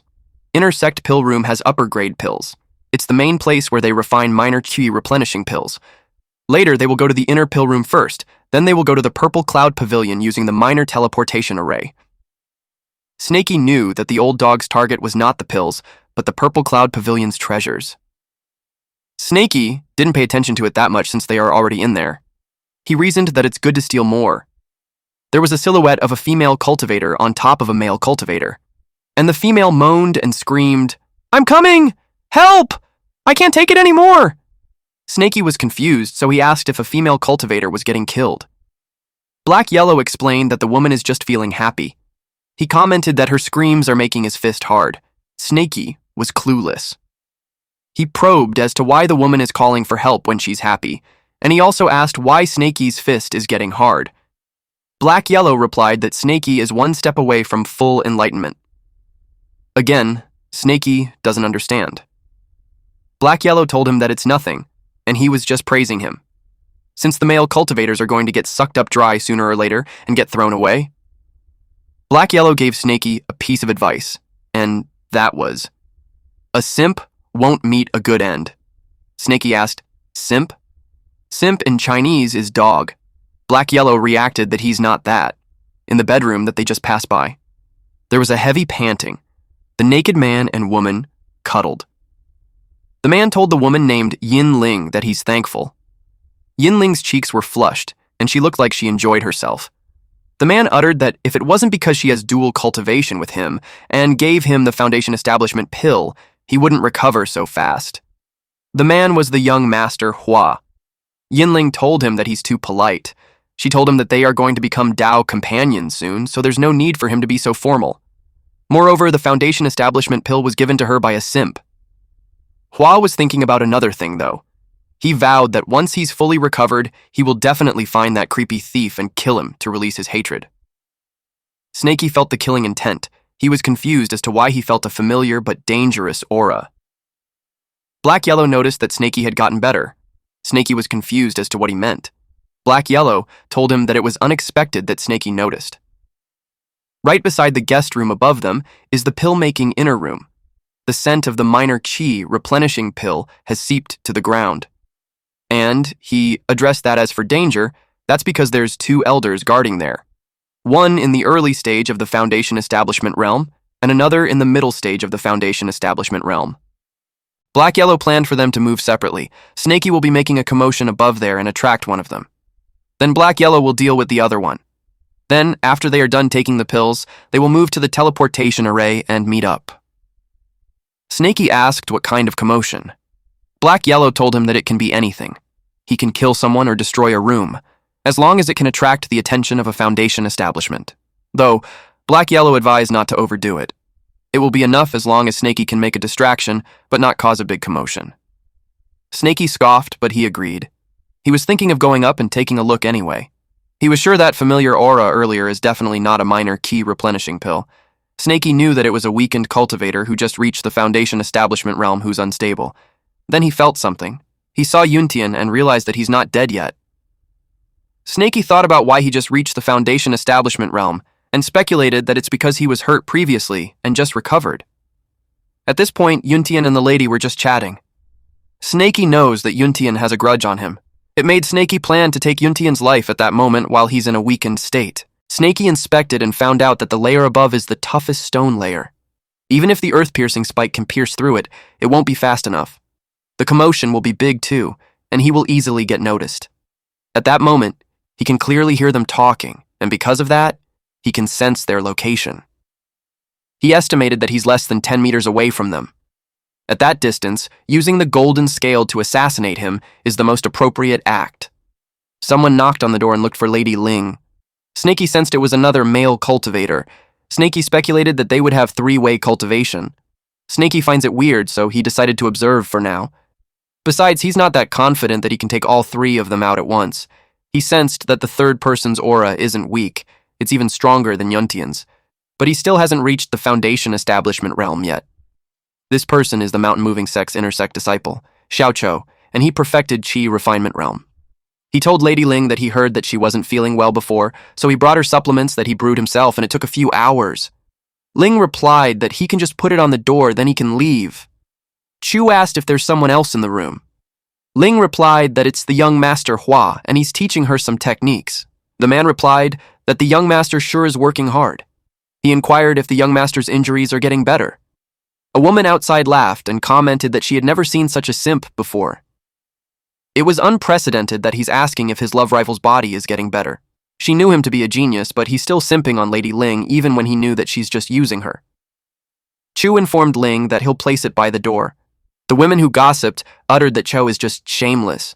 She heard that he even gave away his own foundation establishment pill for Ling. They called him stupid, since Ling wasn't even unwell and the supplement is just going to end up in Yuntian's hands.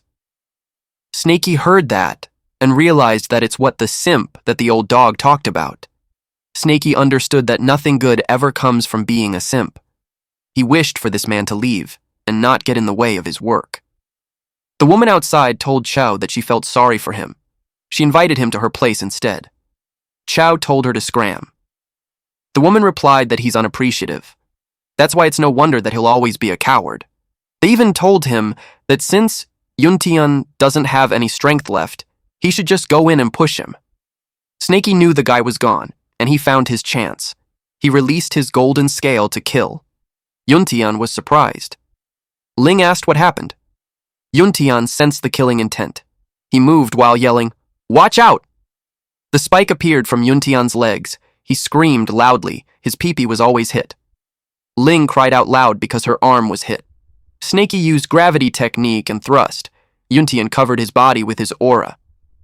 Snaky expected that the power of the scales weakened after turning around. Yuntian checks if Ling is all right. The people outside got curious about the commotion. Ling has a hole in her head. Snaky realized that he can't kill him in one shot. Yuntian had too many treasures on him. The simp from earlier came back too, so he can't attack now. He already caused a commotion, so he decided to get out of there and meet up with Yahello. Snaky ran as fast as he could. Chu entered the room and immediately searched for Ling. He saw them naked, and Ling hurt. Chu was so angry. Yuntian tried to explain. He told him not to get the wrong idea, and Ling was assassinated. Yuntian questioned the poor timing.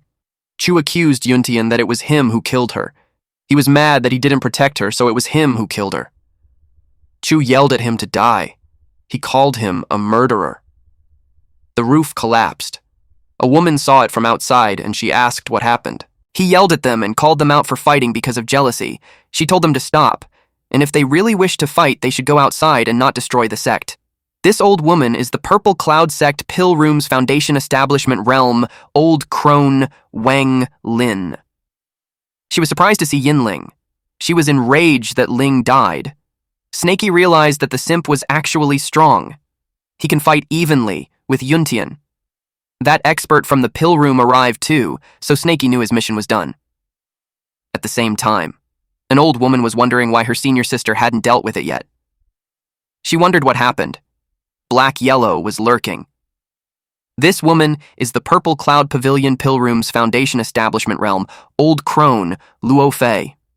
Feo commented that it's too noisy. She blamed the male cultivators for fighting over their sect's disciples. Yahello was pleased that Snaky did it. Now it's his turn.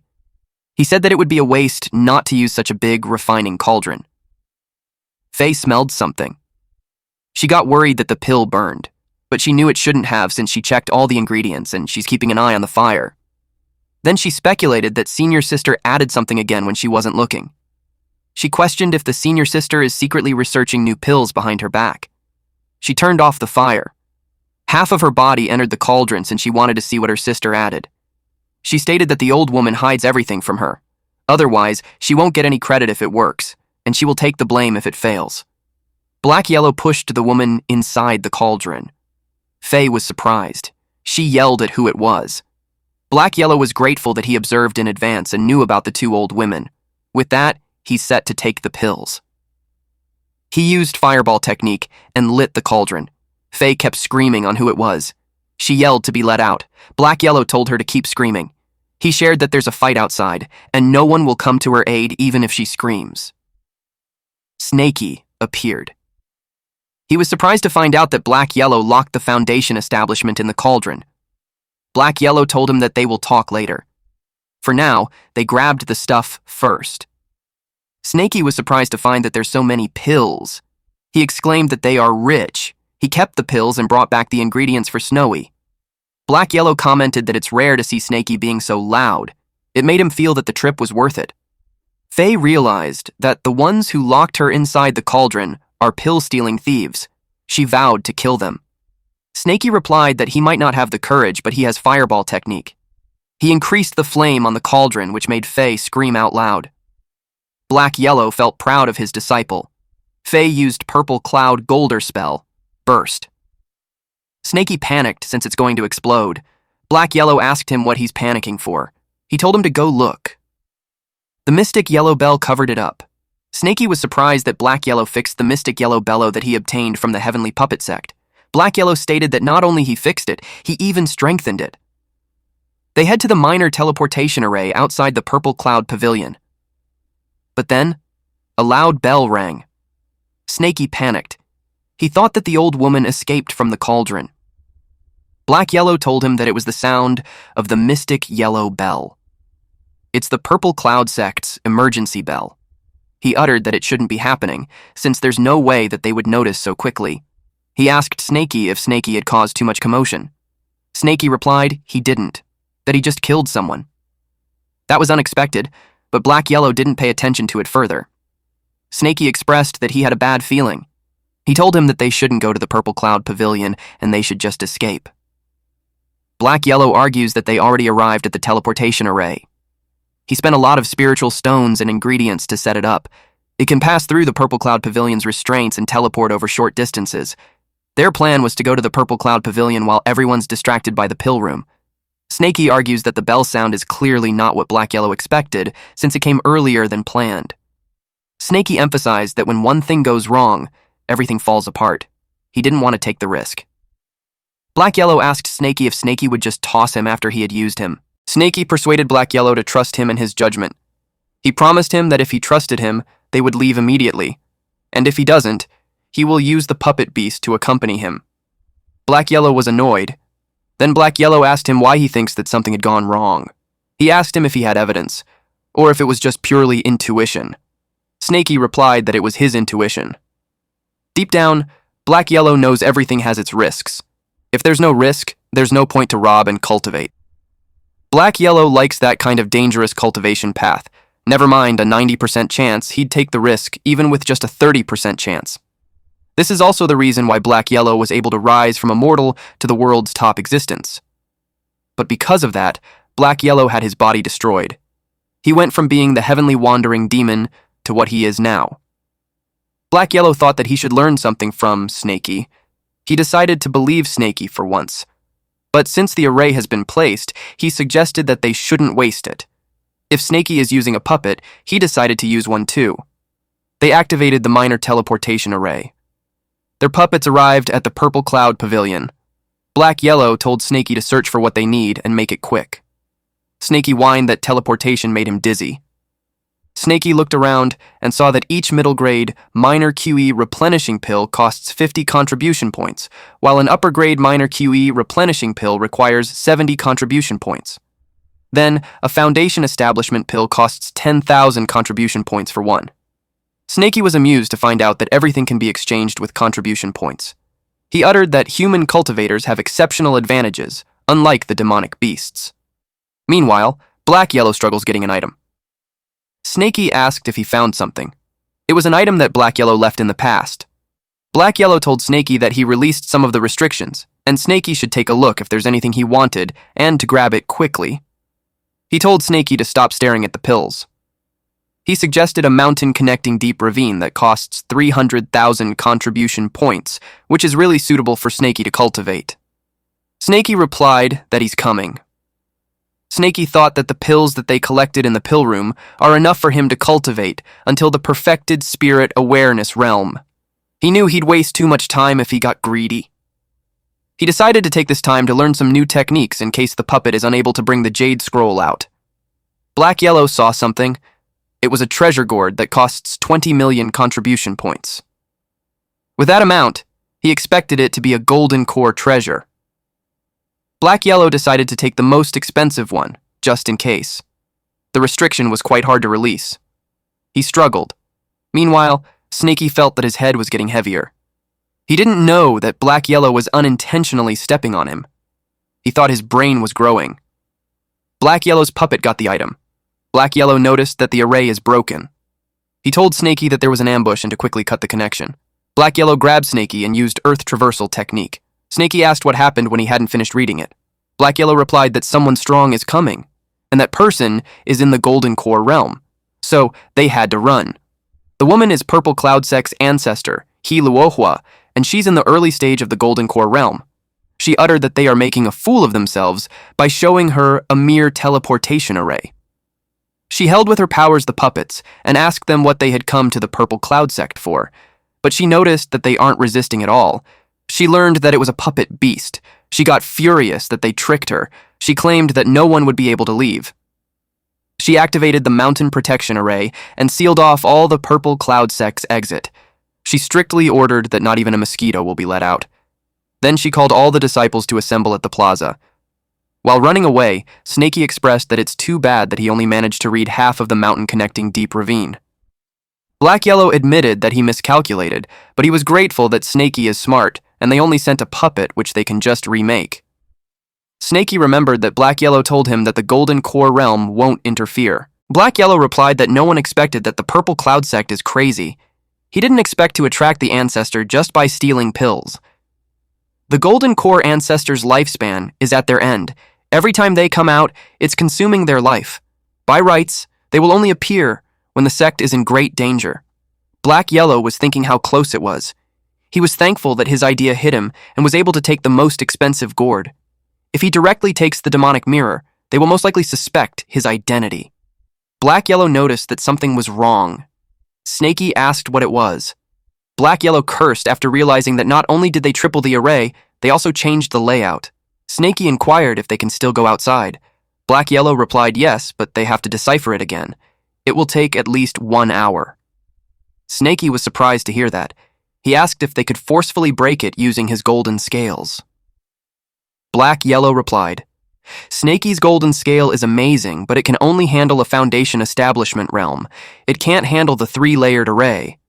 Moreover, if they want to forcefully break it, he can also do it. But it will immediately get them noticed. Black Yellow told Snakey to dodge. It was the old hag's divine consciousness. Snakey was worried that they got noticed. Black Yellow assured Snakey that he strengthened the invisible talisman so the old hag won't notice them. Snakey commented that the ancestor is hiding in the Purple Cloud Sect to ambush them. It was wicked. Snakey thought that she also guessed that they were hiding somewhere deciphering the array. That makes him think that they can't just wait and do nothing. He suggested distracting them. Black Yellow leaves the task of stalling to Snakey. He told him not to let anyone come close within 10 meters. Snakey replied, "Understood!" Luohua told the members that some thieves got into their sect, and now they're sealing the entire sect to catch them. And because they caught the demonic beasts, no one is allowed to enter and leave. One member raises the concern that the sect master hasn't returned yet, but Luohua didn't make an exception. They all replied that they understood. She gave them a life force detecting talisman, so if any being with cultivation enters a 10-meter radius, it lights up. The range might be small, but the effect is top-notch. Even if the target is using a golden core-level concealment treasure, they won't be able to hide. There are only 100 talismans. After the Foundation establishment elders receive theirs, the rest will be distributed at random. She instructed those with the life force detecting talismans to go and locate the demonic beasts and destroy the talisman as soon as they found it. They will be awarded with 300,000 points. They all did what was instructed. A woman expressed that even though 300,000 points is tempting, she didn't want to take the risk. The other woman told her to stop complaining, because if she's heard by the elders, she will get punished. A Purple Cloud Sect intersect disciple, Huang Yu, approached the senior sister and told her that if she doesn't want it, she can give it to her, because she doesn't mind enduring the hardship. The senior sister decided to give it to her then. The senior sister expressed that she's lucky. She uttered that people like you never understands. It's because she believes that if one can endure hardship, they will keep giving her more. The other woman replied that even if you came from a farmer's family, she's still one of the talented in their generation. The senior sister agreed that you is a single upper-grade Earth spiritual root. They expects you to reach Foundation Establishment realm within 3 years. But she refused to cultivate the Purple Cloud Sect's dual cultivation technique when she's been in the sect for 5 years and only reached the 7th level of key refinement. They gossiped that Yu risks her life hunting demonic beasts every day, but it doesn't compare to what they get from just one session of dual cultivation. Yu was thinking that as long as she earns 300,000 contribution points, she will reach the Foundation Establishment realm within a year. She believes that after exchanging mountain-connecting deep ravine, she will be able to leave the Purple Cloud Sect, and the event is her fortuitous encounter. She sees it as her one and only chance, so she's determined to find that demonic beast. An ancestor's divine consciousness didn't manage to detect it, so she thought that there's a big chance that the demonic beasts are hiding underground and are trying to decipher the array. She used the earth traversal technique and searched along the perimeter. She was positive that she would find it, at the same time somewhere around the perimeter. Yuntian was in a dire condition. He was fortunate that the array activated at the right time and helped him block the attack. Otherwise, he might die together with the madman. Someone yelled at him to come out. It was Chu. Yuntian told this madman that the Purple Cloud Sect said that a demonic beast infiltrated. He stated that Ling died at the hand of the said demonic beast. Chu replied that he doesn't care about the demonic beast. He was set to kill Yuntian first.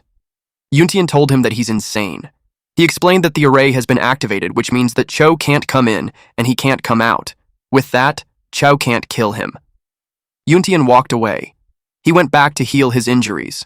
He threatened Chow that if he sees him again, he's dead for sure. Chow was crawling on the ground. He realized that he couldn't drag it out and had to think of a way to return to the mountain moving sect. Otherwise, he'll be dead while Yuntian was still alive. Chu was set on killing Yuntian. At the forest inside the Purple Cloud Sect, they found a talisman. They immediately broke it and planned to inform their ancestor, but several puppet monsters appeared, ready to throw fireballs at the ladies.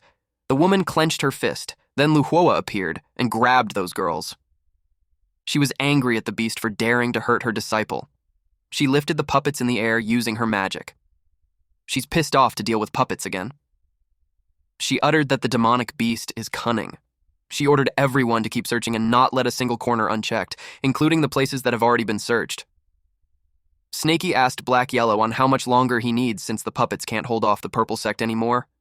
They have already killed more than 100 lizards, which brings down to only 10 units left and one investigating a small snake without any battle power. Black Yellow replied that he's almost done in 15 minutes. He encouraged Snaky to keep it up. Snaky sensed that someone was coming from underground, so he went to check. Yu complained that the puppets are quite strong. She felt that there's definitely something off, that anyone who gets close ends up distracted by puppets. It made her think that the demonic beast is most likely hiding nearby. Snaky identified the Earth-type 7th level of the QE refinement realm. He could kill her with one strike using the earth-piercing spike and golden scale. But he knew that if he attacks, he'll be exposed. Unless he had no choice, Snaky knew not to act recklessly. He decided to kill her if she reached 10 meters. Snaky felt that she was 50 meters away. Then, at 30 meters, she stopped. It's because Yu had a bad feeling about it. She felt that something with a strong killing intent has locked onto her and it could kill her at any moment. If she took another step forward, she'll die for sure. She thought about the 300,000 contribution points. She knew that if she died, There's no point in having 300,000. She willed herself to calm down, since she knew that staying cautious is the key to survival. She believes that there's hope as long as one survives. She must stay alive if she wants to get strong. Luohua saw her and asked if she had searched the area. Yu was surprised to see the elder. The elder noticed that she stammered and asked why. She replied that she came up from the underground and was a little tired, and all the while a deadly spike pokes her butt. What a move, sneaky snaky. She couldn't tell the truth, since at that range, she'll be surely killed, then the others would surely take the credit. She told the elder that she searched in front, and there's nothing. Luohua finds it strange that they couldn't find the demonic beast. Snaky was relieved, since if the woman acted strangely, he would have to kill her. He made the earth-piercing strike disappear. Thanks to the woman being cautious, not only did she save herself, but she also saved the beasts. Snaky knew that the girl isn't ordinary because, judging by that earth-type technique, her spiritual roots must be pretty strong. It made him wonder as to why she's only in the 7th level of the Qi refinement realm. Black-Yellow told him to stop muttering since they pulled it off. They got ready to move. That was close, but they were safe. They hurried outside. With that, Luohua learned that the array at the southwest was broken. As she expected, those beasts escaped. She tried to see if they could run away from the palm of her hand. She's certain that those guys didn't expect that she added a thin layer of consciousness on the array. Any living being that passes through that layer will get marked by a divine consciousness stigma that can't be detected. The ladies saw their ancestors left in a hurry. She yelled at the beasts on where they were going. Black-Yellow commented that she got there fast. Snaky asked how she found them. Then it made him think that there's a consciousness stigma on the array. Luohua learned that there's 2 beasts. Snaky and Black-Yellow used Earth Traversal technique. Luohua made sure that none of them would be able to escape. She used the celestial golden alms bowl. The ground on where Snaky and Black-Yellow was being detached. Something gathered at the bowl. The bowl was absorbing the area around them. Snaky reminded Black-Yellow that he has a trump card. He urged him to hurry up and use it. Otherwise, they are done for. Black-Yellow replied that he doesn't. He panicked as he's getting absorbed. Snaky yelled that if he goes out with Black-Yellow next time, it would make him worse than a dog. Black-Yellow was planning to wait until that old hag got closer, but she's catching on to them using the treasure, which led him to think that he had no choice now. He had to do it, so he called something to come out. The bowl that Luohua was holding slipped her hands. When the mountain-moving sex ancestor, Wu Yao, appeared, she was right. Yao was half a step away from the nascent soul realm. Yao told this old lady to leave some room when dealing with others. Otherwise, they'll fight to death and it won't end well for her. Luohua realized that the mountain-moving's ancestor's corpse was stolen by them. Not only that, she learned that they also made him into a puppet that can cultivate himself. Black-Yellow told her that although Yao is not as strong as he was when he's still alive, it's still enough to kill an early stage of the golden core like Luohua. He told her to scram if she didn't want to die. Black-Yellow told Snaky to head back first while he held her back. Snaky doubted that what Black-Yellow had just said was true, so he had to verify. Black-Yellow tapped Snaky's head and told him to stop dilly-dallying and go. Black-Yellow just wiped off the stigma on Snaky. Then he gave him a talisman to stick on Snaky's body. He told Snaky to run far away so that the old hag won't be able to find him. Snaky asked why he didn't say that earlier. After that, he's off. Luohua thinks that the dog is trying to scare her, but she knew that the moment the corpse appeared, her celestial golden alms bowl broke apart. Black-Yellow sighed. Black-Yellow glanced at her. He wondered why the old hag isn't going away. He wondered if she's really going to fight. He felt bad that with his current strength, he's unable to make Yao into a puppet. The most he can do is place his divine consciousness stigma on Yao and control his body. He can also circulate the remaining golden core in his body to cast a technique that might scare people off, but he can't do anything else. Black-Yellow knew that the golden core inside Yao was barely the size of a nail, and Black-Yellow already used half of it just to bring out the celestial golden alms bowl. What's left is only enough for him to cast 3 more techniques, and since he's not an Earth-type spiritual root, he can't perform high-grade Earth techniques. He's afraid that he'll be discovered too quickly. Snaky finds it weird that Black-Yellow hasn't shown up yet.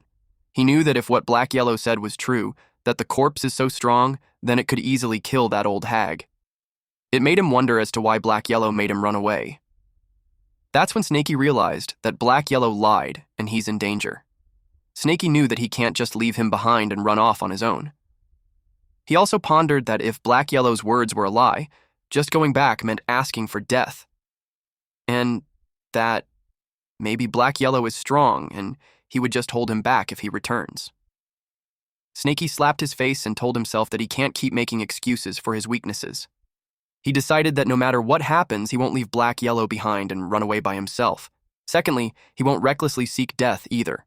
With those two things in mind, he needs to figure out what he can do. They were in a standoff. Luohua knew that the stalemate wasn't getting them anywhere. She decided to launch a small attack to test out Yao. She released a purple cloud silver needle. Yao yelled that the old hag is seeking death for herself, and she shouldn't blame him for it. Black Yellow decided to start with a flashy spell to throw her off. Then he planned to make a quick escape while she's distracted. Luohua was surprised that the silver needles got corroded. Then, Yao created a monster-like mist. Luohua knew that there's no way that the mountain-moving sect's ancestors knew that kind of technique. She had determined that he must be a demonic cultivator. Yao replied that no one cares about the righteous path or demonic path. He claimed that if it can kill people, then it's a good path. With that answer, Luohua determined that he's a demonic cultivator. She planned to eliminate him to protect the righteous path. She used primordial golden light burst. Yao replied that she's too weak. When the mist disappeared, she was surprised to see him gone. She was pissed that she was tricked. Luohua noticed that the enemy used stealth. She then used the 1,000-layered divine consciousness array. She was determined to kill the enemy. Black Yellow didn't expect her to have a wide divine consciousness technique. He knew that it's impossible to guard against that which rendered stealth useless. And with the old hag's speed, he knew that she'll catch up to him soon. Black Yellow knew that the purple miasma plague is still too weak. Except for the small amount of power at the beginning, everything that follows is just for show. He's aware that he needed to use a stronger attack to hold her down longer. He thought that the technique is Rashomon, but realized that it's too strong. He's afraid that the golden core will be exhausted before he even manages to cast it. Black Yellow sensed the parade of 100 ghosts. He knew that it isn't good either, since an Earth spiritual root corpse can't cast it. He determined that he had to do it himself. But Black Yellow's powers still haven't recovered yet. But to his surprise, a sword appeared in front of him. Luohua called him a bastard and asked where he's running to. Black Yellow recognized that the technique was 9 Mist Unparalleled Sword. Black Yellow knew that if his Earth traversal technique was as fast as Snaky's, he would have escaped long ago. He decided to gamble again. Black Yellow made Yao inhale deeply. Then he used the Soul Suppression Requiem. Luohua uttered that the old dog is too demonic and must be killed. She used 9 Mist Unparalleled Sword to slash him. Black Yellow ran as fast as he could. His body starts to disintegrate because of the attack. Black Yellow learned that the old hag is dead set on attacking him even if he gets hurt. At this point, Black Yellow is also gravely injured, and if he takes 2 more hits, he's finished. Even if his essence soul can escape, he will have to go into slumber for 1,000 years.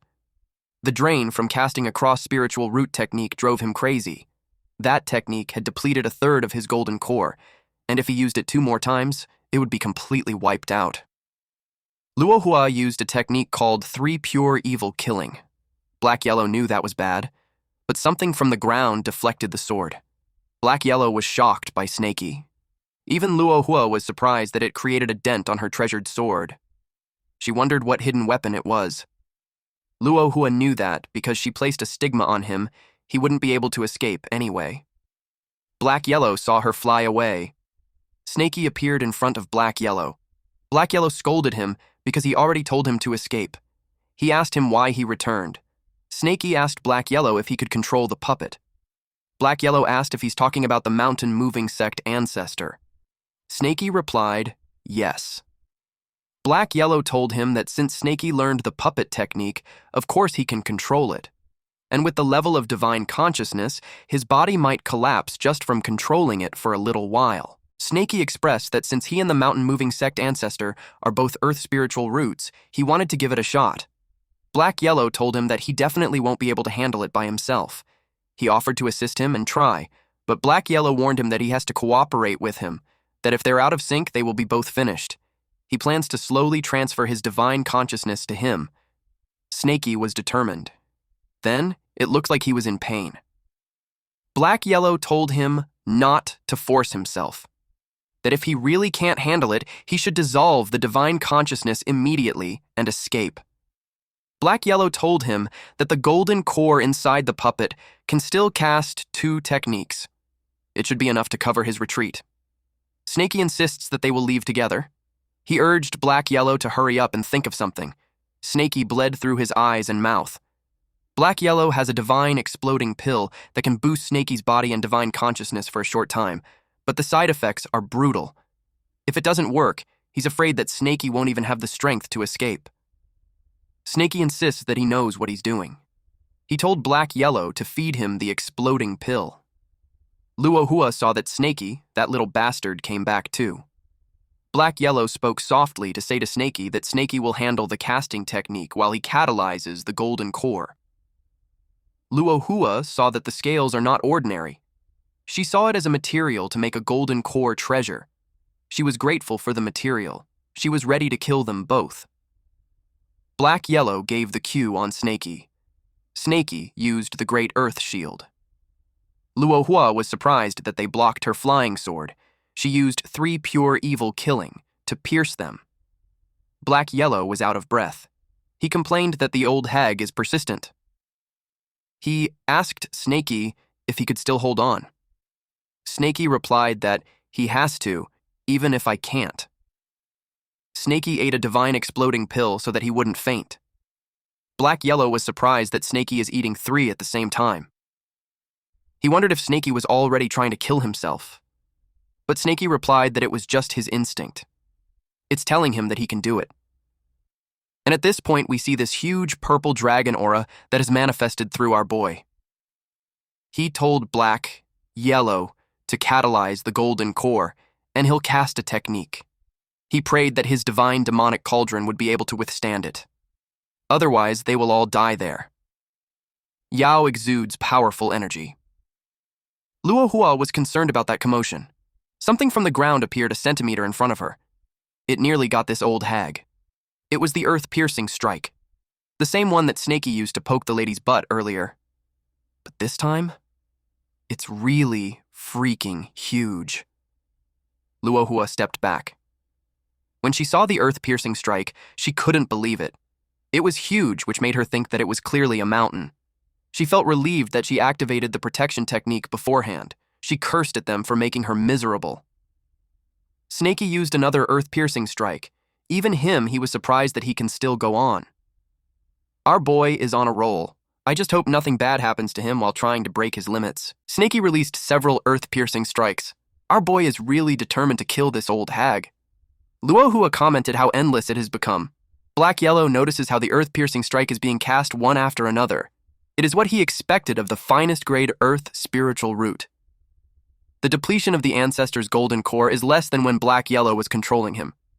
Luohua was forced to use a golden shield talisman just to dodge Snakey's attack, and cloud-breaking sail. Snakey saw that Luohua flies too high. The earth-piercing strike can't reach her. They cursed upon realizing that she's countering every technique with the right response. Luohua broke the ornament in her hair. She expressed that she underestimated them. But it was about time that she ended it. She used Pearl Flower Storm. Snakey used the Great Earth Shield to protect them. Luohua challenged them to see how long they could hold on.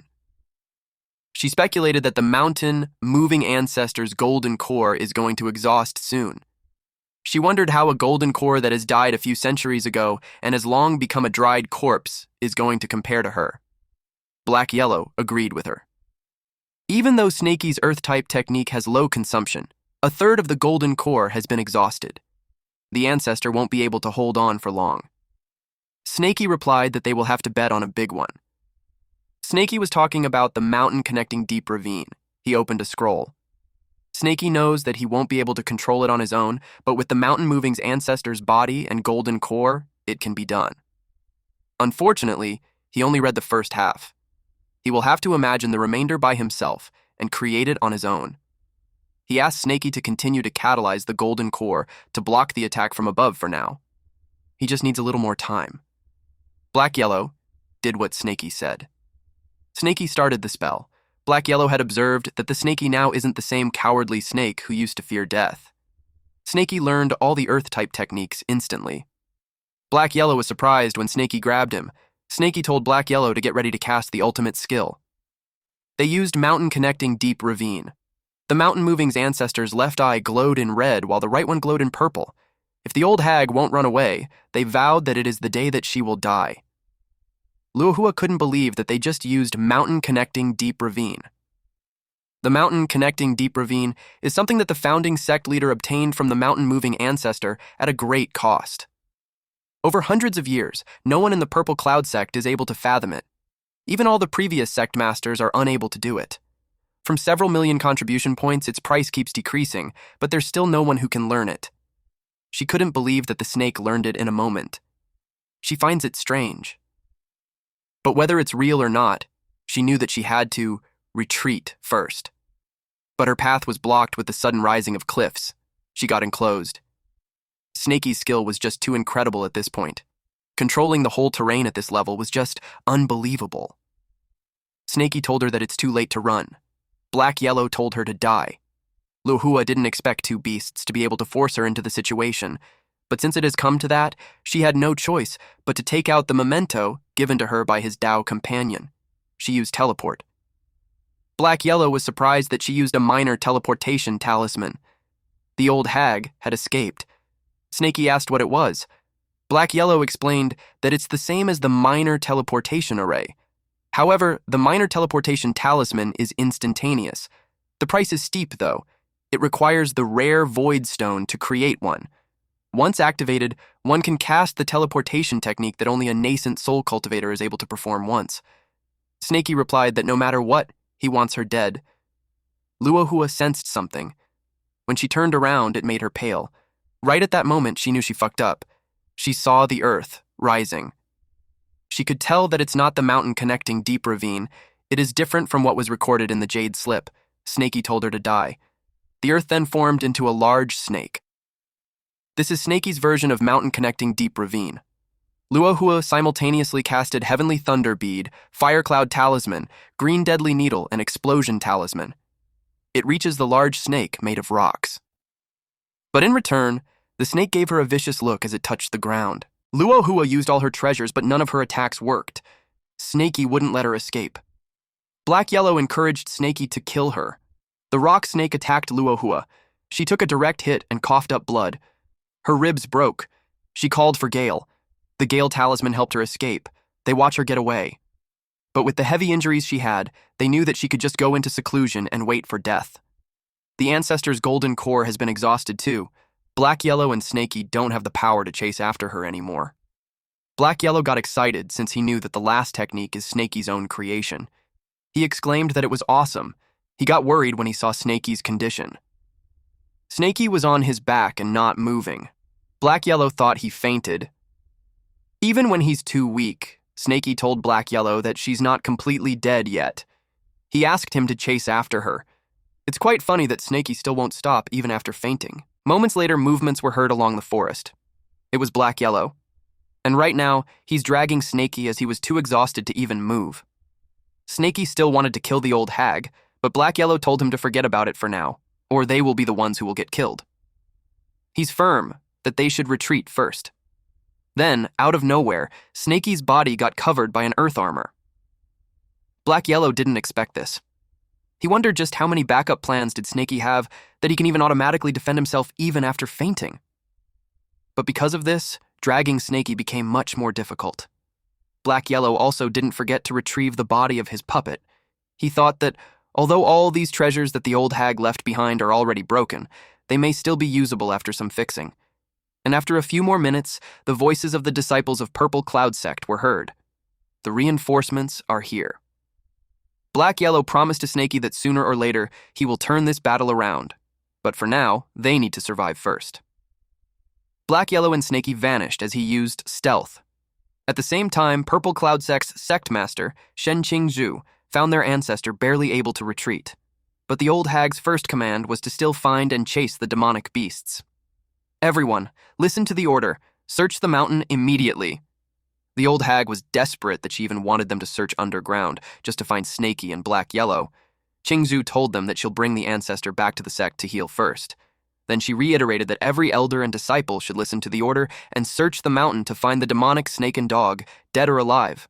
And whoever finds them will be rewarded with 300,000 contribution points. Everyone acknowledged the sect master's word. One woman told her sisters that the demonic beast almost killed an ancestor who was in the Golden Core realm. She uttered that they are basically seeking death if they go now. One replied that the demonic beast is scary, and they won't be able to fight it, but they can't disobey the sect master's order, so they decided to put on a show. A week later, the news about the Purple Cloud sect spread like a storm, engulfing the entire southern city of Chu country. People talked about how mysterious demonic beasts infiltrated the Purple Cloud sect deep in the night to steal the pills. The public knew that those beasts were being hunted by the fifth-generation ancestor. However, the ancestor was unable to defeat them and got gravely injured and retreated. Another breaking news is that a snake and a dog stole the Mountain Moving's ancestor's corpse into a puppet and was used to defeat the Purple Cloud sect's ancestor. At the Mountain Moving sect, someone was enraged that the ancestor's corpse was stolen. He ordered to raise the bounty by tenfold and retrieve the ancestor's corpse. At the Carefree sect, Yangzi commented that the dog and the snake were interesting. He gave it 10 points. He assumed that it was them who destroyed his clone back then. Yuntian replied that back when he was hunting the elephant, they lost a lot of disciples, and puppets and earth-piercing spikes were involved too. Yangzi told Yuntian to go contact the snake catcher sect's headquarters and ask them to issue a joint bounty. He commented that it has been a long time since it gets so lively. A poster of a snake and a dog was on the bulletin board. It announced that those who manage to catch them will be awarded 200 spiritual stones and 300,000 contribution points. Those who kill them will be awarded 300 spiritual stones and 800,000 contribution stones. That amount is unheard of. A young man told the guy that even a golden core got injured, but the man insists, saying that the fortune favors the bold. Meanwhile, at the border of Qin Country Geese Descending River official boat, the news about the Mountain Moving's ancestor becoming a puppet was reported. Qin Xuanji, the Heavenly Puppet sect's great elder, also called the Thousand Puppet King, wondered on which genius it is to be able to cultivate their sect's puppet technique to such a level. He was curious, and if possible, he wanted to take them as his disciple. At Chu Country, southern region near Myriad Snake Valley, at the Snake Catcher sect's branch hall construction site, Wenzhou told his subordinate to relay the order to work faster and to try to complete it within half a year. Although Wenzhou always had some lead about that snake and dog, the previous bounty was too low. So, he deemed that now is the right time to provide them with some leads. He noticed that, recently, the storm has been gathering at that place. It made him think that something big is about to happen. The divination also states that there will be a great misfortune. No matter what, once Wenzhou got the reward, he planned to leave the place. And he thinks that no matter how big the problem is, it won't have anything to do with him. At Snakey's cave, Husky the Wolf King was worried that Snakey had been unconscious for a week. Snakey was groaning, so he thought that Snakey is having a nightmare again. Snakey was dreaming of the bad guys he encountered, and all of them were haunting him. Then a mythical creature appeared, asking Snakey if Snakey felt that he's never strong enough. He asked who this person was. It is the divine demonic cauldron. The dragon mist from the cauldron replied that it is not important who he is, that if Snakey wanted to become strong, he should reach the Foundation establishment. Once he reaches the Foundation establishment, the dragon mist promises to answer the questions. However, if he wants to reach the Foundation establishment, there's still a part of technique that is lacking. Snakey asked his senior if he could teach him the complete techniques. The senior replied that the complete technique is within Snakey's heart. He needs to comprehend it himself. Others won't be able to teach him. Snakey was surprised when the ground was breaking apart. The senior told him that the time is running out. The senior wished this descendant of his clan to comprehend it properly. He knew that Snakey's path would be 10 times harder than the others, but once he breaks through, Snakey will be 10 and even 100 times stronger than them. He reminded Snakey that the key to comprehending is to go against. Snakey woke up and jumped up asking what it meant. He was frustrated that the senior spoke in riddles. Snakey's sudden movement made his head hit Husky in the jaw. Husky was surprised that Snakey is finally awake. Snakey was so dizzy. Husky told him not to move around too much.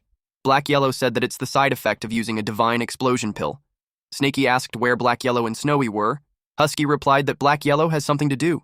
So he went out, and Snowy made a pill making cave abode nearby. Snakey noticed that the scales that he previously plucked out have grown back. It even increased in numbers. Not only that, when he was unconscious, he broke through into the 8 levels of the spirit awareness realm. He wondered if it's because he honed his skill during the fight, or if it's because of that he is in his dragon realm. He wondered where the old dog went. If Black Yellow was there, Snakey would have asked him about the flaws in his technique. Snakey remembered that Black Yellow said that there's a 90% chance of succeeding, but he cursed at him since they got hunted down by a golden core and almost died.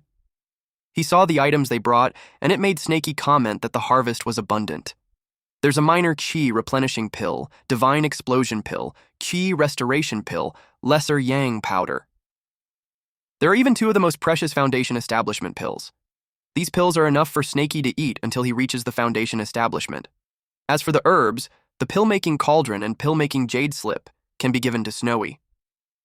Snakey stated how all those were all obtained through life and death situations. If Black Yellow weren't there, he wondered how he would manage. He knew that he wouldn't have stolen the spiritual chicken, he also wouldn't have learned Earth-type technique, and also won't go to the Purple Cloud sect. Snakey could see that he would still be a small demonic snake who's only in the early stage of the spirit awareness realm, hiding in a corner where no one will notice. Then his lifespan will come to an end in 10 years and end up as ashes. He said that the lifespan of a snake is only 10 years or so. If they don't fight with heaven and earth and humans, then it's a puzzle on how they will live a long life. He realized that he should thank Black Yellow. But when Snakey imagined him being conceited, he didn't feel like doing it anymore. Snowy was happy to see Snakey awake. Snowy invited him to her new cave abode and wanted to show him the pills that he refined. Snakey told her not to rush. Snowy offered to carry him, but she told him Husky could do it too. Snakey replied that he can walk by himself. They arrived at the place. Snakey's eyes widened. Snowy told him that it's a good one. She narrated that Black Yellow even helped her set up an array to reinforce the cave and prevent explosions. Snakey asked how long he had been unconscious. Snowy replied that it's about 10 days to half a month. Then Snowy excitedly gave things to Snakey. Snakey was surprised that there were a lot. Snowy replied that she wanted to repay him. Then she gave him tons of pills. Snakey replied that he already has enough pills, so she should keep those. Snowy told him not to look down on her. She boasted that she did the pills right, that it won't kill anyone, but they're also very effective. She was proud that a dog would praise them. By dog, Snakey asked if she's pertaining to Husky. Since it doesn't look like Snakey believes Snowy, Snowy told him to have a sniff. Snakey did, and he realized that it had the aura of a strength enhancement pill. Snowy replied yes, and asked him if he wanted to try it. Snakey suggested that they should let the pig try it first. Snowy was confused. They looked at the pig pen, and Snakey assumed that Snowy raised those pigs to test the pills. Snowy replied that the place doesn't have any pigs. Snakey realized those weren't pigs. Snowy informed him that those are rats. Snakey was surprised. He asked why those rats are so big. Snowy replied that there's a simple explanation. She grabbed one rat and made it swallow a pill to show Snakey. The rat grew in size as it developed muscles. Snowy explained that demonic beasts prioritize body size during battles. When the body is big and strong enough, then one can defeat the enemy. Snowy explained that as long as the strength-increasing pill is consumed, even a rat can defeat a cat. She threw the rat back into the cage. Snakey was dubious that the pill can be considered a strength-increasing one. She told Snakey to watch the rat. The rat releases a powerful punch towards the wall. Snakey replied that it made sense now. Snowy encouraged Snakey to try it out. She tries to make him swallow a pill, but Snakey refuses and suggests that he has to catch a cultivator and have him try it first. Snowy told him that he can keep it for now since she has a bunch of others anyway. She also shoved him some minor ki replenishing pill, divine increasing pill, bone enhancement pill, and blood replenishing pill. Snakey looked overwhelmed, but he still replied that he'll keep it. Snowy noticed an insignia. Snakey explained that it's a secret insignia. It means that there are valuable items inside, so he can't show it to anyone. It looked like a skull, though. Snakey told Snowy that she can continue doing her stuff since he still has something to deal with. Snowy inquired if it's to avoid being pursued. Snowy told him that before Black Yellow left, he placed a detection talisman for miles around. If humans get close, they will be able to detect it. Snakey replied that it's great. It means that he can rest and go cultivate. When Snakey was out, he uttered that Snowy's pills are still too scary. It made him think that the pork he ate was actually a rat. He was wondering if he asked Snowy to make poisons instead, it might be more effective. But he didn't entertain the idea further since a regular pill already has that effect. He thinks that if he lets her make poison, she might end up poisoning herself and die. And if they aren't careful, they might end up poisoning themselves first, then the whole village. After that, not a single blade of grass will be left alive for miles. Snakey thought that since he isn't lacking in pills, he would focus on cultivation first. After the battle in the Purple Cloud sect, all of his puppets have been destroyed. Only a small investigation snake without any battle power is left. Snakey thought that he needed to think of a way to fill up the gap. Otherwise, it will be inconvenient. Unfortunately, he didn't have the materials needed to make puppets. Only the Heavenly Puppet sect has those. He saw that the mountain isn't short on stones, so he thought he could make some stone puppets for now. Although it's low level and can't fool anyone, he thought that it's still better than nothing. The strength of the stone puppet is only mid-stage of the Qi refinement realm. It can handle simple movements and scouting, but it can't cast any techniques.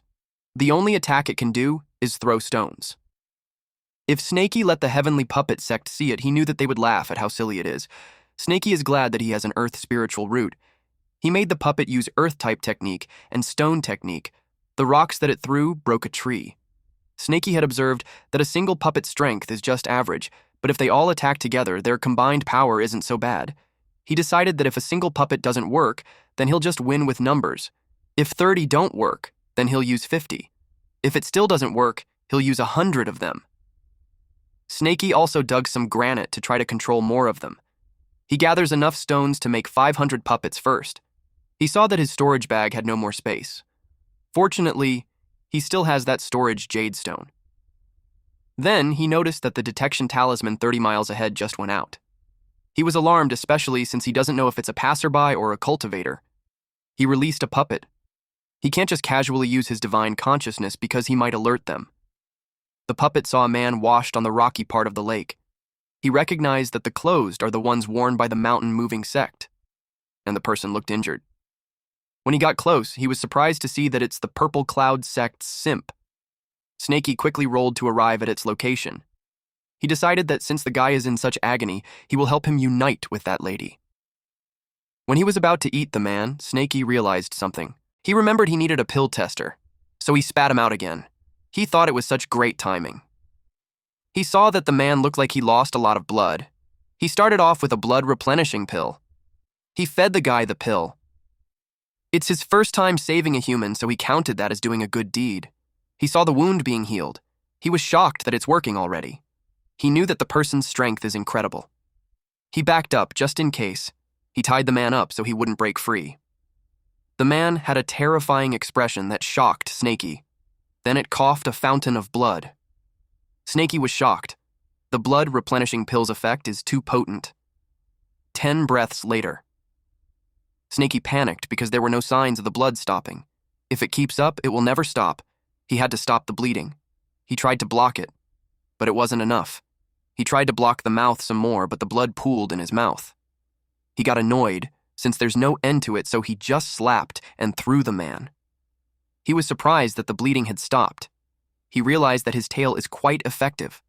The blood-replenishing pill works so effectively that he had to use an attack to stop it. Snakey saw that the man's complexion is looking better.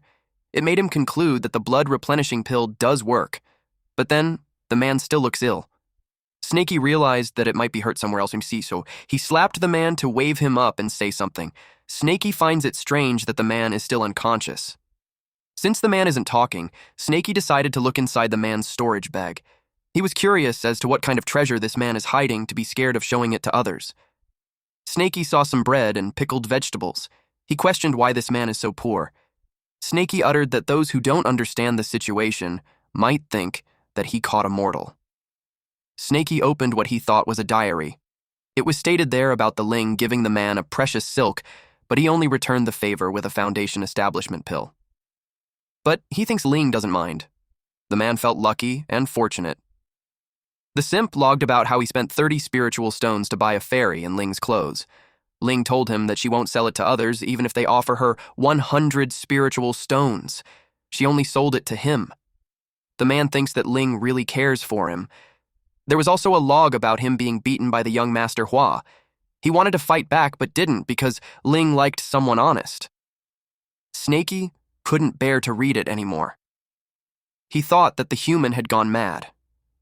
There was no doubt that he's broke. Snaky thinks that it would be unbelievable if he has more money. Snaky realized that since this man shows different expressions, it means that his body still feels things. It's just that he can't wake up. Since Snaky finds the man so pitiful, he decided to help him till the end. He woke him up first by using a divine awakening pill. It clears the mind and stimulates the spirit. It is an essential medicine. Snaky didn't like that the smell was too strong. He told the guy to endure it and not spit it out. Under the bright sun. The pill was thrown in the air. Snaky refused to believe that he can't stuff it in. Chu puked the pill again. Snaky complained that it's disgusting. Snaky noticed how the smell is getting stronger. He speculated that it's because the saliva got on the medicine and it's starting to vaporize. It was such a disgusting smell. Snaky had to cover his nose with his tail. Then Chow started vomiting. Snaky was surprised that the guy had woken up. Snaky vomited because of how disgusting his environment is. He got worried because Chow won't stop vomiting, and if it continues, he might die from it. He took out the beast taming ring and was about to use earth traversal, but he vomited again. Chow asked Snaky to just give him a quick death. Snaky dragged him using the beast taming ring and replied that Chow should stop talking. He yelled at him that he worked so hard to save him. Snaky realized that the divine awakening pill truly refreshes people's brains. It made him want to vomit his brain out.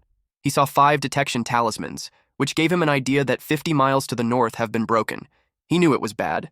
He thinks the cultivators are on their way, so he had to worry about going home and moving. Yuntian told his senior brothers and sisters that around 100 miles to the south should be the location when Wenzhuo divined. Yuntian is with Zhuan Yangzi's disciples, namely Wu Muchu, Wang Ping, Liu Fei, and Su Bei. Chu asked his junior brother Yuntian if he is all right since his arm just got attached. Bei hoped Yuntian's divination was accurate. He warned Yuntian not to let the trip go to waste. Fei replied that whether it's accurate or not, they will know once they get there. Someone agreed that she's right. Ping sniffed. It stinks. So much that it was hard for them to bear. They retreated and took a detour. Meanwhile, Chow was tied up and had difficulty breathing. Snaky saw Snowy and Husky. He immediately instructed them to pack their stuff and get ready to move. Snowy and Husky worked together to move things at once. In a blink of an eye, it was done, and Snowy informed Snaky that everything has been packed and they are ready to go. Snaky was surprised that they did it so fast. Snowy informed them that while Snaky was unconscious, the old dog rehearsed with them. Husky reported that he's ready too. Snaky was impressed that he pats Husky while saying that he's dependable. Cho was confused on what's going on. He questioned if he's still alive. Snaky assigned Husky to carry the pet. He replied yes to Boss Snaky. Meanwhile, in Cho's perspective, this is what he was seeing.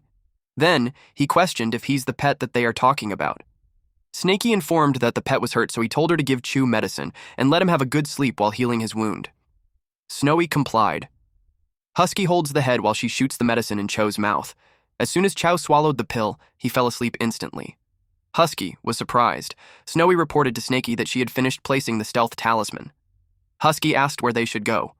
Snaky replied that they will go to Mount Wu on the border between Qin and Chu. He had a hideout there. Husky was impressed with the backup plan. Snaky told them to wait because Black Yellow hasn't returned yet. Snowy replied that Black Yellow said before that if they are moving due to an emergency, there's no need to leave him a hint. He has his ways of finding them. Snaky agreed that with Black Yellow's skill, there's no way they can't find them. Snaky had learned that Black Yellow told them not to leave hints behind because he is afraid that they will get found out by the cultivators. He thought it was thoughtful of him. Upon realizing that, they thought of using that method to lay a counter trap. Husky replied that he knew a lot of good places on the mountain. Meanwhile, the cultivators face a boulder because according to Zhao Wenzhuo's divination, it should be in front. Fei asked why she couldn't see the entrance of the cave. She wondered if there's a concealing array. She used Mystic Sun Sword technique to break it. They were surprised to see that there's no one. It made them wonder if Wenzhuo got it wrong, but they also considered the idea that the demonic beast ran away. Muqiu felt a lingering demonic snake's spiritual energy in the cave, so he knew Wenzhuo got it right. He knew that they were a step behind, and the beasts had already run away. Yuntian asked if they should ask Wenzhuo to be divine again. Muqiu replied that there's no need, because not only Wenzhuo is greedy for profit, but divination also requires timing. It can't be done whenever they want. He expected that the demonic beast had gone far already. He planned for them to each bring a troop and search separately. He ordered them to use the snake-catching secret technique to track the demonic beast, and if they find anything, they should notify everyone immediately. Yuntian felt that the aura had disappeared in a strange location. It made him wonder if the demonic beast is hiding underneath the swamp. He felt unfortunate that he just reverted to the Foundation establishment realm, and his divine consciousness isn't fully restored yet, so he can't detect it completely.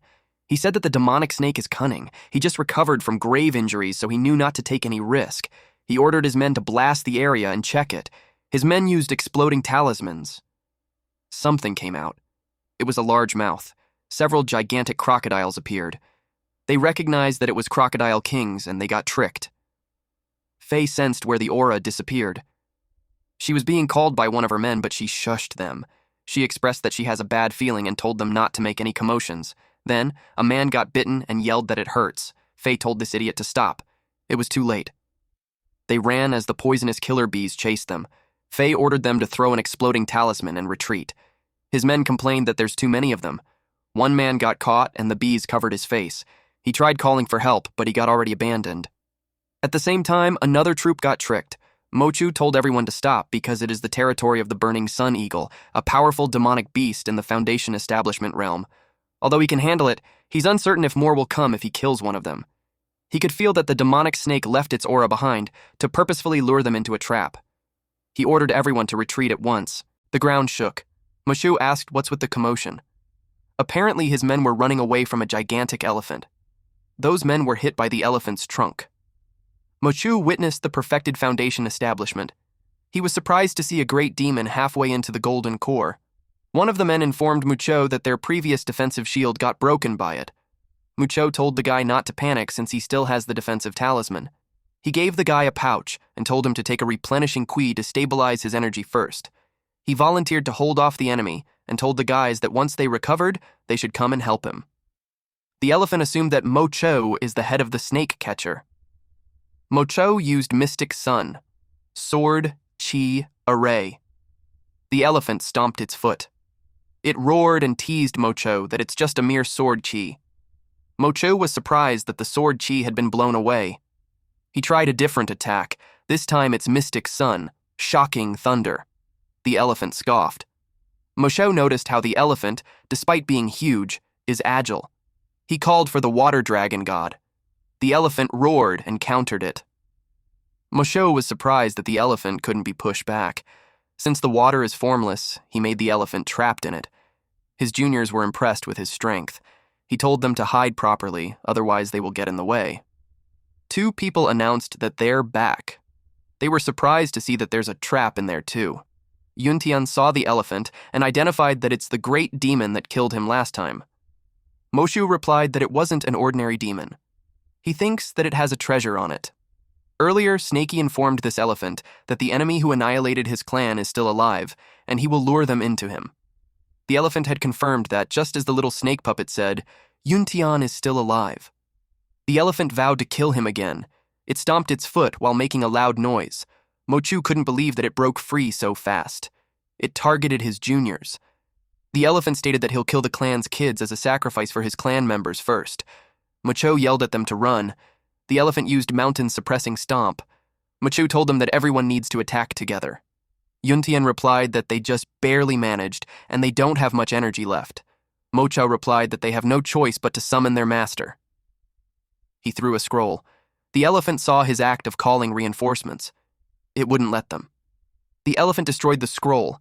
Immediately, Muchu told everyone to send out the transmission jade slipped together and send it to different directions. Then he told them to retreat immediately. Everyone followed his order. Meanwhile, Snakey kept going, but he knew that with all those traps and that giant elephant, even if those guys aren't dead, they won't be able to catch up anytime soon. Snowy told Snakey that he's so cunning, almost on par with a human. Snakey felt flattered. Husky questioned if that's supposed to be a compliment. Husky was panting heavily. Snakey told him to pick up the pace since he's the slowest one. The sun is about to rise and they still have a long way to go. Husky defended that he's carrying a person behind his back. Meanwhile, Bay expressed that the demonic snake is too cunning. It killed 15 people on their side, and they couldn't just let it get away. Faye agreed. She uttered that the grudge can't be settled. He vowed to rip out the snake's tendons and crush its bones. Ping told him to stop, and at least few of them are fine. Ping uttered that if the eldest brother hadn't been there that day, they would have all been dead under that elephant's foot. Faye asked if they no longer need to chase the demonic snake. Mochu replied to leave it be, and they would return to the sect first. And he planned that next time they hunt it down, they will bring Wenzhuo with them. The elephant sighed when even if he stopped all the jade slips, some still got away. He knew that the mountain was not safe anymore, and he needed to consider moving away with his clan members. He wondered where they should go. At Mount Wu. A few hours had passed, and Snakey was relieved that they had finally reached Mount Wu. Back then, he heard from Black Yellow that the mountain is full of powerful demonic beasts. Some even rare ancient ones. Their cultivation is on par with golden core cultivators. He told them that once they settle in, they will keep a low profile, and they wouldn't go too deep into the mountain. Husky replied, "Got it, boss," in Snakey's abode in Mount Wu. Husky asked if he's certain that it's there. Snakey replied yes. Snowy replied that it seems like someone is already living there. Snakey saw the monkeys took over his home. Husky asked if they should take the place back. He assumed that the monkeys were just at the early stage of spirit awareness and was certain that they couldn't beat them. Snakey replied that they have to take it back without force because they might draw the attention of a stronger demonic beast. Snowy asked how they are supposed to take it back without fighting. Snakey replied that they will use her pills. Husky asked them what they're trying to do while they're on his back. Snakey brought out a pill and licked it. Snowy asked if that's the one she made. Snakey threw it in the air. When it landed on the ground, the curious monkeys approached it, and they barfed, fell unconscious. Some ran away because of the stinky smell. The stinky smell was flowing on Snakey's way, so he hurriedly told them that they should hide underground. Snowy was confused about the stinky smell that they are saying to her. It's a nice aroma that refreshes one's mind. Husky replied that luckily he's experienced and got used to it. But his nausea betrayed his words. Snowy pouted and questioned how they can despise it so much. Snakey kept barfing. He tried to tell Snowy that they didn't mean to. Husky told Snakey that the monkeys were gone. Snowy told them that if the smell bothers them, she can seal it up. Snakey was annoyed that she didn't say it earlier. He told her to hurry up and do it. Snakey had learned that the move he made harms the enemies but comes at a great cost. He took a mental note that it shouldn't be used carelessly. Chu, who was dangling on Husky's back, expressed how his life is filled with endless turmoil. The monkey barfed and shrieked. It made someone think that something weird has happened. Apparently, those monkeys reported to the large boss monkey. The large boss monkey told them that they could head back now, and he'll check things out himself tomorrow. At the same time, in the old cave, Black Yellow arrived and saw that Snakey and the others had run off, and they didn't even leave a single clue behind. He expressed that it's unfair. He sniffed the ground. He felt fortunate to have an amazing nose, but he noticed that the scent is spreading in so many directions. He complained that the brat had learned every trick in the book except for the proper ones. But it didn't bother him since he's confident that nothing in the world can stop him, the heavenly wandering demon. He decided to just follow every trail one by one. One day later, Snakey had a smile on his face. A bipedal earthy creature stood before him. He was glad to have finished making 100 stone puppets. Now, it's time for him to train them. He made them use a stone flying technique to aim at the target, which is a mountain. Then those puppets shot at it. It turned the mountain into debris. Snakey realized that sheer quantity really does make an impact. He thinks that this should be a catapult made by humans. As long as it's numerous and big enough, it can also easily destroy a city. It was such an intensive attack. He started to think that he could crush a cultivator with it. He thinks that if he sticks an explosive talisman on the stone puppet, then the effect should be on par with a cannon. He felt like such a genius. Cho has his legs and hands tied, but he can skip to reach Snaky, and he requested if he can release him. Snaky was hesitant because he might run after he released him. Cho replied that he's wanted by the snake catcher sect. If he goes back, he's dead. That's why there's no way he'll run. Moreover, not only did he think Snaky saved his life, he even enlightened him that a true man shouldn't be troubled by the matter of love. That's why he decided to pay back Snaky's kindness, and he stated that he can only pay him back if he lets him go. Snaky thinks that the simp isn't lying, but he's still deemed to have a backup plan. He made the beast taming ring transform into a collar. Now that Cho is free, he asks Snaky if there's anything he can do for him. Snaky confirmed if he wanted to work for him. He replied yes. Snaky slithered behind him and replied that he doesn't buy it, because he knew that humans are the most cunning and deceitful beings, and yet he wants him to trust in him.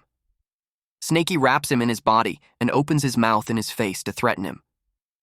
Chu replied that as someone from the snake catcher sect, he's not surprised that Snaky doubts him, but he's still willing to serve him. Snaky commented that this guy sure talks well. He told him to listen properly. He told him that he will command 10 stone puppets to attack him, and he can only defend and not attack. It is to test if he's going to survive. Chu asked what would happen if he survived. Snaky replied that he'll increase the puppets into 20. Loud sounds can be heard as the puppets attack Cho. One slapped him in the face. Snaky was annoyed that he only withstood 33 stone puppets attacks. He knew he didn't do his best. As someone who can fight at par with Luntian, it's questionable that he can only withstand that amount. Chu tried to answer, but it was gibberish. Snaky replied that it's enough blabbing. Snaky dragged him to Snowy and requested that she treat his injuries. Snowy happily obliged. Unbeknownst to them, someone was watching. It's the boss monkey. He knew that those guys were not ordinary, and if he wanted to take them back to his territory, he couldn't face them head on. He needed to find helpers. He thinks that it's best if he can make someone kill them in his stead. Half a month later, after cultivating for half a month, in addition to the bluff from the pills, he already reached the perfected 8 levels of the spirit awareness realm. Winter is coming soon, so Snaky has to go to seclusion to strive for the 9th level of spirit awareness. His goal is to reach the foundation establishment by next year's spring. During this half-month, Cho really didn't show any signs of running. He even helped Snaky hunt. But Snaky knew that if he went into seclusion for 3 to 5 days, he wouldn't be able to stop him if wanted to run. That is why he's considering beating him half dead and keeping him knocked out for a few days. Chu arrived and announced that he caught something good.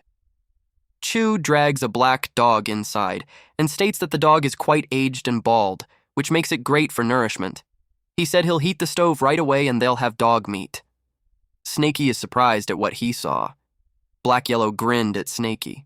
Snaky was speechless. Cho asked why Snaky wasn't saying anything. He finds it strange because he usually gobbles up the hunt with a big grin. He's puzzled as to what's going on since Snaky doesn't even react when he offers to cook. Black Yellow commented that Snaky had grown up. He asked him if picked up a human pet. Chu was surprised that it can talk. Black Yellow replied that not only he can talk, he can bite too. And he did. Chu screamed out loud. Snowy, who was chewing herbs, heard it. Cho screamed for help while Black Yellow asked Snaky to help him tie up. He's annoyed that the human is thinking of eating dog meat, so now he's considering how to deal with him. He suggested slicing him up and throwing him into a hot pot. Chu yelled at Snaky that he can't just stand there and watch him die. He dangles on top of the pot and panics. He yelled that even if he didn't achieve much, he still puts effort.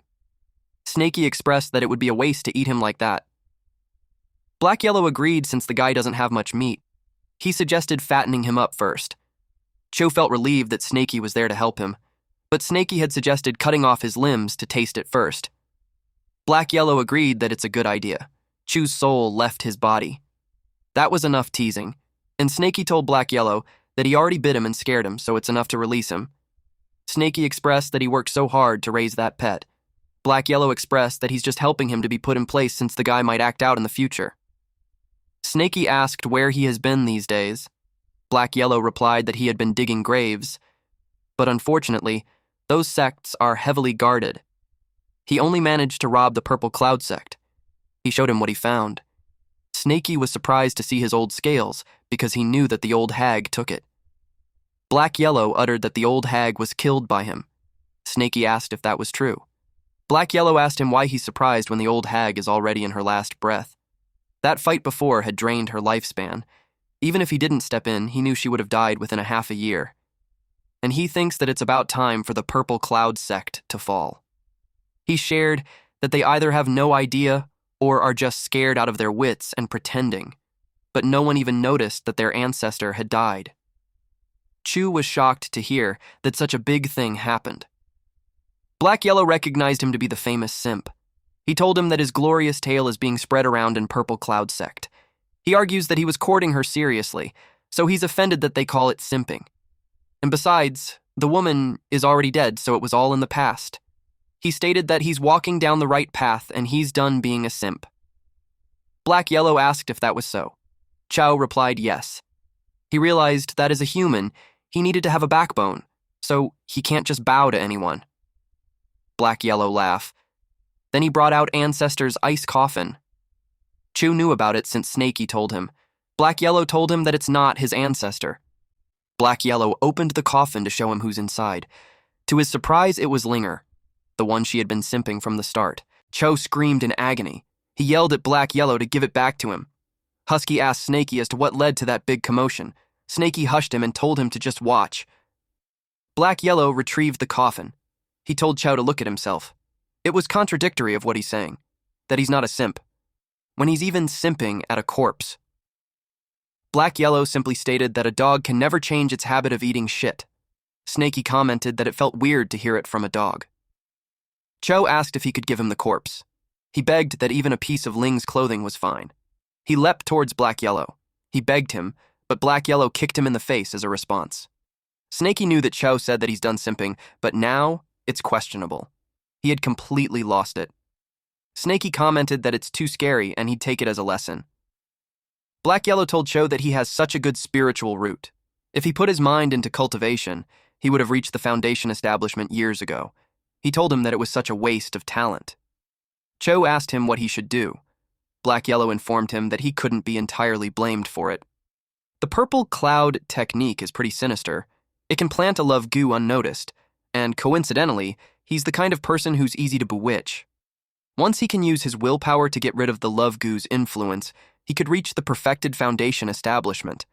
That sparked curiosity in Snaky, so he asked him to elaborate on that.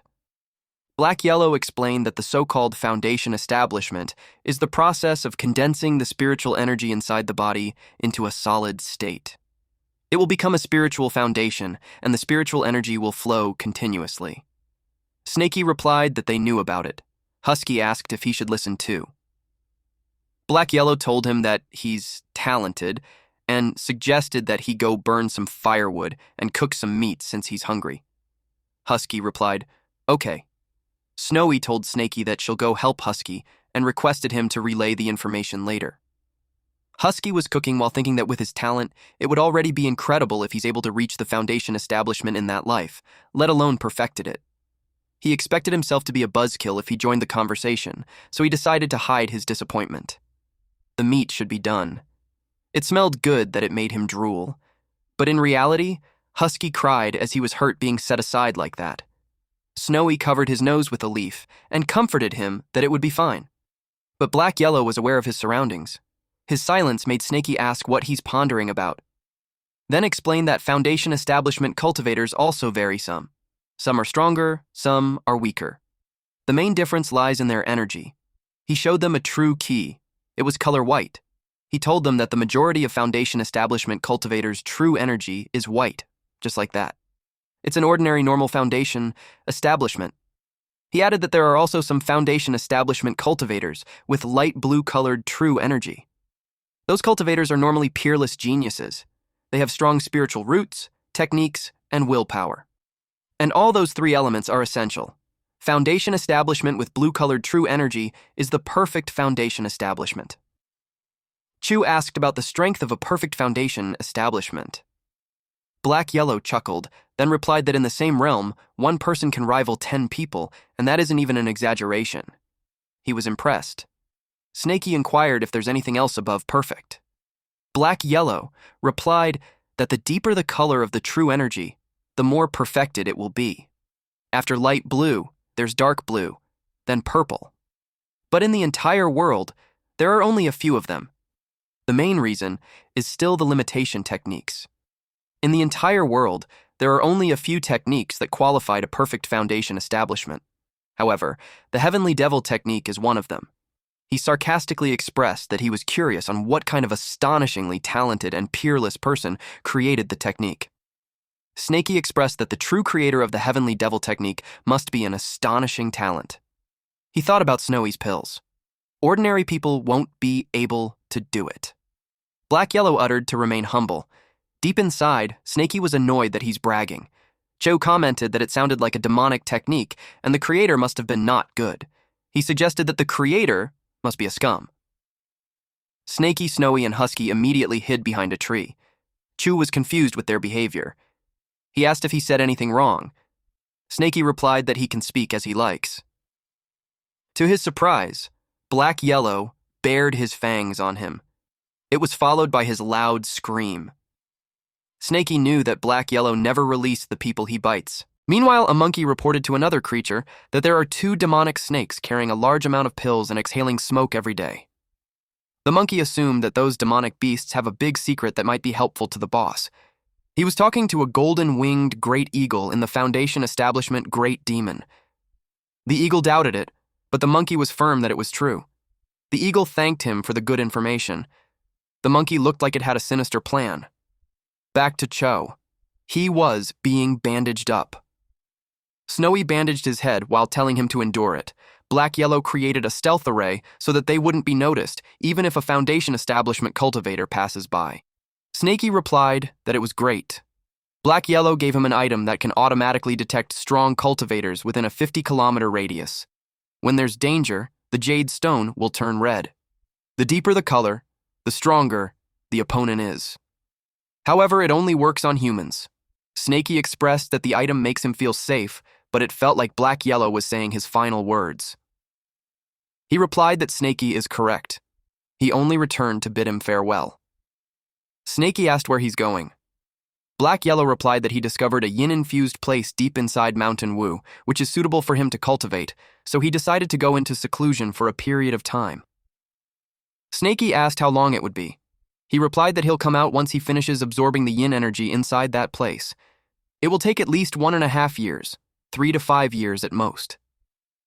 He added that the amount of time is nothing since a cultivator's lifespan is long. 10 years of seclusion could pass in the blink of an eye. Snaky replied that it's great since he's going into seclusion too, though it's a short one. Then Black Yellow remembered that he has another protective charm that he wants him to have. He told him not to open the storage bag just yet and only use it in life or death situations. Snaky turned his face away from him since he's already teary-eyed. He received the bag using his tail. Black Yellow told him to use the item inside and he'll be able to fight on equal footing, no matter who the opponent is. He emphasized that he can only use it once, so he shouldn't use it randomly. Black Yellow told him that he will now. He hoped that the next time they meet, Snaky is already a great demon in the Foundation Establishment. Snaky replied that he hopes so too.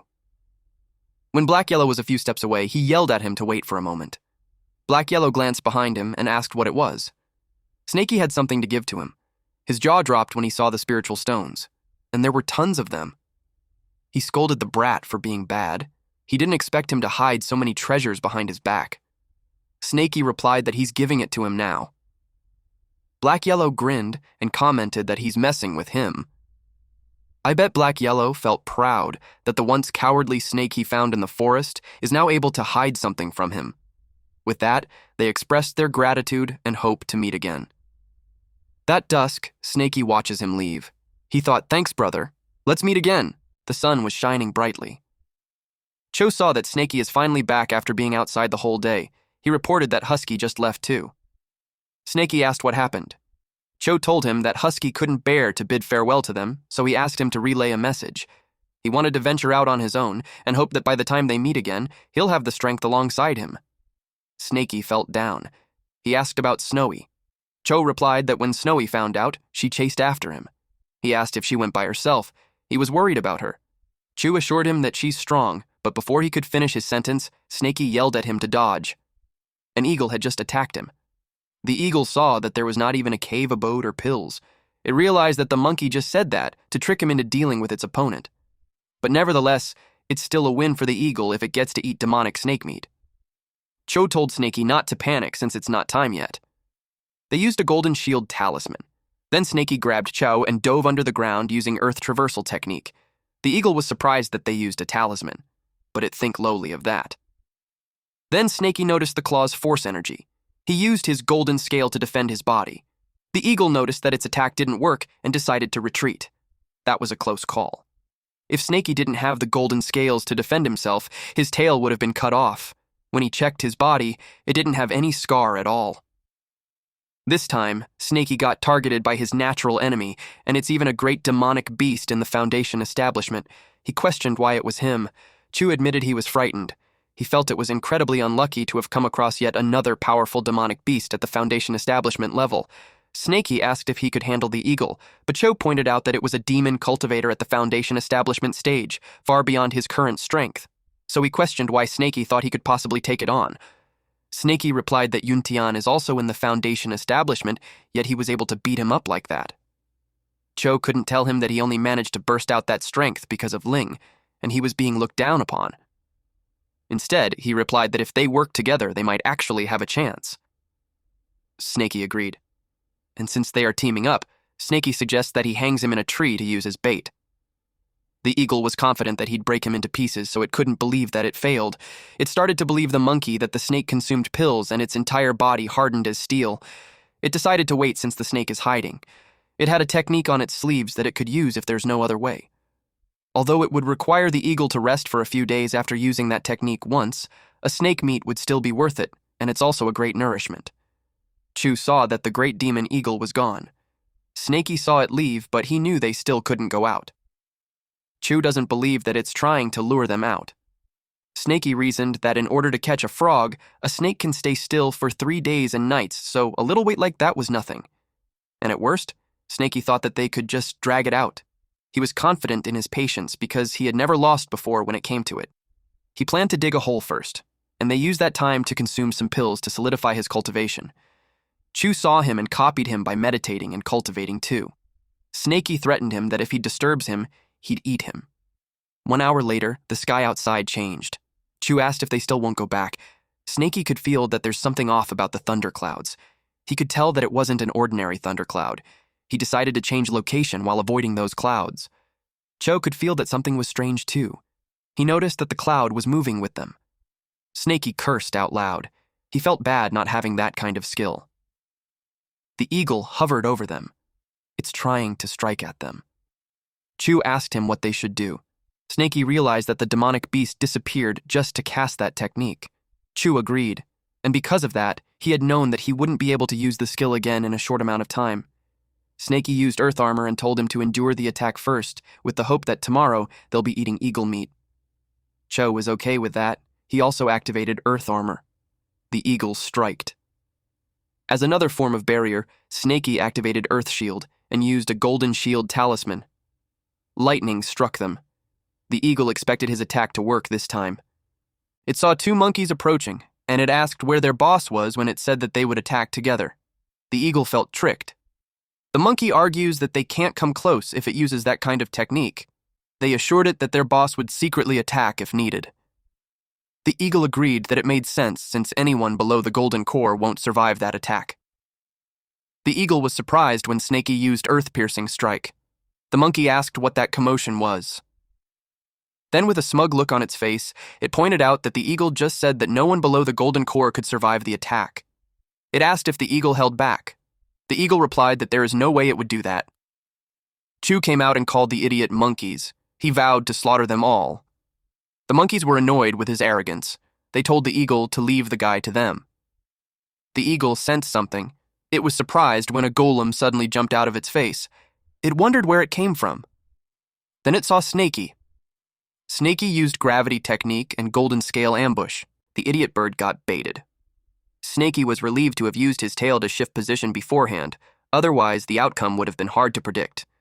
That bird's technique was too powerful, so he made sure not to let it use it a second time. Earlier, he spied on the conversation of the eagle and the monkeys. Since he found out that the boss monkey could attack in the dark, he became careful with sneak attacks.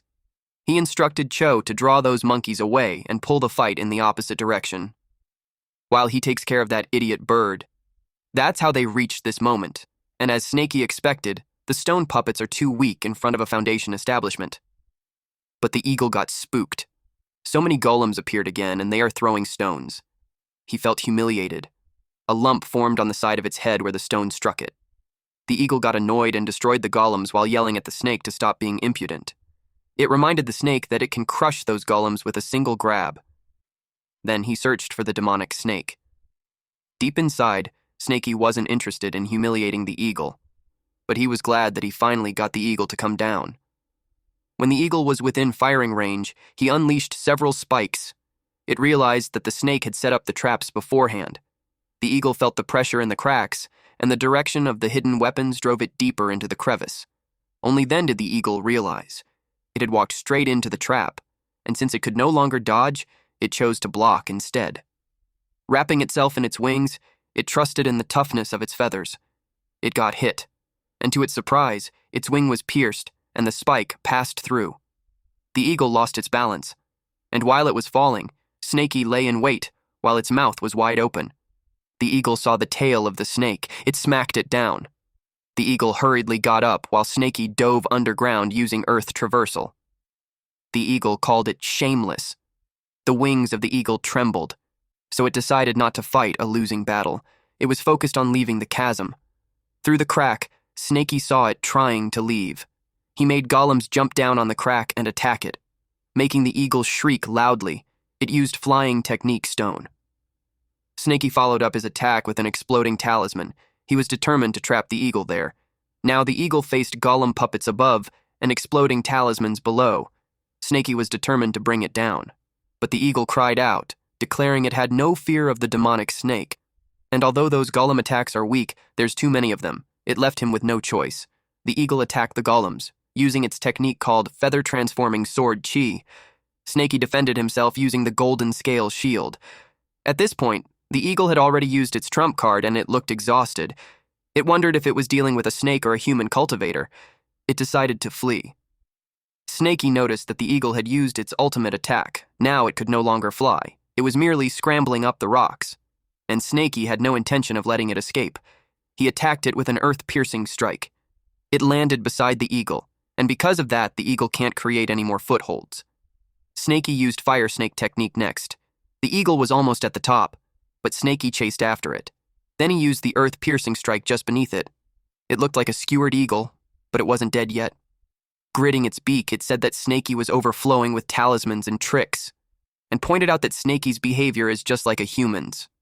It described him to be a snake raised by a human, which meant that Snakey is a traitor and won't die a peaceful death, and that neither the human world nor the demonic world would ever accept that kind of freak. Snakey replied that he doesn't understand what he's talking about, but he revealed that he already has his own family, so he doesn't need anyone's acceptance. He made sure to point out that it's the eagle who won't have a peaceful death. Several more ground spikes pierced through the eagle. Snakey was relieved when it finally died. Now he had to quickly find the simp, but he didn't expect that he would be suddenly pierced. He took out the arrow and used divine consciousness to search for the culprit. It found something on a branch of a tree. It was the white-haired old monkey. He realized that it's the boss of the monkeys. He panicked when the arrow he pulled out was coming back again. He used golden scale slash. The arrow broke into pieces, then he dove down. He was in pain, though. He realized that it wasn't a normal arrow. He assumed that it was some kind of treasure because it could also break through his golden scales. When he looked around, the monkey was gone. Even its aura had been hidden away. He called it cunning, for it ambushed him when he's killing the eagle, and it ran away after failing. He determined that the eagle was an accomplice of this monkey. He decided to deal with the eagle's corpse first in case the monkey comes back to take it. He also had to heal his injuries first. He was pouting because it sucks to be played like that. After eating the eagle, he acknowledges how mad he is. He vowed to find the monkey and devour it. Meanwhile, the monkey was fleeing. Its ambush had failed, and it knew that if it kept fighting the snake, it would end up like the eagle. Unable to kill the snake, it turned its sights on the cultivator instead. On the other side of the forest, someone was getting beaten up.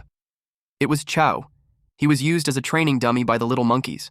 Chu helped Snakey by distracting the monkeys, but since there's so many of them, he'd get beaten up. The monkey sounded the gong and it made him dizzy. If not for that, he would have killed those monkeys already. He shrieked and begged the monkey to stop hitting him.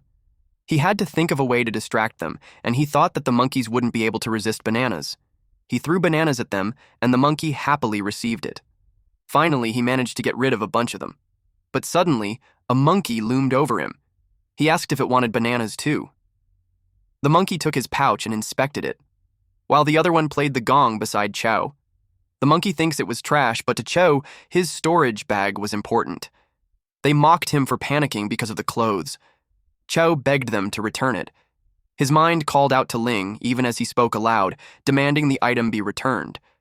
The monkeys played with him. They sounded the gong again, and it made Chow's head hurt to the point that he couldn't even open his eyes. But even if he can't see, he's familiar with Ling's aura. So he was able to grab the clothes. The monkey was impressed.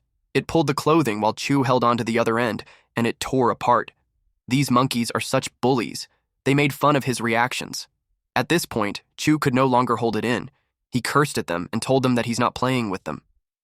Cho's body exudes aura. The monkey felt weird, so they got cautious.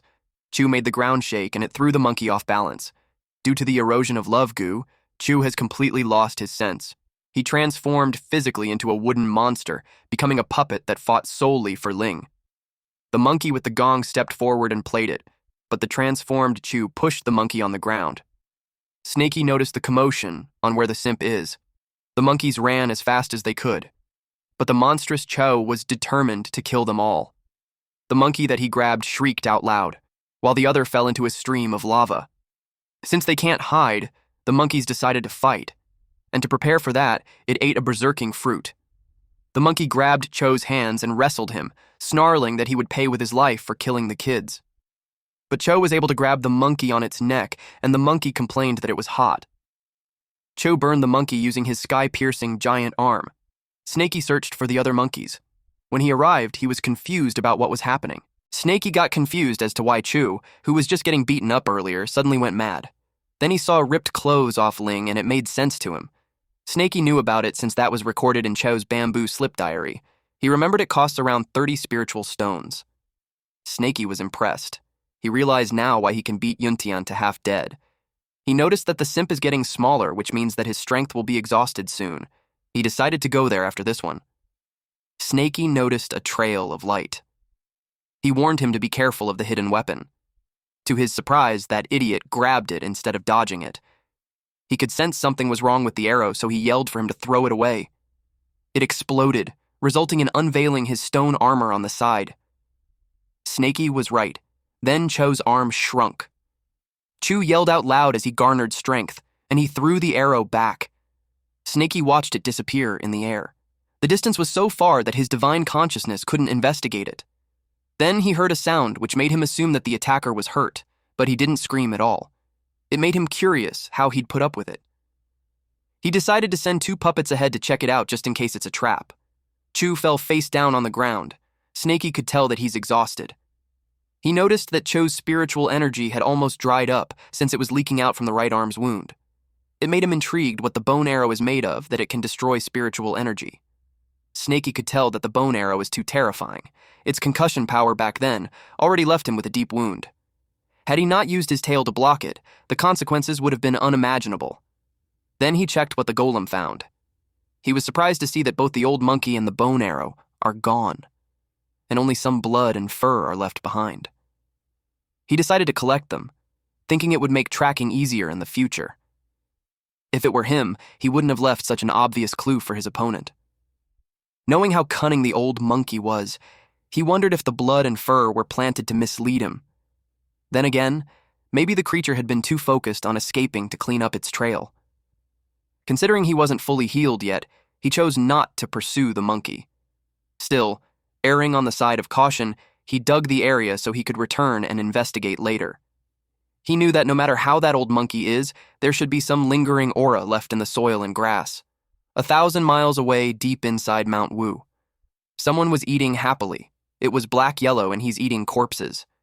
He liked how the yin energy is so pure. With that, added to the spiritual stone mountain that Snaky gave him, it would be a matter of time before he returned to his peak. Suddenly, he remembered that he hadn't given Snaky the puppet that he promised him.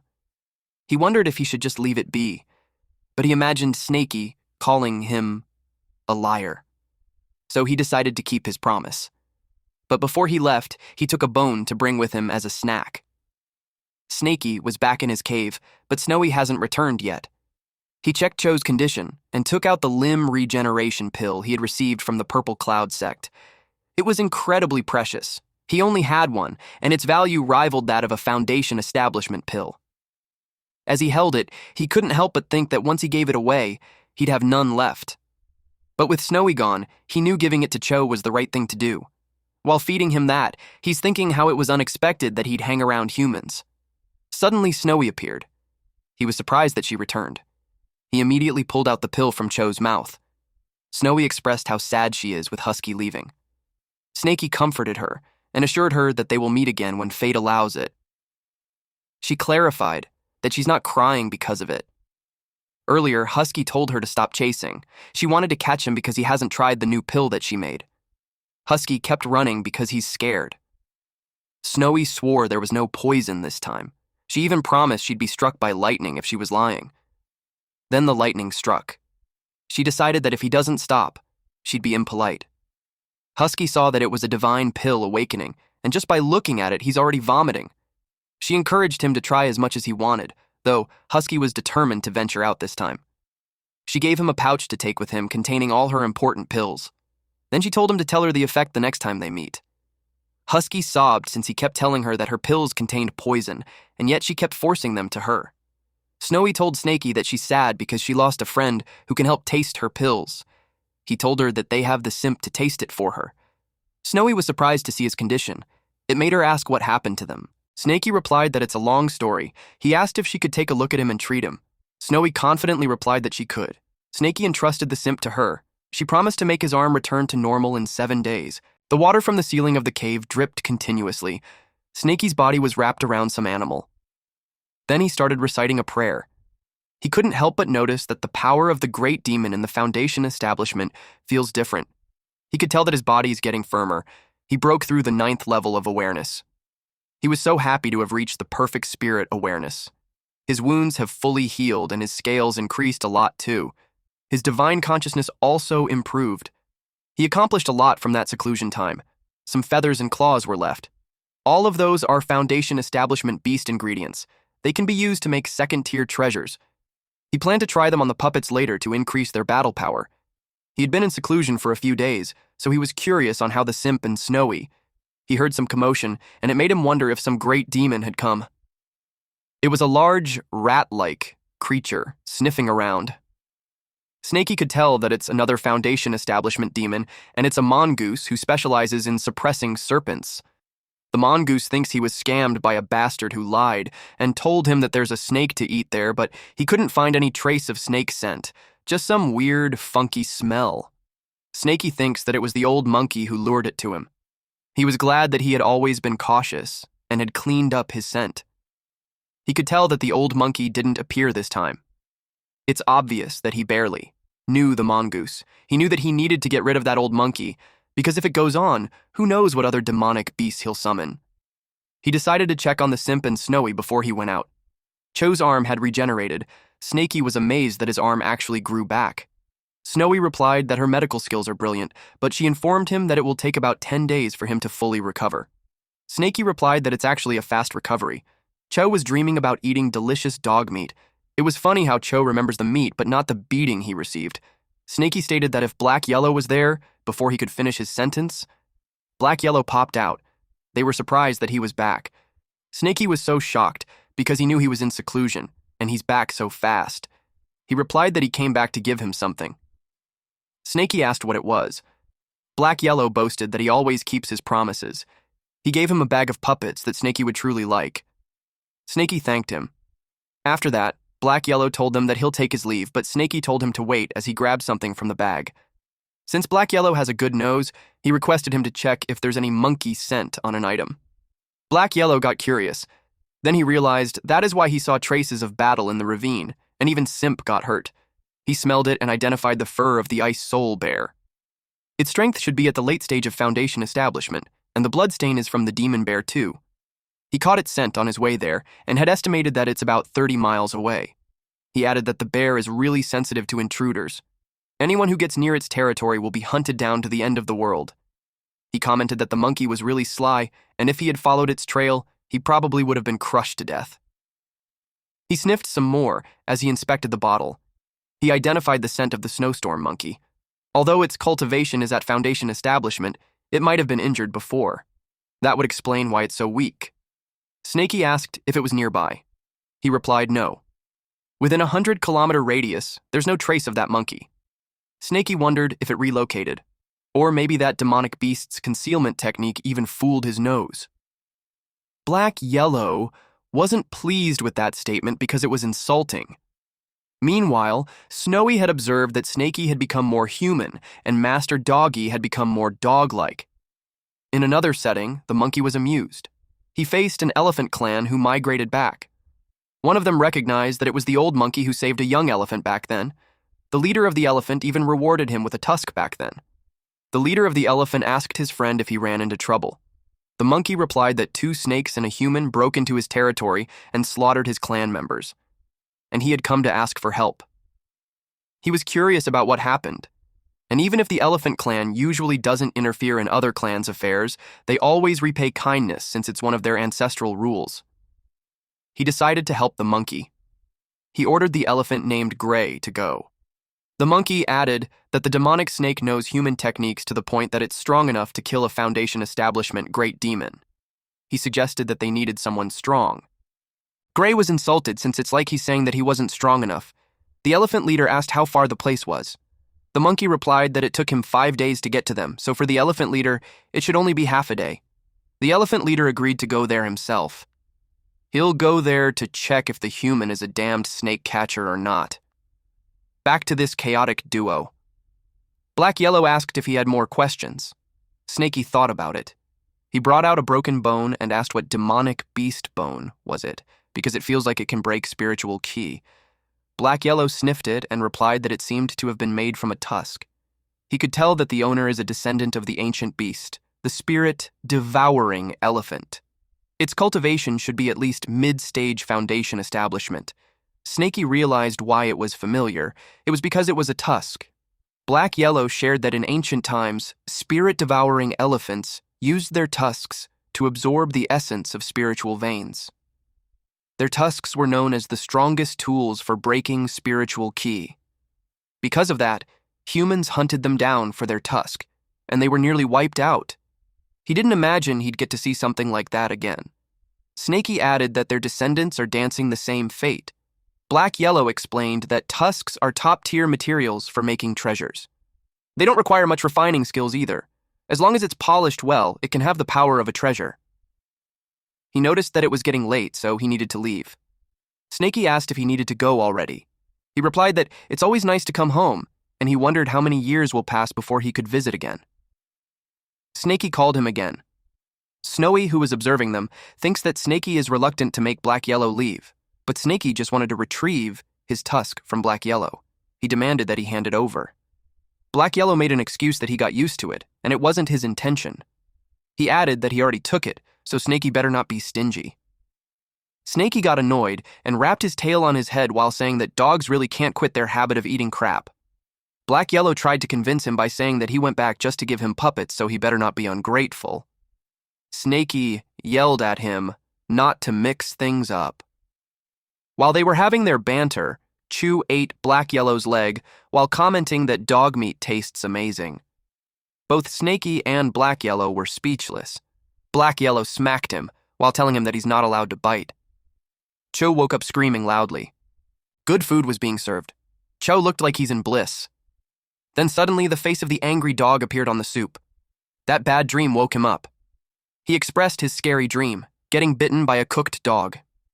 Then he sensed something different on his arm, but since it was wrapped up, he decided to just leave it be. Aside from that, his thigh hurts. It made him ask if something had just bitten him. Snaky realized that he's not fully awake yet. Snaky got distracted when he saw that the array was activating the enemy. Black Yellow also felt the strong spiritual energy coming from Snaky's direction. The aura is almost at the level of a golden core great demon. He assumed that the snowstorm monkey found another helper again. He knew he wouldn't be able to handle just a few of them. Meanwhile, the elephant leader arrived at the ravine together with the monkeys. He wanted to hurry and get it over with. With that, the monkey thought that any tricks would be useless, and the snake would have nowhere to run. The monkeys cheered. Those three were alarmed, especially Cho, since his injuries haven't healed yet. Snaky told him not to panic, and they would observe the situation first. The elephant leader yelled for them to come out. Snaky peeked, and he was confused what he's doing there. Then, connecting the information he has with the monkey and the tusk back then, he realized that the monkey has a relationship with the elephant clan. The elephant leader noticed something. Snaky realized that it can even notice his scouting puppet. This guy immediately recognized the snake puppet. The elephant leader then used scatter and fell from his flying cloud. The monkey gave him praise. The elephant leader asked if that was the place. The monkey replied that he's right, and suggested that he can just overrun the entire place and the stealth array will break by itself. The monkey announced to his clan that they could get revenge soon. With snake meats, treasures, and pills, their clan will become strong once again. The elephant leader yelled at the master of the place to come out and face him. The monkey was surprised since it was an attitude different from what he imagined. He dismissed it by thinking that he's just overthinking it. Then the elephant leader says that he hopes the friend can come out. The monkey was confused since it seemed like the elephant leader knew the snake. Since he could tell something was wrong, he thought of sneaking away. The elephant leader asked his little friend if he's unwilling to meet him. The elephant leader knew that if it weren't for its help in the dark, none of those elephants would have survived. It saved a whole branch of the elephant clan, and their clan only has 8 branches. He knew that a feat and kindness like that must be repaid with his entire life. When the elephant leader kneeled, everyone was shocked. Then the elephant leader stated that the elephant clan will forever remember his kindness. Snaky peeked from the cave and told him to put away his flame. The elephant leader was happy to see him. While the monkey got nervous, Snaky expressed that he doesn't want his new home to get burned. He added that he doesn't have to thank him since the snake catchers are also his enemies, and he just did it in passing. Immediately, the monkey told his children to run in different directions. They were all in panic. The elephant leader replied that he's too humble. He introduced himself as Man Jin and asked what his name is. Snaky told him his name, then he explained that he and the monkey weren't on good terms and if he's really thankful. The monkeys felt something wrong on the ground. Then suddenly Snaky emerged, blasting the monkey away. He continued to say that Man Jin shouldn't interfere. Man Jin replied that he'll remember Snaky's name. Meanwhile, Black Yellow was out of breath. He realized that it was just a false alarm. He didn't expect Snaky to do something like that. He arrived at the scene where there was a pile of roasted and dead. Black Yellow could tell that he's no longer the cowardly Snaky from back then. He realized that he shouldn't have worried. Concurrently, the monkey leader hurriedly went to the volcano. His only chance to win is by using the terrain in that area. Snaky saw that it has talismans too. That's why it's fast. But he was confident that he wouldn't lose in terms of speed. He used triple wind talismans. The elephant leader watched them. He saw how fast Snaky went, that he already caught up with the monkey. Then, he used earth-piercing strike. If the monkey dodges, the gap between them will shrink to just 3 meters. The monkey used his treasure, the dark nether cauldron. He rode it and borrowed the force of the spike, throwing him to a distance. That made Snaky pissed. This monkey leader really is cunning. A worthy opponent, I would say. The monkey used the sky shield fan to protect itself while riding the walk. Snaky was surprised that the walk blocked the earth-piercing strike. Since that was the case, he thought of increasing the power. He thinks brute force was the solution to overcome it, so he prepared multiple earth-piercing strikes. But it didn't work. Instead, it propelled the monkey further. The monkey coughed blood because of the impact. Snaky saw that opportunity, so he planned to unleash a powerful earth-piercing strike. But then he remembered how cunning this monkey was, and the part where it coughed blood could just be an act. So, if he used the same attack with more power, the monkey could really get away. The monkey saw that he didn't fall for his tricks. Snaky decided not to rush and be very careful on his next attack. The monkey saw how fast the snake was when he used some treasures, and he can't even be compared to it. He knew that if it went on, he'd be caught up real fast. He used his berserk bloodline to speed up. Snakey targeted him again with an earth-piercing strike. The monkey thought that he was being impatient, and it's exactly what it wants. But the monkey was surprised. The wok got stuck. He realized he was tricked because the target wasn't him but the wok. He got furious since he had lived for centuries, and this was the first time someone ever dared to trick. He couldn't believe this brat. He hung from the wok, so it caught his attention when it shook. Snakey rose up to grab the wok. The monkey realized that this snake wanted to rob him of his treasure, but he wouldn't give up on it because his divine consciousness was on it. Snakey exudes his power, and the monkey was left astonished. His divine consciousness got overwritten. He didn't expect the demonic snake's divine consciousness to be so strong. He lets go of the wok and falls. His divine consciousness got damaged and his body was getting numb. As he fell, the branches had scratched him before he crashed on the ground. He couldn't understand the illusion that he just saw. As he struggles to get up, he was surprised when Snakey suddenly showed up in front of him. He expressed to Snakey that he doesn't want the territory anymore, so he should stop being aggressive already. Snakey pointed out what he did first. He lured the golden eagle and mongoose to kill him, then he wanted to make the elephant kill him too. It was ironic that the monkey was telling him to stop being aggressive, so now it was too late to make peace. Snakey attacked with Rainstorm Golden Scale. The monkey planned to counter it with a spirit devouring arrow. He deflected the scales. But the last scale broke his spirit devouring arrow. Snakey had long figured out his trump card, so he prepared for it. He learned that when he focused all his golden scales attack on the area, the spirit devouring arrow would be broken in 12 hits. The monkey took out another weapon, the tribulation rod. He's starting to get annoyed with those scales. So he decided to attack the caster. Snakey wasn't scared, though. He unleashed the golem, and it hit the monkey right on the gut. The monkey got annoyed at the puppet and crushed it. Snakey followed it up with a flying stone and an explosion technique. The monkey went through the smoke, refusing to give up. He was determined to take him with him to the grave. Several golems charged at him and pinned him down using earth trap technique. With that, he'd be at the snake's mercy. Several golems attacked him all at the same time. The beating continued. Snakey wanted to get revenge for the simp too. If the monkey could withstand it, then he'll be cleared from their grudges. Simultaneously, he released flystone technique, a windblade technique, a fire snake technique, and a thunder technique. Man Jin watched them from the sky. He doubted if it's something a demonic beast can do because not even a human's fight was that outrageous. The scale of the chaos could be mistaken as a group fight, but Jin knew that it wasn't. But calling it a one-on-one fight doesn't seem right either. What's even scarier was that Snakey barely even moved in the latter half. The monkey was burnt, with limbs torn apart. Jin bid farewell, saying, "Monkey bro, farewell." Snakey knew this monkey was cunning, so he carefully approached him to confirm if he was dead. He hit him with a golden scales slash. After chopping the body, he used gravity technique to collect it, and he finally had the peace of mind that he's completely dead. Jin approached him and expressed that Snakey surpassed his apparent cultivation, but Snakey thinks it was too weak. But Jin was in awe. Jin had to follow his ancestors' rules since Snakey had helped so many of his elephant kin. He got distracted on what he's saying when he felt hot from the flame on his body. Snakey internally thought that he might be afraid of his own flames burning him. Continuing with what he said, he presented Snakey an ivory as thanks. It was so shiny that Snakey could barely open his eyes. Jin gave him the twin tusks of an Icefire giant elephant. Snakey inspected it. Jin shared to him that the Icefire giant elephant once roamed the polar regions, born with both ice and spiritual roots. It was truly unique and unbelievable, but on the continent, they have long gone extinct. Only in the wildest lands might one catch a glimpse.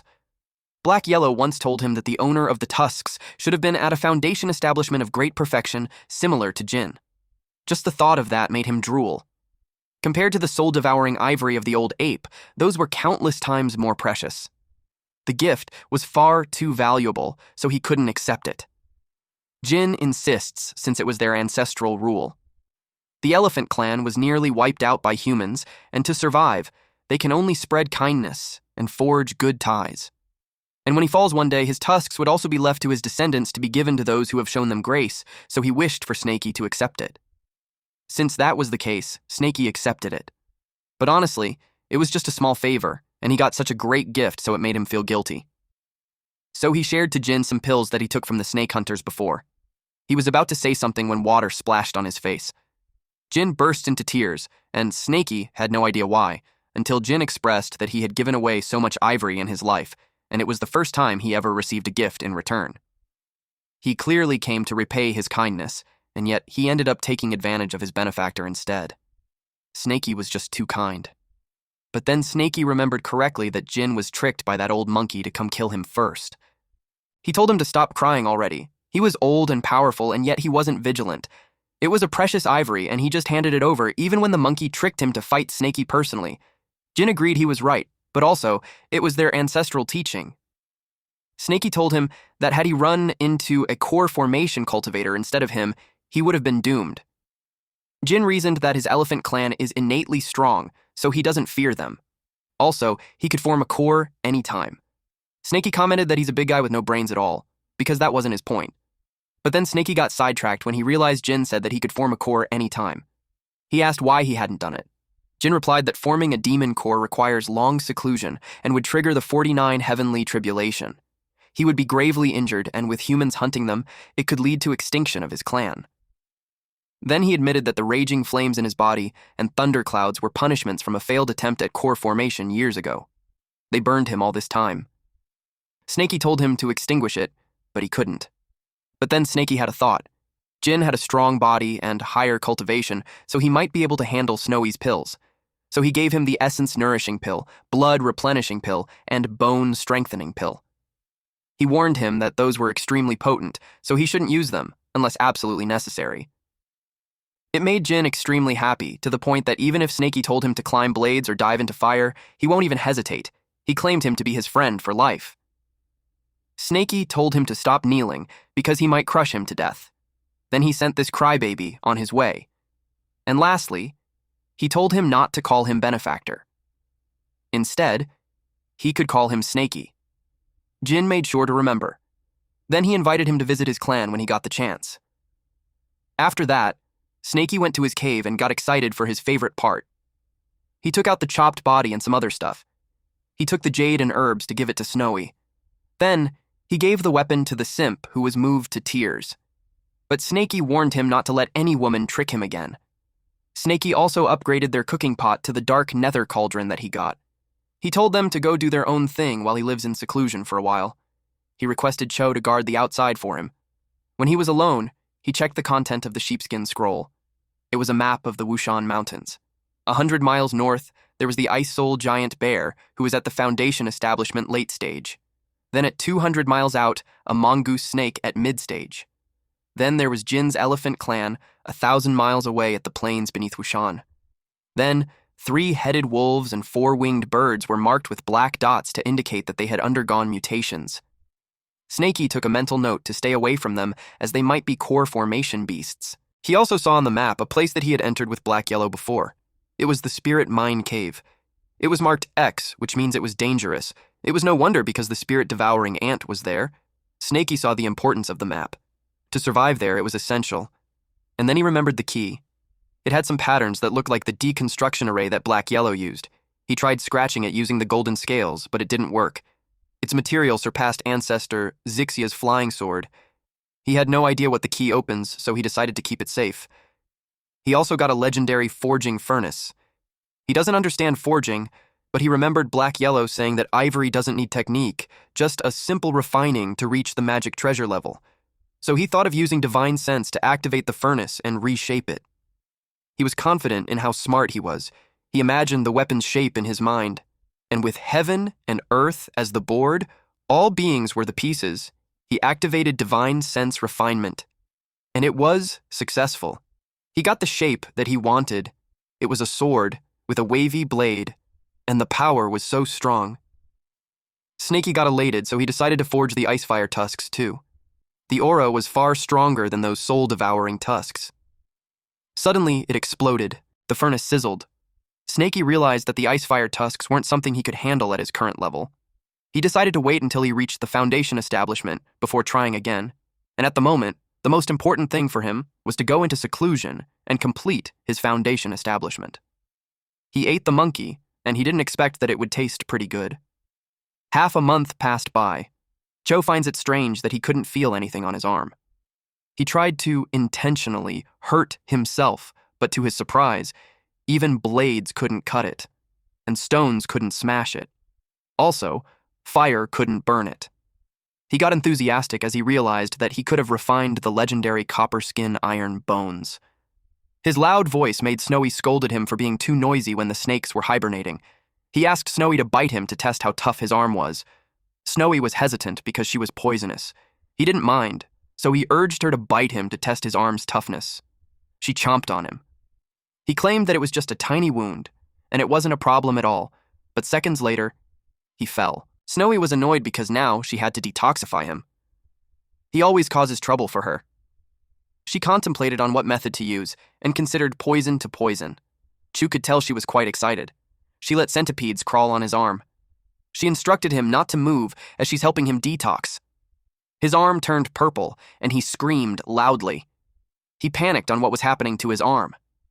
He claimed that he's from a righteous sect and would rather cut off his own arm than accept that kind of thing. Snowy suggested he test its power first, then she'll help him cut it off later. Her suggestion made sense, so he gave it a try. He punched the ground, and it shattered. His eyes sparkled upon seeing that his arm is a legendary Qilin arm. Snowy told him he could cut it off now, but he refused, saying that it was good fortune. She reminded him that he said it was ugly, and if he doesn't cut it, it would spread all over his body.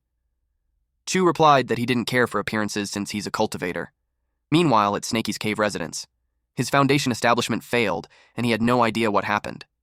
He clearly felt his realm break through another layer. Even his golden scales increased. Yahello once told him that a complete spirit foundation should be like a whole staircase, but he only condensed a single brick. In ancient times, when cultivation flourished, the 9th layer of Qi refining wasn't the limit. There were even 10th, 11th, and 12th layers. Back then, once cultivators reached foundation establishment, almost all of them achieved perfect foundations. But as time passed with spiritual energy drying up and inheritances broken, very few could ever reach that point anymore. Snaky realized that he might now be in the 10th layer of Qi refining, but it could also be just a fake foundation formed after failure. He had a dream before and the dragon said that his cultivation was missing something. He considered that to be the reason that he failed. He talked to the cauldron in his stomach and requested the dragon to come out and explain. He complained that he spoke vaguely before, so he couldn't understand a damn thing. He got irritated that it wasn't responding when he's asking something from him.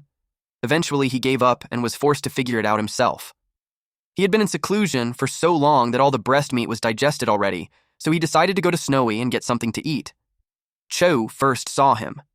He was finally out of seclusion, and coincidentally, it was New Year's Eve, so he got invited to eat dumplings together. Snaky had no idea what New Year's Eve was, so Snowy explained that it was a human festival. Cho got curious and inquired if demon beasts had any festivals. They both replied none. He got sad for them, but he admits that he was miserable too.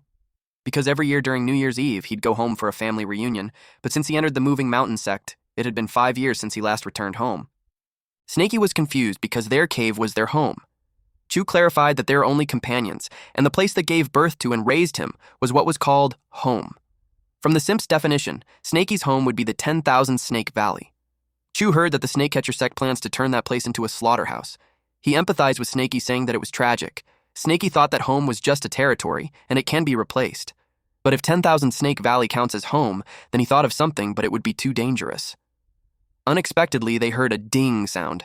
It came from the detection jade that Yahello gave him before. It was a warning device if a cultivator appears within 100 miles. Judging from the size and shade of red, the cultivator should only be in early-stage Qi refining, nothing to fear about. But suddenly, several more ding and red marks appeared. They were surprised at how many there were. There were at least 300 QE refining cultivators, with several foundation establishments mixed in. They feared that they were all there to capture them. Chu asked what they should do. Snaky noticed that something was off. It looked like those cultivators were just passing through. They already moved 100 miles past them, and another wave was chasing after them. Snaky assumed that they were just a major sect relocation and had nothing to do with them. But wave after wave like that means there could be tens of thousands cultivators, and no sect has that many people. It was practically an army of cultivators. It led him to think that war was going to happen. Snaky saw that war as an opportunity. While they're too busy to care about them, they could focus on training and getting stronger. Cho hoped that disaster doesn't reach his homeland. Snaky reminded him of how strong he got so his thoughts were useless. Snowy added that only by focusing on cultivation that they can better protect themselves and their families. Snaky shared that in a few days, he plans to hunt a Foundation establishment beast to aid in his cultivation. It might be too risky, but he asked them if they wanted to come. If so, they could split the spoils accordingly. Snowy had to tend to the spirit herbs, so she declined. But Cho was excited to go with him. Snaky pointed to the map and told him that within 100 miles, there's only one Foundation establishment beast at an early stage approaching mid-stage. It was the Amethyst Thunder Lion. And Snaky had figured out that hunting it gives the best returns for all the risk. The large band of cultivators has passed through, so Snaky has deemed that it was safer for them to begin the hunt. The cavern of the Amethyst Thunder Lion lies just ahead. Snaky planned to draw it out and probe its strength. Cho followed his lead. The cave was filled with amethyst created through the cultivation of that very Amethyst Thunder Lion. It made Snaky curious if the ore holds any benefit for his own cultivation. He slithered through the cave but had not seen the Amethyst Thunder Lion. His only choice was to follow its tracks and lingering scent. But then chow something in the distance. It sounded as though two demon beasts were in a fight. Snaky decided to investigate. Also, he hoped for some unexpected loot.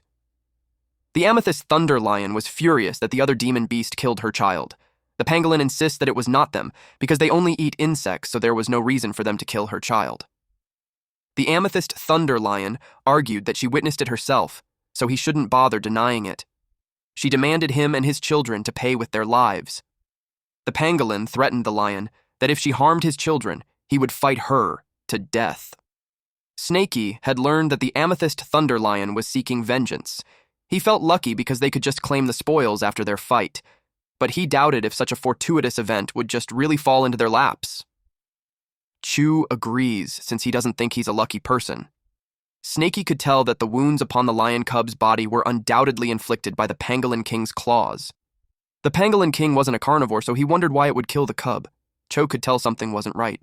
He thought of it as a setup. Snaky agreed. He decided to wait for them to wear each other down and then eliminate them both. Cho was about to say something when Snaky hushed him. He told him that it was a scheme that he only expected from a cultivator. Yet there wasn't a trace of any cultivator for 100 miles. He wondered if he was just mistaken. But considering that the jade could only detect human presence, he thought that a puppet was used. Chu informed him that they were in the territory of the Qin Kingdom, and the Heavenly Puppet sect operated there. Snaky had a theory that the culprit who orchestrated this wasn't likely a high level. Otherwise, they wouldn't have reached the initial stage of Foundation establishment. He moved on from the thought and had decided to wait and observe a bit longer. They had more than enough invisibility talismans to do that anyway. Chu followed his decision. The Amethyst Thunder Lion was already panting. The same goes for the pangolin. He told her to leave his territory, but the lion was determined to have her revenge. The pangolin wasn't afraid of her. Unexpectedly, a vine came out of the ground. In the blink of an eye, several of them appeared. Then, it wrapped around the lion and the pangolin. The lion asked who was there, while the pangolin realized that it was those humans. They fell into their trap. He told his little ones to flee, but the vines already got them. Those small pangolins only whimpered in response. Then the humans came out. There was a woman named Shuang'er and a man named Su Jian, and they were both from Wudezong. Snaky noticed they were just humanoid puppets, so the cultivator could be a wood element. The lion got mad at them and asked if they were the one who killed her child. The humanoid puppet used a heavenly wood sword and attacked her. It was a flying sword that pierced through the lion. The pangolin begged them to spare his children and promised to willingly go with them, but Shuang'er cut him into pieces. She replied that young pangolins were prime ingredients for medicine. Snaky watched on the side and expressed that framing them was one thing, but to slaughter the young and wipe them all out made him burning with rage. To him, it was unforgivable. He threw his spirit-breaking sword at them. Jian countered it with the heavenly wood sword. It falls back to defend. He was slightly confused with the spirit-breaking type of flying sword. He yelled at the attacker to come out. He told Shuang'er to leave first, and he'll handle the attacker. She hesitated, but he urged her as she used a wood shield to defend herself. It was a convincing performance for a pair of puppets. Snaky commanded Cho to go after the female while he dealt with the male. Jian used a wild forest dance and several vines came out. Snaky saw that he didn't evade, which means that he planned to trade blows with him. Snaky came out and used the spirit-breaking sword to strike him down. They both think they could defeat each other. Meanwhile, at a snowy forest, the cultivator learned about the presence of the demonic beast, which made him confirm that the rumors from the Chu kingdom were true. The rumor was that deep within the ancient forests, some demonic beast practices human cultivation arts.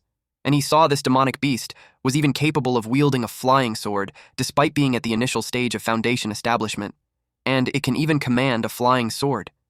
He felt fortunate that their paths had crossed. He also heard that this demon was skilled in the art of puppetry. He thought that he couldn't discern the puppets from his true self. When his real body arrives, he plans to eliminate them all. Suddenly he was struck. He immediately took out the divine tortoise shield. But his backside was torn open. He was attacked with an earth-piercing strike again. While running, he used the wood-style, traveling roots. Snaky was on a branch on the other tree. He now learned why the red dot was so faint. The cultivator used a high-grade invisibility talisman. He nearly failed to notice him earlier. He felt that it was a shame to destroy the 1,000-year-old tree. But now that he possesses the tracking jade, the cultivator's attempts to hide were futile. Snaky used an earth-piercing strike to destroy him. The man was surprised that the enemy could perceive his location. He even had a third-tier spiritual item, a concealment talisman. Only the divine sense of a core formation expert should be able to lock onto him. He thought it was the demon snake from before, but he deemed it impossible when it was engaged with his puppet. Then he realized that the snake with his puppet was also a puppet. Snaky admits that the cultivator was hard to chase, so he wondered what would happen to a wood-style user when there's no more wood. He used a sandstorm technique to find out. With that attack, he uprooted everything, leaving nothing behind. Cho used Heavenly Tribulation Staff. While Snaky's puppet almost ate Jian, but he blocked him using the sword, and on the other side of the forest, a sandstorm hit. The cultivator was surprised with this sandstorm technique. It was a Foundation Establishment level spell. He wondered how a mere spirit-gathering stage beast could cast that. It shouldn't be possible. Snaky knew he had exposed himself. He unleashed his golden scales. It was like rain as it hit the ground. But he noticed that the cultivator had just disappeared. He wanted to make sure he hit him and that his eyes were not deceiving him. He inspected the body and saw that the arm was missing. It was the arm injured by his spirit-breaking sword. It led him to think that it was just a puppet, that this man could actually switch places with his puppet. The cultivator commented that beasts would always be beasts, and they were so easily deceived by such a simple ploy. He used heavenly puppet thread. Snaky tried to use earth evasion, but it was too late for him to escape. The real Snaky sensed that his puppet was no longer responding. They had been separated by over 10 miles. It would be over before he could get there. His only chance was to force a counterattack by controlling the spirit-breaking sword with gravitational art. The cultivator used spiritual sense disruption. The distance was too great, making his control unstable. He collected the snake puppet and the flying sword. It was just a shame that the pangolin king managed to escape. Snaky sensed his puppet and spirit-breaking sword being taken, so he told Cho not to let them get away. Cho affirmed the command. Schwanger sensed an earthquake. She guessed it was from the earth-piercing strike, but she couldn't believe it was possible at that range. Cho used his Chila and arm on her. She was distracted when the spell's intensity suddenly spiked. Earth-piercing strike shots up from the ground. Seeing those towering spikes made Jian worry for Schwanger. He rushed to save her, and once he got her in his arms, he left. But Cho chased after them. He used a noxious stench lightning bomb. The stench made Jian groan. He wondered what that foul thing was. Chu kicked him while responding that it was a pill. He punched him using a Keelan fist. While Cho grabbed his neck, a snake hissed. Snaky cuts off his head using the tail. Shuang saw Jian's head roll. She cried and begged him not to abandon her. Chu watched her, but Snaky thinks it was ridiculous. He couldn't believe that they still had that role-playing act even at death's door. He breathed fire in their direction, but Cho stopped him. He asked why he interfered. Chu sympathized with them because they were star-crossed lovers just like him. Snaky corrected him that what happened to him wasn't being a star-crossed lover. After that, Snaky's cave had been filled with treasures. It made the venture worth the risk. He got a huge haul. There were over 2,000 spirit stones alone. He split the loot like how they used to. All herbs go to Snowy, and they split the meat equally. And the rest would be split equally between him and Cho. Snowy and Cho thanked him. Snaky found 2 establishment pills, so he gave 1 to Cho. Whether Cho breaks through or not was up to fate. Cho cried from joy. He never imagined that day would come. He immediately attempted to break through. Snaky thought he was a fool, just being happy with a 30% cut. He remembered Black Yellow used to trick him like that before. He took out what was left in the storage bag, the Amethyst Thunderlion, and 5 Foundation Establishment pills. It was more than enough to see him through to the Foundation Establishment stage. There were also jade slips that were filled with wood-style spells. Snaky's element was earth, so he set that aside at the moment. But to his surprise, the other set of jade splits were about puppet art and a second-layer earth puppet technique. It allows the creation of Foundation Establishment puppets with 3 skills: Spirit Thread, Position Swap, and 100 Machine Control. It was great, but he had to reach the Foundation Establishment first to practice. Snaky had fully prepared to go into seclusion. He won't be emerging until he successfully breaks through. He ate the lion. While doing so, he could tell it looked much smaller than when he first encountered it. He wondered if it was because of an illusion spell. 2 months had passed, and Snaky was so close with his goal. He ate more Foundation Establishment pills and willed himself to focus. But there wasn't enough spirit energy. He added some spirit stones, and absorbed it. It made his body glow. And eventually, he breaks through the Foundation Establishment stage. Snaky Ki emits a light blue true Ki. It means he had achieved a perfect Foundation Establishment. The color of the Ki was the ancient perfect Foundation Establishment that Black Yellow described. Golden scales also enveloped his body. It truly showed that he had succeeded. The dragon came out and told him that even though he had established his foundation, he lacked the final element for his true perfection: defiance. Lacking the reverse scale upon his brow meant that he shall forever remain a mere serpent. Snaky asked what defiance meant. He wished for his clarification. The dragon told him that it was something that he must learn by himself. Snaky begged him for some direction. Deep inside, he was annoyed at this dragon for being vague, like he's toying with him. Snaky could only sigh. He decided to just focus his strength on other areas. If all else fails, his only choice would be to descend the mountain and seek the Tao. First, he used the earth puppet technique to enhance all his puppets. He started with the Great Snake, strengthening it to the Foundation Establishment level. Then he polished the Icefire elephant tusks into swords. The material was too tough, and he doesn't have a smithing surface. His only option was to grind it down bit by bit with his golden scales. 1 week later, he had finished grinding. He created the Extreme Cold Sword and Heaven Burning Sword.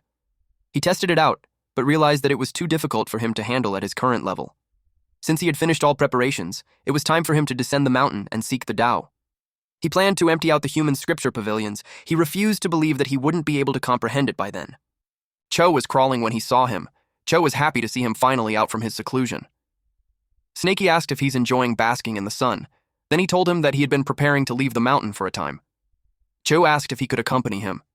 Now that he successfully reached the Foundation Establishment, he had a score to settle with certain people. Snaky agreed on the condition that he would obey his every order. Their first destination was the Purple Cloud Sect, since they had the weakest defenses. While on their journey, Cho shared that he encountered so many strange things during his Foundation Establishment that he almost died. Snaky was intrigued on what had occurred, so he shared that at the critical moment, all the spirit energy had suddenly vanished and not a trace was left. It caused his breakthrough to fail. He had no inkling on which scoundrel was responsible. Snaky remained quiet and dumb, as if it wasn't him. Then Cho continued to narrate that he tried to break through again, but an outer realm heavenly demon popped up. It scared him to death, so his Foundation Establishment failed again. Snaky was surprised to hear that. Outer realm heavenly demon was something that should only appear during core through formation breakthrough. Chu agreed, so he's also confused what a minor cultivator like him did to warrant such attention. He suspects that he was suffering from delusions due to an error in his cultivation. But then another strange thing happened. For some unknown reason, the demon scrambled back into the void rift, and judging by its expression as it left, it seemed to have seen something terrifying. Given that he failed twice, Snaky got curious how he finally succeeded on his breakthrough. He replied that it was with the help of Snowy. She refined a Foundation Establishment pill and had been looking for someone to test it. Snaky couldn't believe it. He had to ask him if he's well or if he experienced any side effects. Cho asked what was wrong. Snaky pointed out that he's human, so he should be walking with his 2 legs erect rather than crawling. Funny enough, that slipped Cho's mind. He hurriedly practiced as he was ashamed to be seen that way. Later on at the Purple Cloud sect, it was gone. Even the medicinal garden had been uprooted. It made them wonder if they moved. They had observed signs of conflict all along the way, so it led them to think that the Purple Cloud sect moved to the Snakecatcher sect to seek refuge. Snakey asked him what he would do with his plan now. He decided to go to the Moving Mountain sect instead. His token would grant him entry there. Snakey agreed with him, and so they went there and arrived. Snakey hid inside the bag that Cho carried. The guard told him to stop and identify himself. Chu answered that it was him, that he was an inner disciple of the Mountain Moving sect. Then he showed him his badge. His senior was surprised to learn that he was alive. Chu's transformed arms were bandaged to hide it. He asked his senior who pronounced him dead. His senior explained that he was placed on Yuntian's wanted list last year when he fled into the deep mountains and had been missing for half a year. So, the sect declared him dead. So, all his cavern abode and all his belongings were handed over to his relatives for inheritance. He couldn't believe it. Both his parents were mortals, so he questioned what manner of relatives could he possibly have to claim an inheritance. His senior had no idea. He only knew that it was a female cultivator from the Purple Cloud sect. It was the elder Chu who handled the arrangements. It made Chu furious. Meanwhile, at Chu's cavern abode, two pretty women were having tea. One of them was named May, and she had heard that the spirit energy of the Mountain Moving sect was exceptional. And being there now, she could say it truly lives up to its reputation. The other woman named Chun responded that May's methods were truly impressive. She used dual cultivation to handle Elder Chu and then got her hands on Cho's cavern abode. She replied that she did not need to envy as she had brought her with her. From then on, they planned to live together and engage in 3-person cultivation with Elder Chu. Chun had no problem following the arrangements May made. Unexpectedly, the door cracked open. They asked who was there. May was so angry at who this bold person was daring to trespass in her cavern abode. He must have had a death wish. Chun asked her what was happening. The person replied that they were the trespassers. They were surprised to see Cho. They couldn't believe that he's alive. Since he was alive, he told them to leave. But May called him a lowly, spineless man and told him to look carefully. She showed him the contract for the place. Then she told him that if he's willing to kneel down and lick her toes, and her mood improves. She hadn't finished what she was saying because Cho had already punched her. It was such a powerful attack that had wreaked havoc in the room. May was left kneeling while her head was stuck on the wall.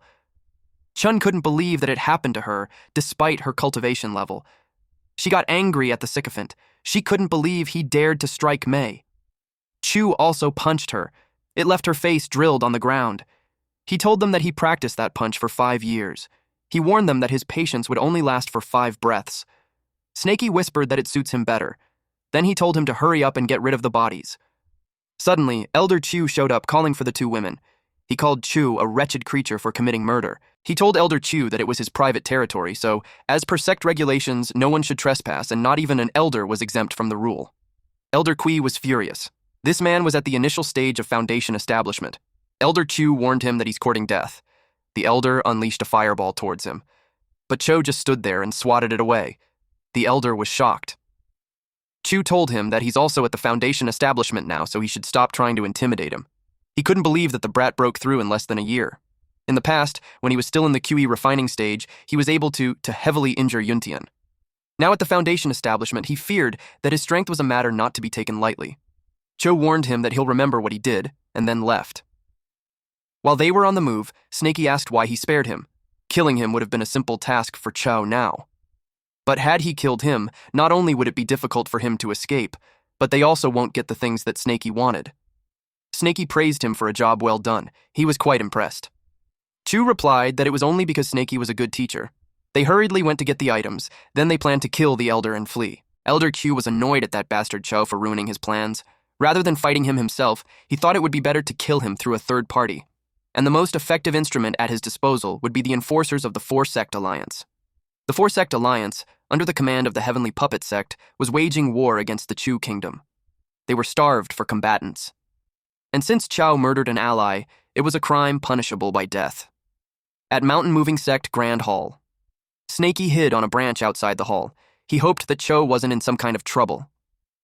Chu asked the Mountain Moving Sect, Elder Shu, who was at a mid-stage of foundation establishment, on where he could find Shi Longzi and the sect master.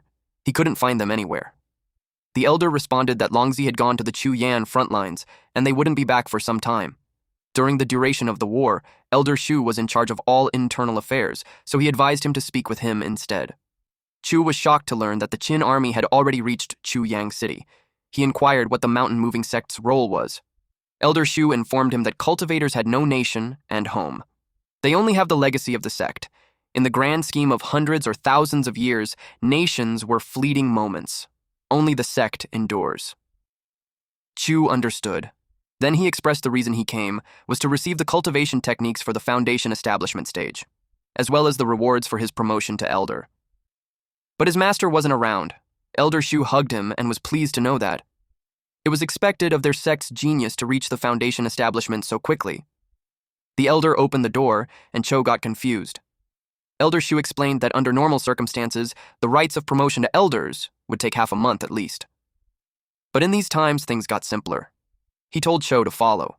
He received 1,000 spirit stones, 3 vials of Pei-Yuan pills, a vast quantity of restorative elixirs, 1 spirit treasure, Thunder Fire Seal, 3rd-tier spirit talismans, a vast quantity of common spirit talismans, and Jade Slip. The bounty was truly overwhelming. Cho told Snaky to select whatever he wanted. In times of war, resources flow freely. The sole price for it was service on the battlefield. Snaky inquired if Cho was going to the battlefield. He replied, yes. Apart from the inner disciples of the Snakecatcher sect, all Foundation establishment cultivators from 4 major sects were assigned duties on the front lines. Fortunately, he still has time to prepare. Snaky doesn't understand human conflicts, so he only advised him to simply be certain of the path he chose. Chu expressed that his desire was to grow stronger. Snaky saw the scrolls of the advanced arts he wished to learn. He must master those as quickly as possible. Chu told him to take his time, as he will stand guard for him. There was the Stonevein Heart Manual 2nd Tier Advanced, the Mountain Embracing Seal, 2nd Tier Advanced, Falling Stars 2nd Tier Peak, and Moving Mountain and Ridge Clearing 2nd Layer. Meanwhile, in the forest, Chu Ming of the Mountain Moving Sect welcomed the enforcers. A man asked if it was him who filed the report concerning a member of the Mountain Moving Sect murdering an allied disciple. He confirmed it. Since those men had traveled a long way, he gave them a small token of his respect. Enforcer Bai Shu, Foundation Establishment, received it. He told him to consider the task done. He would personally seize the fiend, brand his very soul, and dispatch him to the front lines to serve as cannon feeder. Cannon feeder of the Foundation Establishment lever was a scarce resource on the battlefield. The person with him, Enforcer Hong Li, who was also at the Foundation Establishment, just listened. Elder Chu hid his smile as he heard the fate of Cho. He knew Chu was doomed. Meanwhile, Chu noticed that the crimson sunset looked like it was dyed with fresh blood. At that point, Snaky had completed his studies. Suddenly, the enforcers showed up and told him to surrender at once for killing an ally. And if he doesn't resist, his life would be spared. Cho quickly hid behind a tree. Snaky saw this as a good opportunity since he needed to practice his recently acquired knowledge. Although those enforcers were at mid-stage of Foundation establishment, if they used invisibility talismans, they could catch them off guard. The enforcers were confused that they vanished. They wondered if they fled, or it was the work of an invisibility talisman. Suddenly, they were ambushed.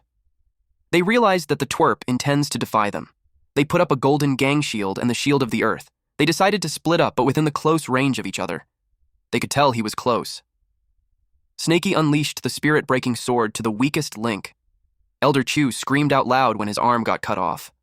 The spirit-breaking sword turned around. He cursed at Cho for resorting to a sneak attack. He was about to create a sandstorm, but the sword stabbed him on the back. He could no longer muster any strength. The enforcers saw the sect elder fall. They couldn't believe Cho dared to kill an elder in front of them. They vowed to bring justice. Chu sneaks behind them to attack them with his cudgel. Shu used a concealment-breaking mirror. Chu was caught off guard that the invisibility was dispelled. They had no choice but to fight openly. Shu and Li attacked him at the same time when they found where he was hiding. They thought of him as arrogant when he just reached the Foundation establishment. Shu wanted to teach him a proper lesson. They found his accomplice, a snake demon at the initial stage of Foundation establishment. It was the same one on the sect's wanted list. Cho noticed that Snaky had been exposed as well. The concealment-breaking treasure was becoming a real nuisance. If that was the case, he thought of handling the woman on his own. He grabbed her. Shu told them that attempting to divide their forces was foolish. Snaky responded that he had done well. Then he released a frog. Xiu used a high-grade golden talisman to protect himself. Seeing the frog's color, he could tell it was poisonous. He used a thunder tribulation bead. Snaky, on the other hand, used gravitational art and bound it. Xiu saw the puppet and the gravitational art. It just confirmed the rumors that the beast was full of cunning techniques. He detonated his bead. A loud explosion happened. The snake puppet fell from the branch and hissed. Snaky felt fortunate that he was swift enough to evade. He could tell that the power of the bead was comparable to a 4 to 9 minor heavenly tribulation. He realized that even if the person was only at the mid-stage of Foundation establishment, his magic treasures were formidable.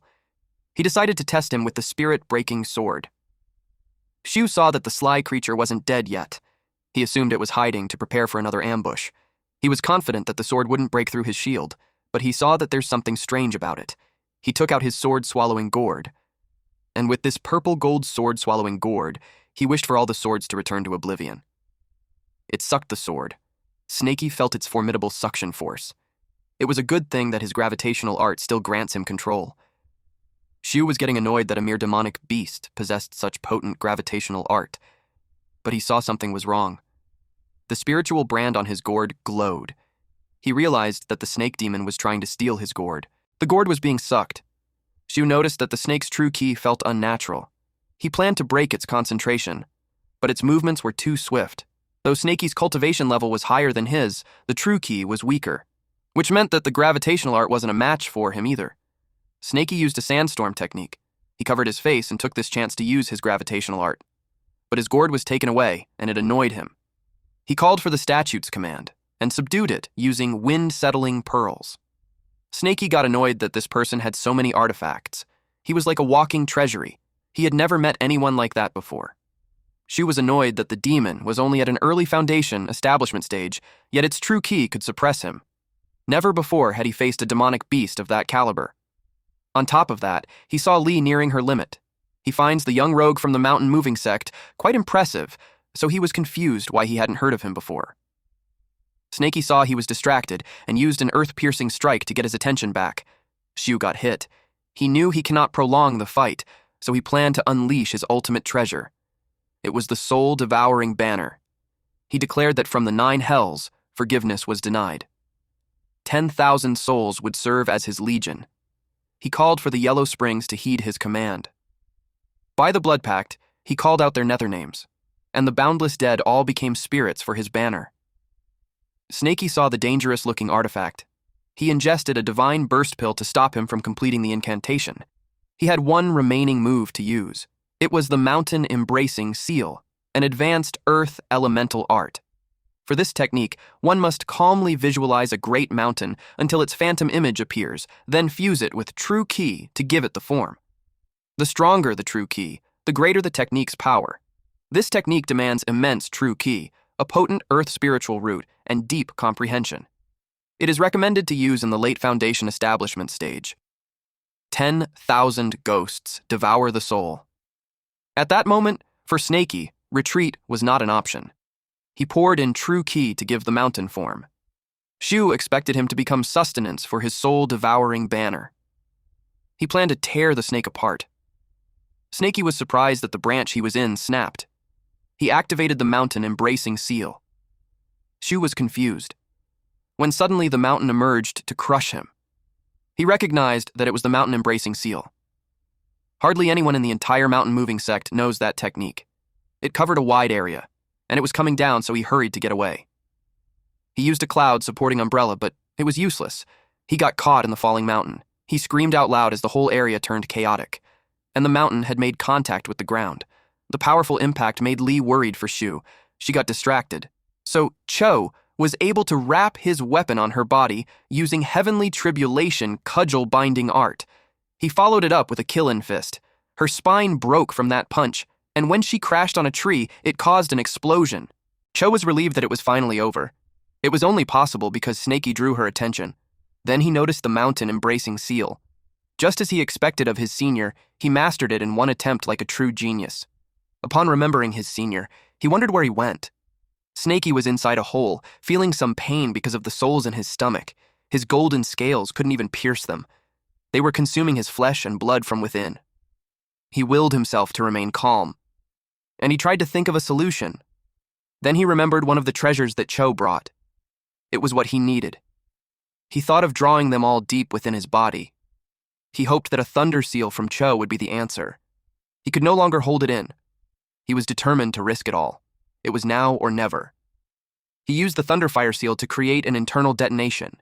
He casted the spell and forced it to detonate inside his stomach. It exploded, and fire came out of his mouth. Then it ended with a loud burp. At that point, he already looked haggard. He never imagined he would employ an artifact in that matter. It was fortunate that his body was resilient. Having a mid-grade spirit treasure detonate within the body was no laughing matter. After that, it was time for him to rendezvous with Chu. They got several bags of spoils from the enforcers.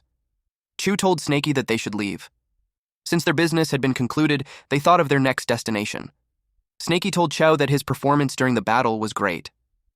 Chu had been quiet, so it prompted Snaky to ask what the problem was. He thought that Cho could have developed feelings towards the female enforcer. Chu replied that it wasn't that. Snaky guessed that he was plagued by guilt for killing an elder. Chu finally revealed that he had a favor to ask. He wished to leave for a while. Snaky asked where he would go. He wanted to join the front lines in Chuyang City. Snaky got concerned because he killed an enforcer, meaning even if he goes to the front lines, the Qin army would just treat him as cannon fodder. He clarified that he isn't going to the Qin front lines, but to the Chu front lines. He is of the Chu nation. His parents as well, and they had been residing in Chuyang City. Snaky's emotions heightened as he responded that the Qin army was unstoppable. It seemed like Cho was marching to his death, and it also means he's going to betray his own sect. He reminded him that a cultivator's duty was to sever worldly attachments. He questioned why he cared about a group of mortals. Chu already had the path of immortality, so Snaky questioned him on why family and kingdom would still matter. Chu agrees with him. He understood those principles as well. If that was the case, Snaky couldn't understand why he would still persist. Chu expressed that he finds it unbearable, especially when his parents' faces come to his mind. Snaky remembered the death of the black snake. Chu bowed down to him and begged him. He promised him that as long as he remained alive, he would repay his kindness 1,000-fold. Snaky replied that he had no reason to stop him. Chu sincerely thanked him. He told him to wait for his return, then he left. As Snaky watched him leave, he thought that he had no right to intervene, and he no longer owes him anything. But he just couldn't agree with the decision. Then he thought of defiance. The dragon told him before that he lacked the final element of true perfection, which was defiance. Without the reverse scale on his brow, he shall forever remain a mere serpent. Snaky got into a deep thought as he wondered what defiance meant. His previous understanding was that cultivators practice in defiance of the heavens. When forming the golden core, 4 to 9 tribulation would descend. At the moment of soul formation, the 5 to 9 heavenly tribulation descends and can even lure forth demons beyond the realm. Then he realized that the act of cultivation itself was defiance. Then he thought that what Cho had chosen could also be a form of defiance. Snaky checked all his things. Besides the jade slips, Chu gave him a few books from the mountain moving sect. It was possible that the answer he sought was in them. Then he saw a scroll about defiant cultivators. It was written there that to defy the prison of heaven and earth, to defy the obsessions of the heart, and to defy the fetters of regulation. It was the perfect description of Cho. A disciple of the mountain moving sect, his loyalty was sworn to his sect, and that was his prison. He was also a sycophant. His affection for Ling was an obsession. That was his obsession. And lastly, as a cultivator, he was meant to sever worldly ties. That was the regulation. This meant that Cho was undeniably a defiant cultivator. But Snaky was different. He had to discover his own path of defiance. He deemed it was time to go down the mountains to see the path where he came from, his native land, and to see the world of humans. At the Iron Bear Mountain, it was the place he once ruled the mountain as king, and also where it was once destroyed by a great fire. He saw that the wild grass had been reborn in the spring wind. He saw that a subsect of the snake-catcher sect had also been erected there. He saw that they had yet to lay down protective arrays, and the cultivators were still new. Their strongest was a single individual at the initial stage of foundation establishment. As a precaution, Snaky used his spiritual sense probe. He saw a person deep inside. On a closer look, it was Dao Ling, the man who hunted him for hundreds of miles and even became his inner demon at one point. But when he saw him, he was confined in a dungeon. His true key was sealed, and he was being gnawed by snakes and rats. He was also barely alive. It made Snaky wonder how he ended up in such a state. Snaky heard him cursing at Wenzuo, the treacherous animal. He didn't think he wasted his efforts on a disciple like him. He misjudged and wasn't able to eradicate the root and had left a bastard like him. It made Snaky think that Wenzuo did that to Daoling and that they had a deep-seated blood feud between them. If that was the case, then it made perfect sense that Wenzuo betrayed and killed his fellow disciples before. A man came and told the guards to keep Daoling alive a little longer. It made Snaky wonder what an act like that qualifies as defiance. Although he could wipe out the subsect with ease, there was no need to start the snake in the grass just yet. Also, he knew Daoling would no longer live. Meanwhile, at the snake village, the guards aggressively entered and searched the houses. The villagers wanted the Chin dogs to get out of their village. But the snake village had fallen too. One of the villagers pledged fealty and surrendered to the great immortal. They begged him and offered him a head. The man asked what it was about. It was the head of Zhang San, who refused to surrender. They took his head and offered it to him as an offering. They wished to submit to the Qin army and follow his commands. They begged him to take them in. The man was pleased and commented that a person of good sense adapts to the times. He called someone to enlist the man into their ranks. The man sincerely thanked him. Those men were eager to leave the place.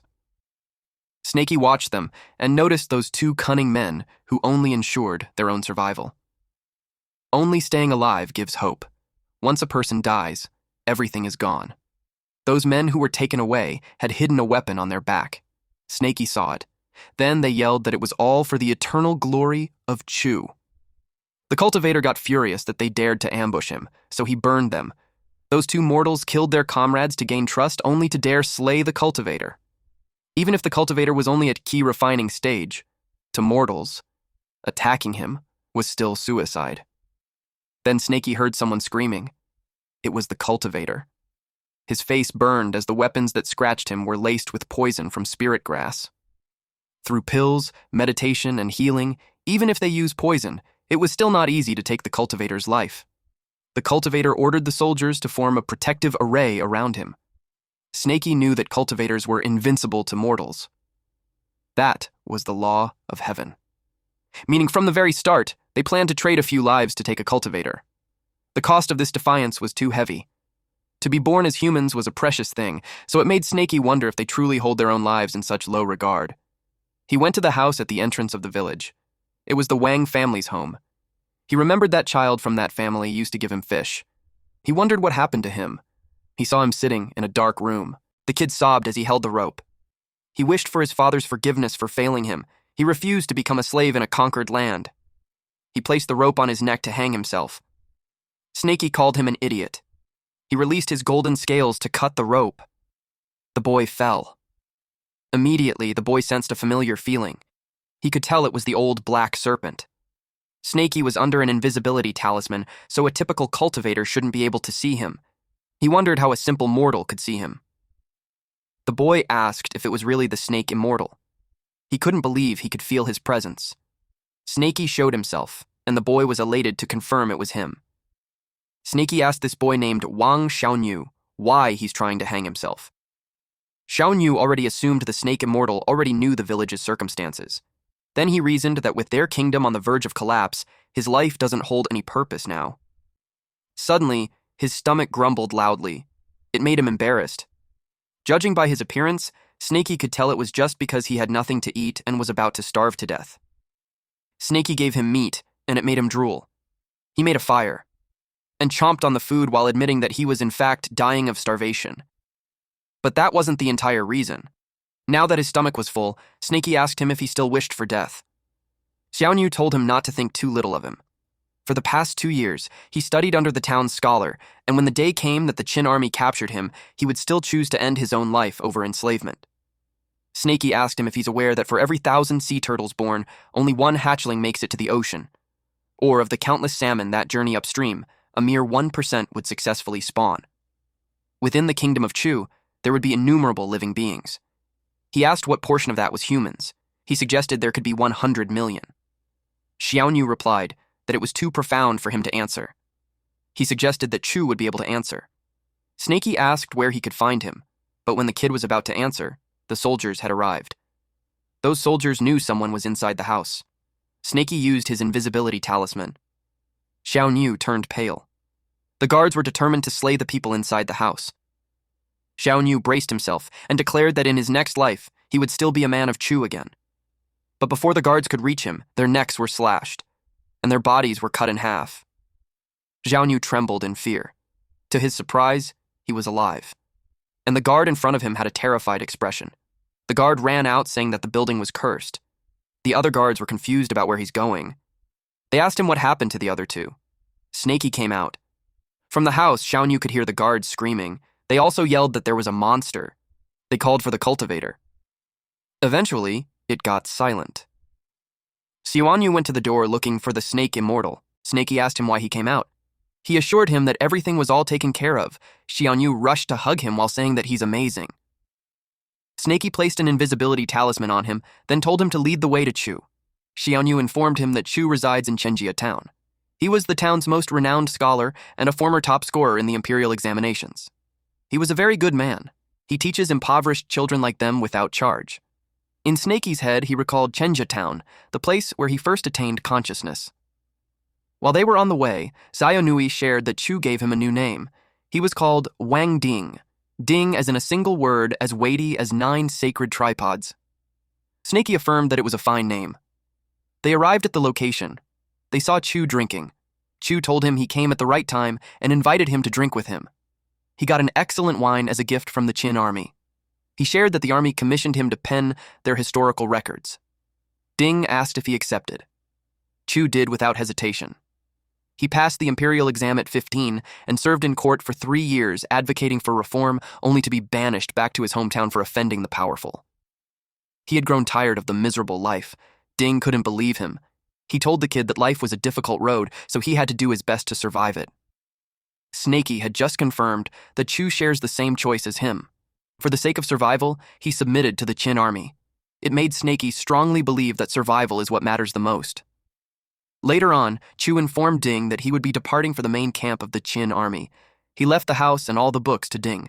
At this point, Ding was drunk. He bid him farewell. Snakey told Ding to wait there while he chased after Chu. He found Chu at the edge of the cliff. Just as he suspected, he was lying and wasn't headed to the Qin camp. He wondered what his purpose was for coming to the river's edge. Under the moonlight, he declared that the surging years cannot be held back. Ying's capital lies in ruins, with its skies blotted by doves. He continued to say that the longsword lies broken and consumed by the river's fish.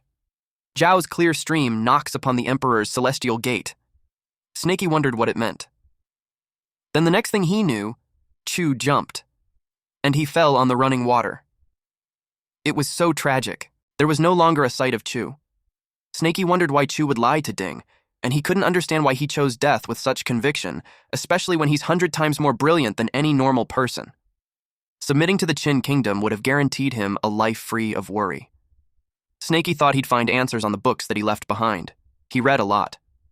Chu chose to drown himself, preferring death to becoming a slave of a fallen nation, and before he died, he left all his wealth to Ding. Life was precious, but there would always be more value than life itself. And Snakey guessed that to Chu, it was Ding. Snakey finally realized what defiance truly meant. It was to defend one's principles with their very life. Ding woke up and asked him if he had found what he was searching for. He replied yes, and it was thanks to him that he was able to unravel it. Ding was happy for him. As the saying goes, to hear the Tao in the morning and die in the evening was acceptable. He congratulated Snakey. Snakey expressed that he wished to thank him and Chu. So, before he leaves, he wishes to grant him an opportunity. Snakey casted the spell. Ding asked what it was. Then Ding felt pain in his body. Snakey taught him a breathing technique for cultivation. Whether he would attain enlightenment would be up to fate. Ding had no foundation to speak of. The single wisp of true Kui should take him a very long time to digest. He told him that he was the only one who could decide for his own path. He hoped to meet again. Then Ding lost consciousness. Snakey remembered what Cho mentioned, that the snake catcher sect intends to perform a blood sacrifice at the Myriad Serpent Valley. He deemed it was time for him to return there and fulfill his own defiance. Meanwhile, at the Myriad Serpent Valley, The cultivators noticed that the number of snakes in the valley was already approaching 3 million, and the disciples were still luring some more. One of them asked if the master was planning to lure all the snakes of the southern domain for a sacrifice to achieve a breakthrough in a single attempt. One guy said yes to that, and added that their master hasn't even gotten involved in the war between Qin and Chu. While they weren't joining the conflict, and thus haven't received any resources nor pay from them, their neutrality had also kept them safe, preventing the Qin kingdom from interfering or attacking them. The cultivator claimed that a new age was upon them. True power lies only in strengthening oneself. And by sacrificing millions of snakes, their master would surely succeed in breaking through to the mid-stage of core formation. And even then, they would be able to reap some of the benefits. They compared the sacrifice to drying up the lake to get all the fish. But with that, the snake population won't recover for a century. They claimed that for the sake of cultivation, some even sacrifice mortals, so sacrificing a few snakes won't be a big deal. They went back to spreading their snake-luring powder. Zhuan Yangzi finds the view spectacular. Yuan congratulated him. Kui Yuan was at the peak of foundation establishment. He admits that his aptitude was less than Yangzi. He was stuck at the peak of foundation establishment for 50 years, and his life was drawing to a close. He was moved that Yangzi hadn't given up and was willing to include him. Yangzi replied, gave a 0 rating for those words. He told him that they were brothers in arms who faced death together, so there was no need for such formality. He was certain that the blood sacrifice would allow him to break through to core formation and extend his lifespan. Yuan accepted his auspicious words. The moon shone brightly. Yangzi determined that it was time. He activated the formation. The disciples were all waiting on pins and needles. He casted the spell and activated the great blood sacrifice formation. The snakes below hissed loudly. Yangzi called forth the myriad serpent cauldron and began the sacrifice. The red cauldron started to form as they continued to cast the spell. They activated it, and the rest of the mist covered the area. The myriad serpent cauldron had been sealed. Then they bound it. The blood sacrifice was the greatest event in Yangzi's life. 3 million mortal snakes and 500 snake demons were more than enough for him to reach the mid-stage core formation. It was also enough for every disciple there to break through and reach the next level. It was a living sacrifice, so first they had to extract the snake blood, then refine the snake galls, and finally the flesh, bones, skin, and scales. He ordered everyone to connect to the myriad serpent cauldron. The amount of energy they can absorb would depend on their own destiny. Snowy was caught in the massive formation too. She hid first as she suspected Snakey would come, but she had no idea when. She couldn't afford to wait there to be slaughtered. She realized she had to fight. At the very least, she could slow them down. It was time for her to try her new and improved invincible thunder poison devouring pill. She threw it at those cultivators. The stench was carried by the wind. It distracted them and made them puke, and some even melted. Some had become bones in an instant. The others tried to shield themselves with true ki while they stayed clear of the toxic mist. The mist mixed with the cauldrons. They were surprised that the poison could also corrode their master's myriad serpent cauldron. Yuan called Yangzi's attention. Yangzi was amused. He created 5 elements of toxin-transforming palm. Then he sealed the poison mist. He also got the pill that was used. Then he repaired the cauldron with 9 Serenity Primal Chaos palms. Yangzi didn't expect the bonus. He graded the poison as 7 out of 10. Snowy admits that a cultivator at the core formation stage was truly terrifying. She already knew she wouldn't survive. She hoped that whatever happens, Snakey won't come. Snowy wasn't ready to die yet. She hoped that the barrier wouldn't extend too deep on the ground. She tried to hide, but Yangzi saw that she's trying to run. She realized that he found her as expected. He brought her into the air and saw that she was a mere snake demon, not even at the foundation establishment. He asked where her accomplice was, but she was unwilling to talk. But he admits that he was impressed not just with her pills, but her sheer courage to murder one of his disciples right before his very eyes. It was an offense that he couldn't overlook. He hit her with a soul-spinning spear, making her hiss loudly. He went back to commencing the blood sacrifice. None should be left alive, so he ordered all disciples to attune themselves to the serpent cauldron. They followed him. A lot of snakes had died as the blood sacrifice continued. A large red orb formed like a moon. The disciples could already feel the power. With that experience, they pledged to follow their master for eternity. The spear restrained Snowy. She watched how the strong preyed on the weak, as the law of nature states. But she couldn't accept it to be done in such a merciless fashion. Their act would drive snakes of the land to extinction. Basically, what they did was genocide. A disciple broke through the 8 layers of chi refining. The others felt their breakthrough too. They were oblivious that a sword was thrown at them, and as it passed by, their heads rolled off in an instant. Yangzi had confirmed that using the white snake as a lure did its job. He acknowledged that the demon snake was quite clever to go for the cauldron. Yuan saw the flying sword and was surprised that it broke through Yangzi's protective aura. He warned his junior brother to be careful because something was amiss with the flying sword. The disciples realized they were ambushed while in the middle of breakthroughs. Snowy knew it was snaky. Yangzi restrained the flying sword. He didn't expect a demon at the Foundation establishment stage. He yelled at it to show itself. He grabbed Snaky with his technique, making him hiss loudly. Snaky couldn't move because of the intense gravitational art. Yangzi brought him close and confirmed that he was the one who destroyed his wooden puppet clone. Snaky's arrival was timely. He rated this body with such abundant spirit energy and essence, a 9 out of 10. Snaky hissed at him and told him to get his hands off him. Since he was making such a ruckus, Yangzi decided to throw him into the cauldron. Snaky realized that it was true. A Foundation establishment cultivator was utterly powerless against one at the core formation stage.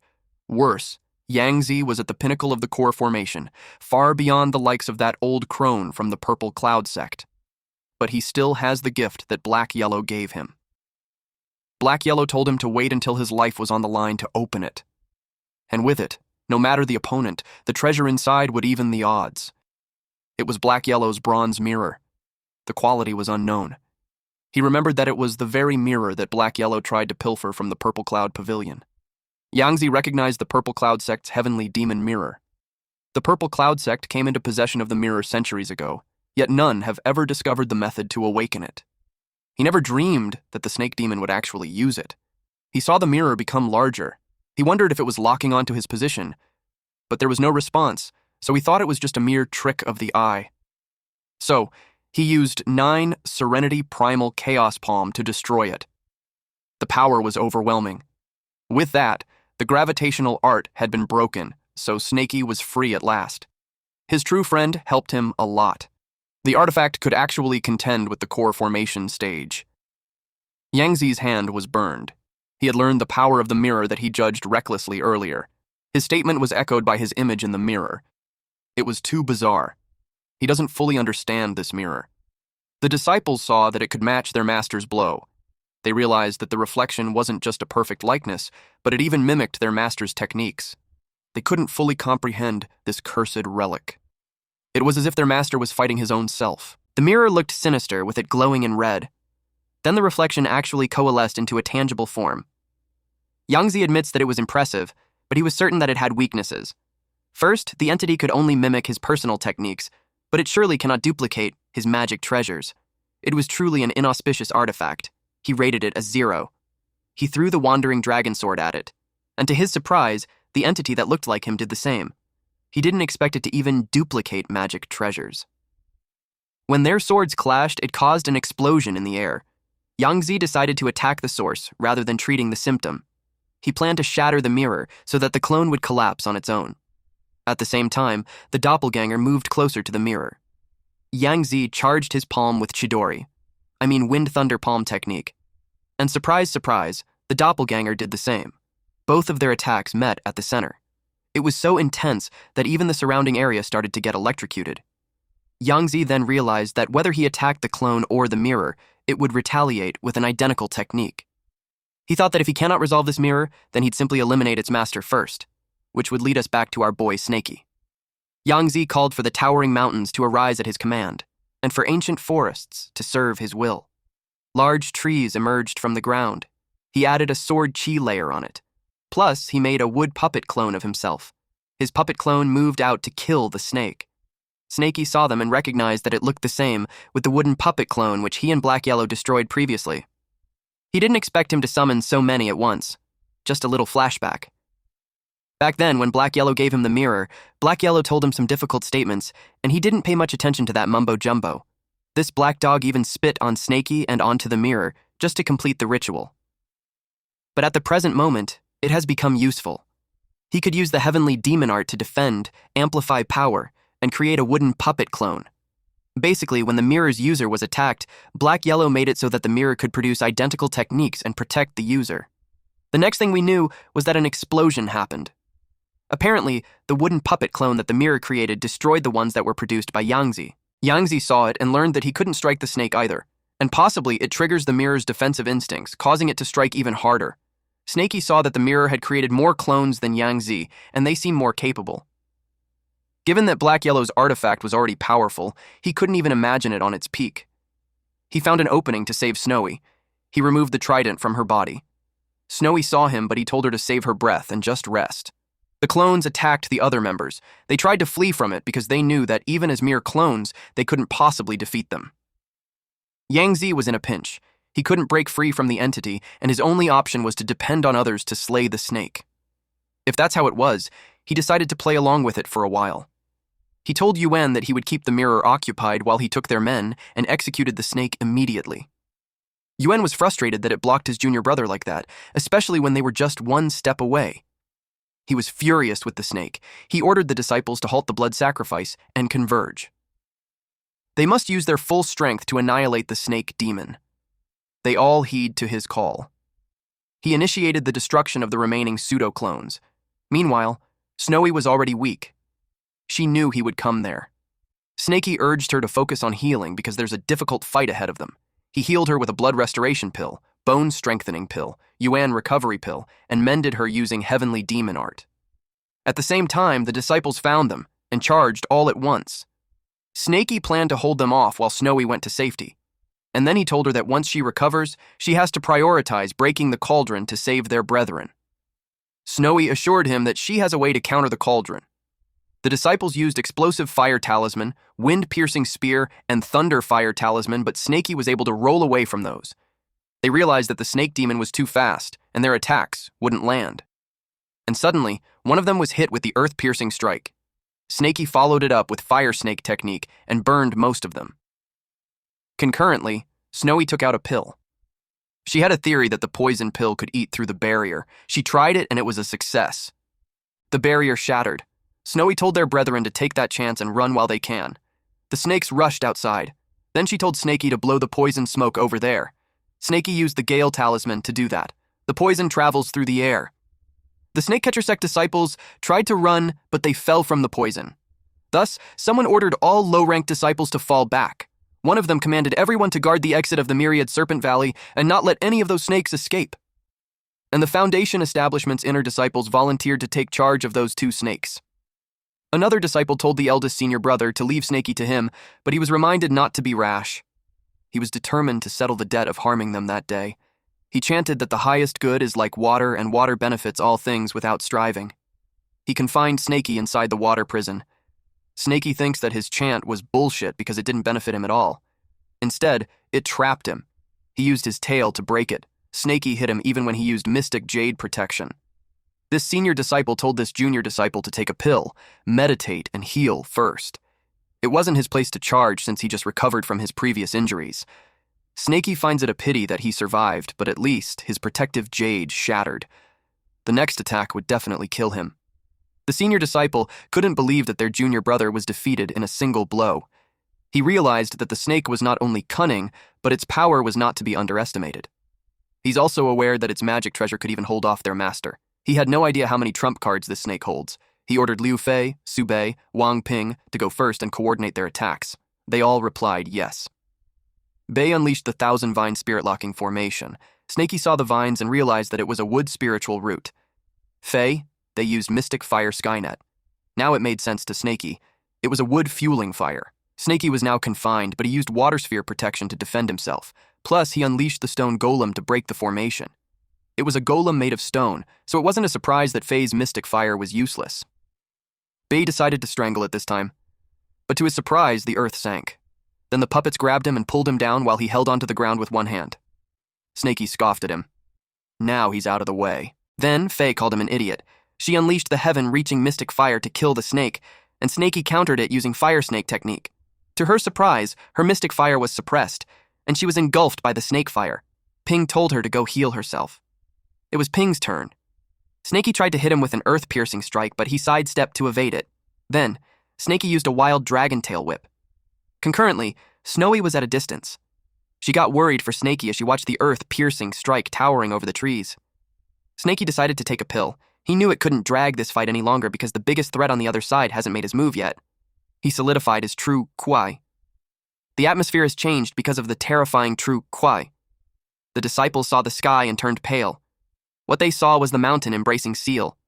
They didn't expect that the snake demon evolved to that extent. The disciples begged for their eldest senior brother to save him. Suddenly, someone used the Xuanyang heaven-slaying sword and sliced the mountain in half. Snaky was hit with the impact. He realized that this Wei Moshu lives up to his title as the inner disciple's eldest senior brother. The man was more formidable than the others. He was more than 10 times stronger than the previous enforcer, Bai Shu. Snowy rushed to Snaky's side, but she was blocked by 2 humans. They told her that she could barely keep her head above the water, and now she wanted to play savior. She threw a toxic eater pill. The humans got cautious because its poison was potent. Faye noticed the ground cave in. It caught Snowy's attention too. Faye emerged from it. He was relieved to be finally free because those underground puppets were a pain in the ass. Faye got worried for him. He saw the toxic eater pill just inches away from him, but he refused to be taken down by a poison pill. Yuan used the 5 elements to detox Palm Seal. He acknowledged the debt to be repaid. Yuan told them to finish Snowy since her poison source had been blocked already. Meanwhile, since the situation had led to that, Snaky was determined to risk it all and play his ace. He summoned the Arctic Frost Sword. Ping sensed the spiritual energy, and he recognized it to be an Icefire Ivory. He was right that the snake demon had a hidden card. He took out his mystic Sun Heaven Killer Sword. It was in the Perfection Realm. Snaky remembered that it was the sword artifact that smashed his mountain seal earlier. He made sure that the same move won't work on him. He made the Arctic Frost Sword skewer him. At the same time, Ping released the mystic Sun Heaven Killer Sword too. But to this surprise, it was getting overpowered. He couldn't believe that his 3rd-tier spirit sword shattered. And then he felt the cold, dense energy. It restrained his movement. While stuck, he saw the Arctic Frost Sword rushing towards him. He called Yuan to help him. Yuan used gravity art. Sever. The ground caved in. The gravitational force was too intense. Snaky wondered if it came from a core formation stage. The Yuan unleashed his power. He created a tornado, and that blasted Ping towards them. Ping was caught by another disciple, and quickly offered him a pill. Since the martial uncle had stepped in, Snaky burrowed as he deemed that it was the right time. He hissed loudly as he was pulled out. He realized that the gravity art had been completely cut off. Yuan prepared the hidden heavenly thunder to strike. His attack changed the cloud so it could produce thunder. The disciples who saw it couldn't help but be amazed at how strong he was. He may not have a formed core yet, but his power rivals that of the core formation stage. He struck using the Heavenly Thunder Decree. Snaky had taken a direct hit. They all expected him to be toasted. Those disciples realized that they got too focused on the martial uncle that they let the white snake escape. They knew it was heavily wounded, so they hunted it down. Snowy rushed to Snaky's side. She was hoping he wouldn't die on her. Snaky was in grave condition, and it led him to wonder if that was the end. Well, he knew that a single sect against an entire sect was impossible from the start. One tail cannot fight 4 hands. Humans stand at the apex of all living things. That is the law of the world. They were the catchers, and he was the snake. He wished Black Yellow was there. Suddenly, someone called his name. It was a strange but familiar voice. It sounded like a senior carved dragon, but also like him. He asked the senior carved dragon if he was dead. He was asked why he didn't flee. He asked himself that too. In the past, he probably wouldn't even come there. But he recalled Chao, who left to fight for his homeland, and the man who sacrificed himself just to protect their villagers.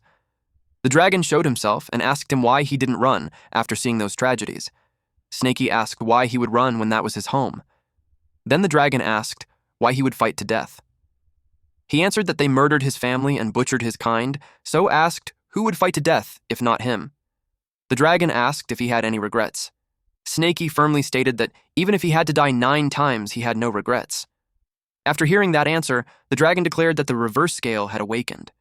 Oh shit. The moment that we all have been waiting for. When the glass shattered in a cosmic realm, it reflected Snaky's memories. Snaky was surprised to see that the reverse scale was manifesting. His spiritual foundation was swelling, and his true ki was surging wildly. Yuan couldn't believe that it was a true ki because the color was absolutely grotesque. He could tell the snake was going through defiance, so it made him curious on what it truly meant. And then, lightning struck. And it wasn't Yuan's heavenly lightning curse. It was the 4-9 heavenly tribulations. It was a tribulation that was supposed to fall only upon core formation. They were confused that it was striking a snake at the early foundation establishment stage. When the tribulation descended, the reverse scale was born.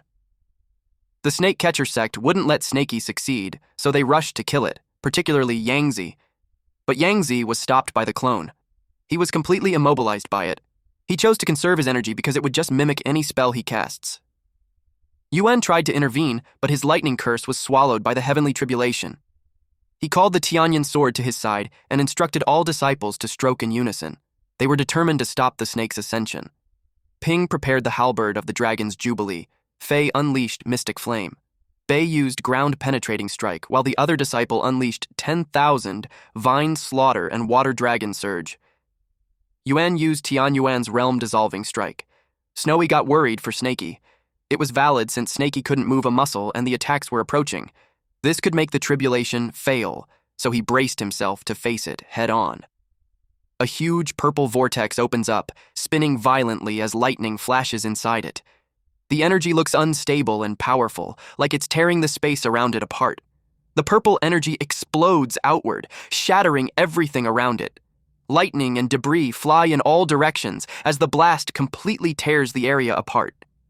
Yuan was devastated when he saw what happened to his Tianyuan sword. While Snakey was surprised that the heavenly tribulation was actually counterattacking for him. Ping realized how bad the situation was. Their attacks were useless against it. What's worse, the lightning was targeting them now. They immediately activated their defenses. They used the Qian Pagoda defense, while others activated the Shield of Earth. But it didn't hold up, and they got hit. Yuan realized that attacking a demon during its tribulation draws lightning upon the attacker. He reported to Yangzi that the strategy was flawed.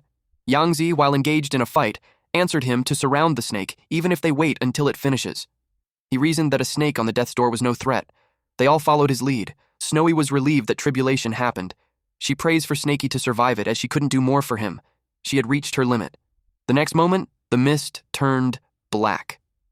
They were surprised to see that the true key changed to black. It was unheard of even in the records of ancient cultivators. That led them to think that he's a heretic cultivator. Not only did the lightning fail to harm him, but it actually aided in his counterattack. Seeing that he'd be okay, Snakey decided to focus on breaking through. The dragon told him that the technique inherited from Taishu ancestral dragon was the sole method for a serpent to ascend into a dragon. It was called the 9 transformations of the true dragon. The true dragon 9 transformations were casting dragon scales, forging dragon bones, shaping dragon meridians, creating dragon blood, birthing dragon claws, exuding dragon might, condensing dragon body, and igniting dragon soul. Each transformation was a metamorphosis not merely of the flesh, but of the spirit. First of the 9 transformations, dragon scales had been perfected. It finally dawned on Snakey on why his scales grew uncontrollably after he rushed 1,000 miles to Snowy and Wolf King, and also the reason why his scales multiplied explosively when he spared no cost to unleash the mountain-rendering ravine against Luohua. It was because he was refining his Tao. Without the reverse scale, he could never become a true dragon. He would remain a mere snake forever. Only a dragon possesses the reverse scale. After realizing that, his true Kui changed form. Yuan wondered if it was because he succeeded in its tribulation. Snakey's true Kui formed into a dragon, and he told those who trespassed his home and dared to touch his reverse scale would never be able to leave alive. Snakey's scale continued to emit power. His power showed a dragon. He was determined to retaliate to those who invaded his home and dared to touch his reverse scale.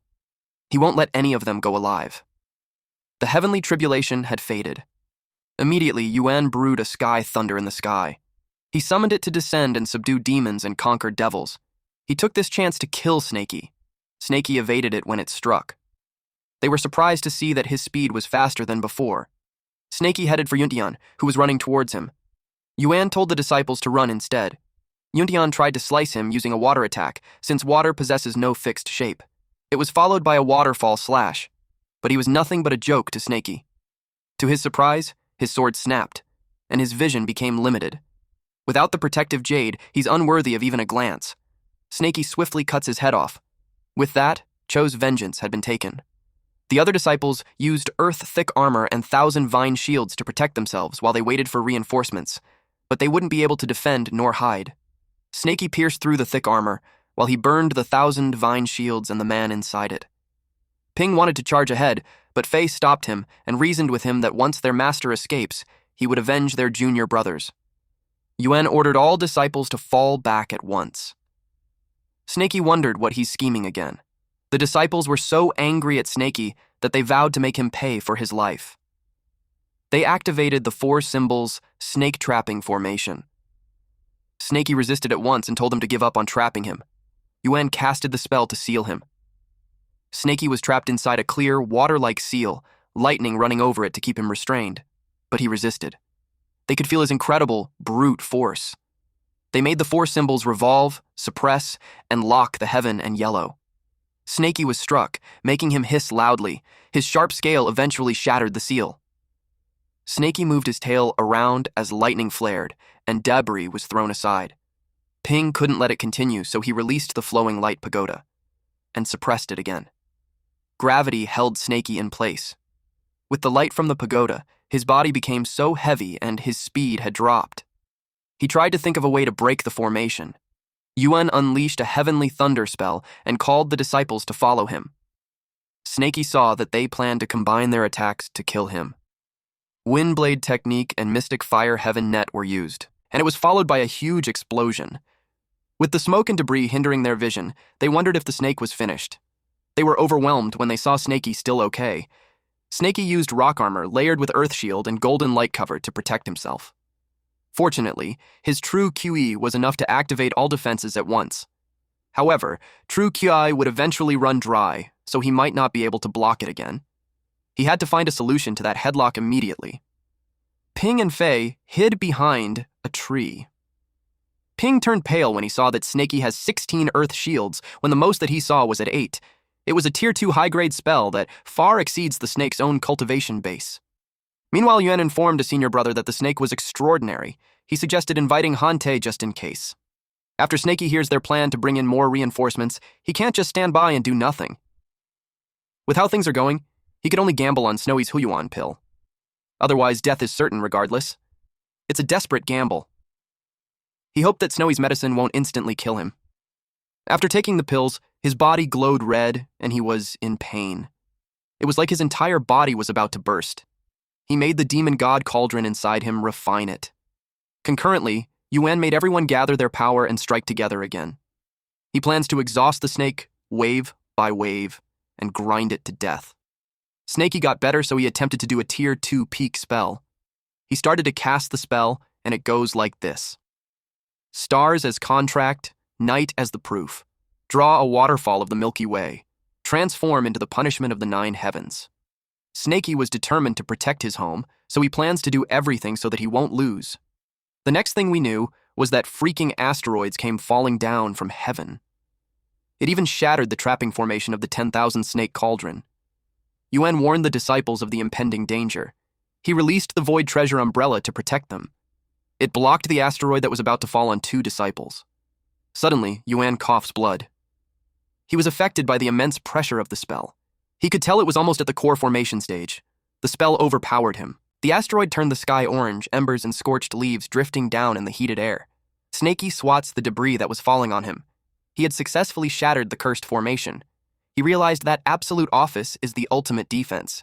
His next goal was to reclaim his frostbite blade and spirit sunderer. He gathered chi in his tail and broke its seal. Then he made it come to his side. Meanwhile, the disciples struggled to block the asteroid. Yuan could tell that they were reaching their limit. He helped them by using a void Aegis umbrella and blood sacrifice. The umbrella emits power and shatters the asteroid. But the impact and backlash on Yuan was too much. Even with Ping's spiritual power focused on defense, his internal organs were nearly shredded. Then, he noticed something shining from a distance. When he made sense of what it was, he pushed Fei out of the way. As a result, his arm was chopped off. He couldn't believe the snake. He just unleashed a spell that massive, and now he's commanding flying swords. Fei got worried for Ping, but he told her to go at once and not worry about him. As soon as she was about to escape, Snaky showed up, and her head was cut off, and struck her at the chest using the tail. Then Snakey made the Spirit Sunderer attack Yuan, who blocked it using Mystic Sun Aegis spell. Snakey could tell that Yuan was nearing his limit. Since he clashed directly with the Spirit Sunderer, his spiritual power would eventually wither and die. Yuan felt his spiritual power being sucked and decided that it was better to discard his hands. He ignited the essence of blood and used Bloodburst art. He granted the snake demon his hands as his parting gift. Snakey hissed loudly when the Spirit Sunderer shattered. He took a Bloodkin restoration pill. Yuan urged the disciple to flee while he made Snakey busy. Ping was surprised, but he insisted since his lamp had run dry and he knew his end was near. While the disciple was the sole remaining seed of their lineage, so he won't let him fall there. He urged him to go at once. But Snakey won't let any of them escape. He used the ancient glacial fire ivory and frostbite blade to freeze them. Yuan lost both of his arms, but he still resisted. He used Destiny's Convergence. He forced the power out of his body and activated a soul immolation art. The frostbite blade got caught up in the explosion. Snakey wasn't an exemption. The scale of this explosion was massive. Ping was safe from a distance, but his heart aches for his great-uncle. He understood that his life was brought with his great-uncle's sacrifice, so he must not die. He tried his best to endure. When the explosion subsided, the whole area was covered with thick black smoke. Snakey's bones were fractured and his ki was almost spent. But he couldn't just let the disciple flee. He released a puppet and shot it from a distance. Ping was surprised when it appeared in front of him. He looked down on it since it was relatively small. So he was caught off guard when Snakey used Earth King puppet art, positional transposition, and appeared in front of him. He screamed loudly as Snakey devoured him. Snakey kept his word to end all of them. Yangzi learned the defeat of Yuan and his disciples. It fueled his anger and became more determined to slaughter the snake demon. He unleashed the spell Mystic Sunstrike. Then he used Vitality Combustion, in which, again, his clone copied it. He swore to kill him. Even his words were mimicked by the clone. Suddenly, the clone called his name and asked how he would grade the treasure since he had been fighting it for quite some time now. Yangzi was surprised to learn that it had its own sentience. He questioned its real identity. Thanks for watching, bros. If you enjoyed this update, make sure to drop a like and hit subscribe so you never miss the next chapter we upload here on Manhwa Updater. New episodes from the main Manhwa dealer channel will always land here every week, so stick around and stay updated. And hey, if you want more fire stories, check out the latest upload on the main channel right after this. As always, stay cool, stay awesome, and I'll see you in the next one.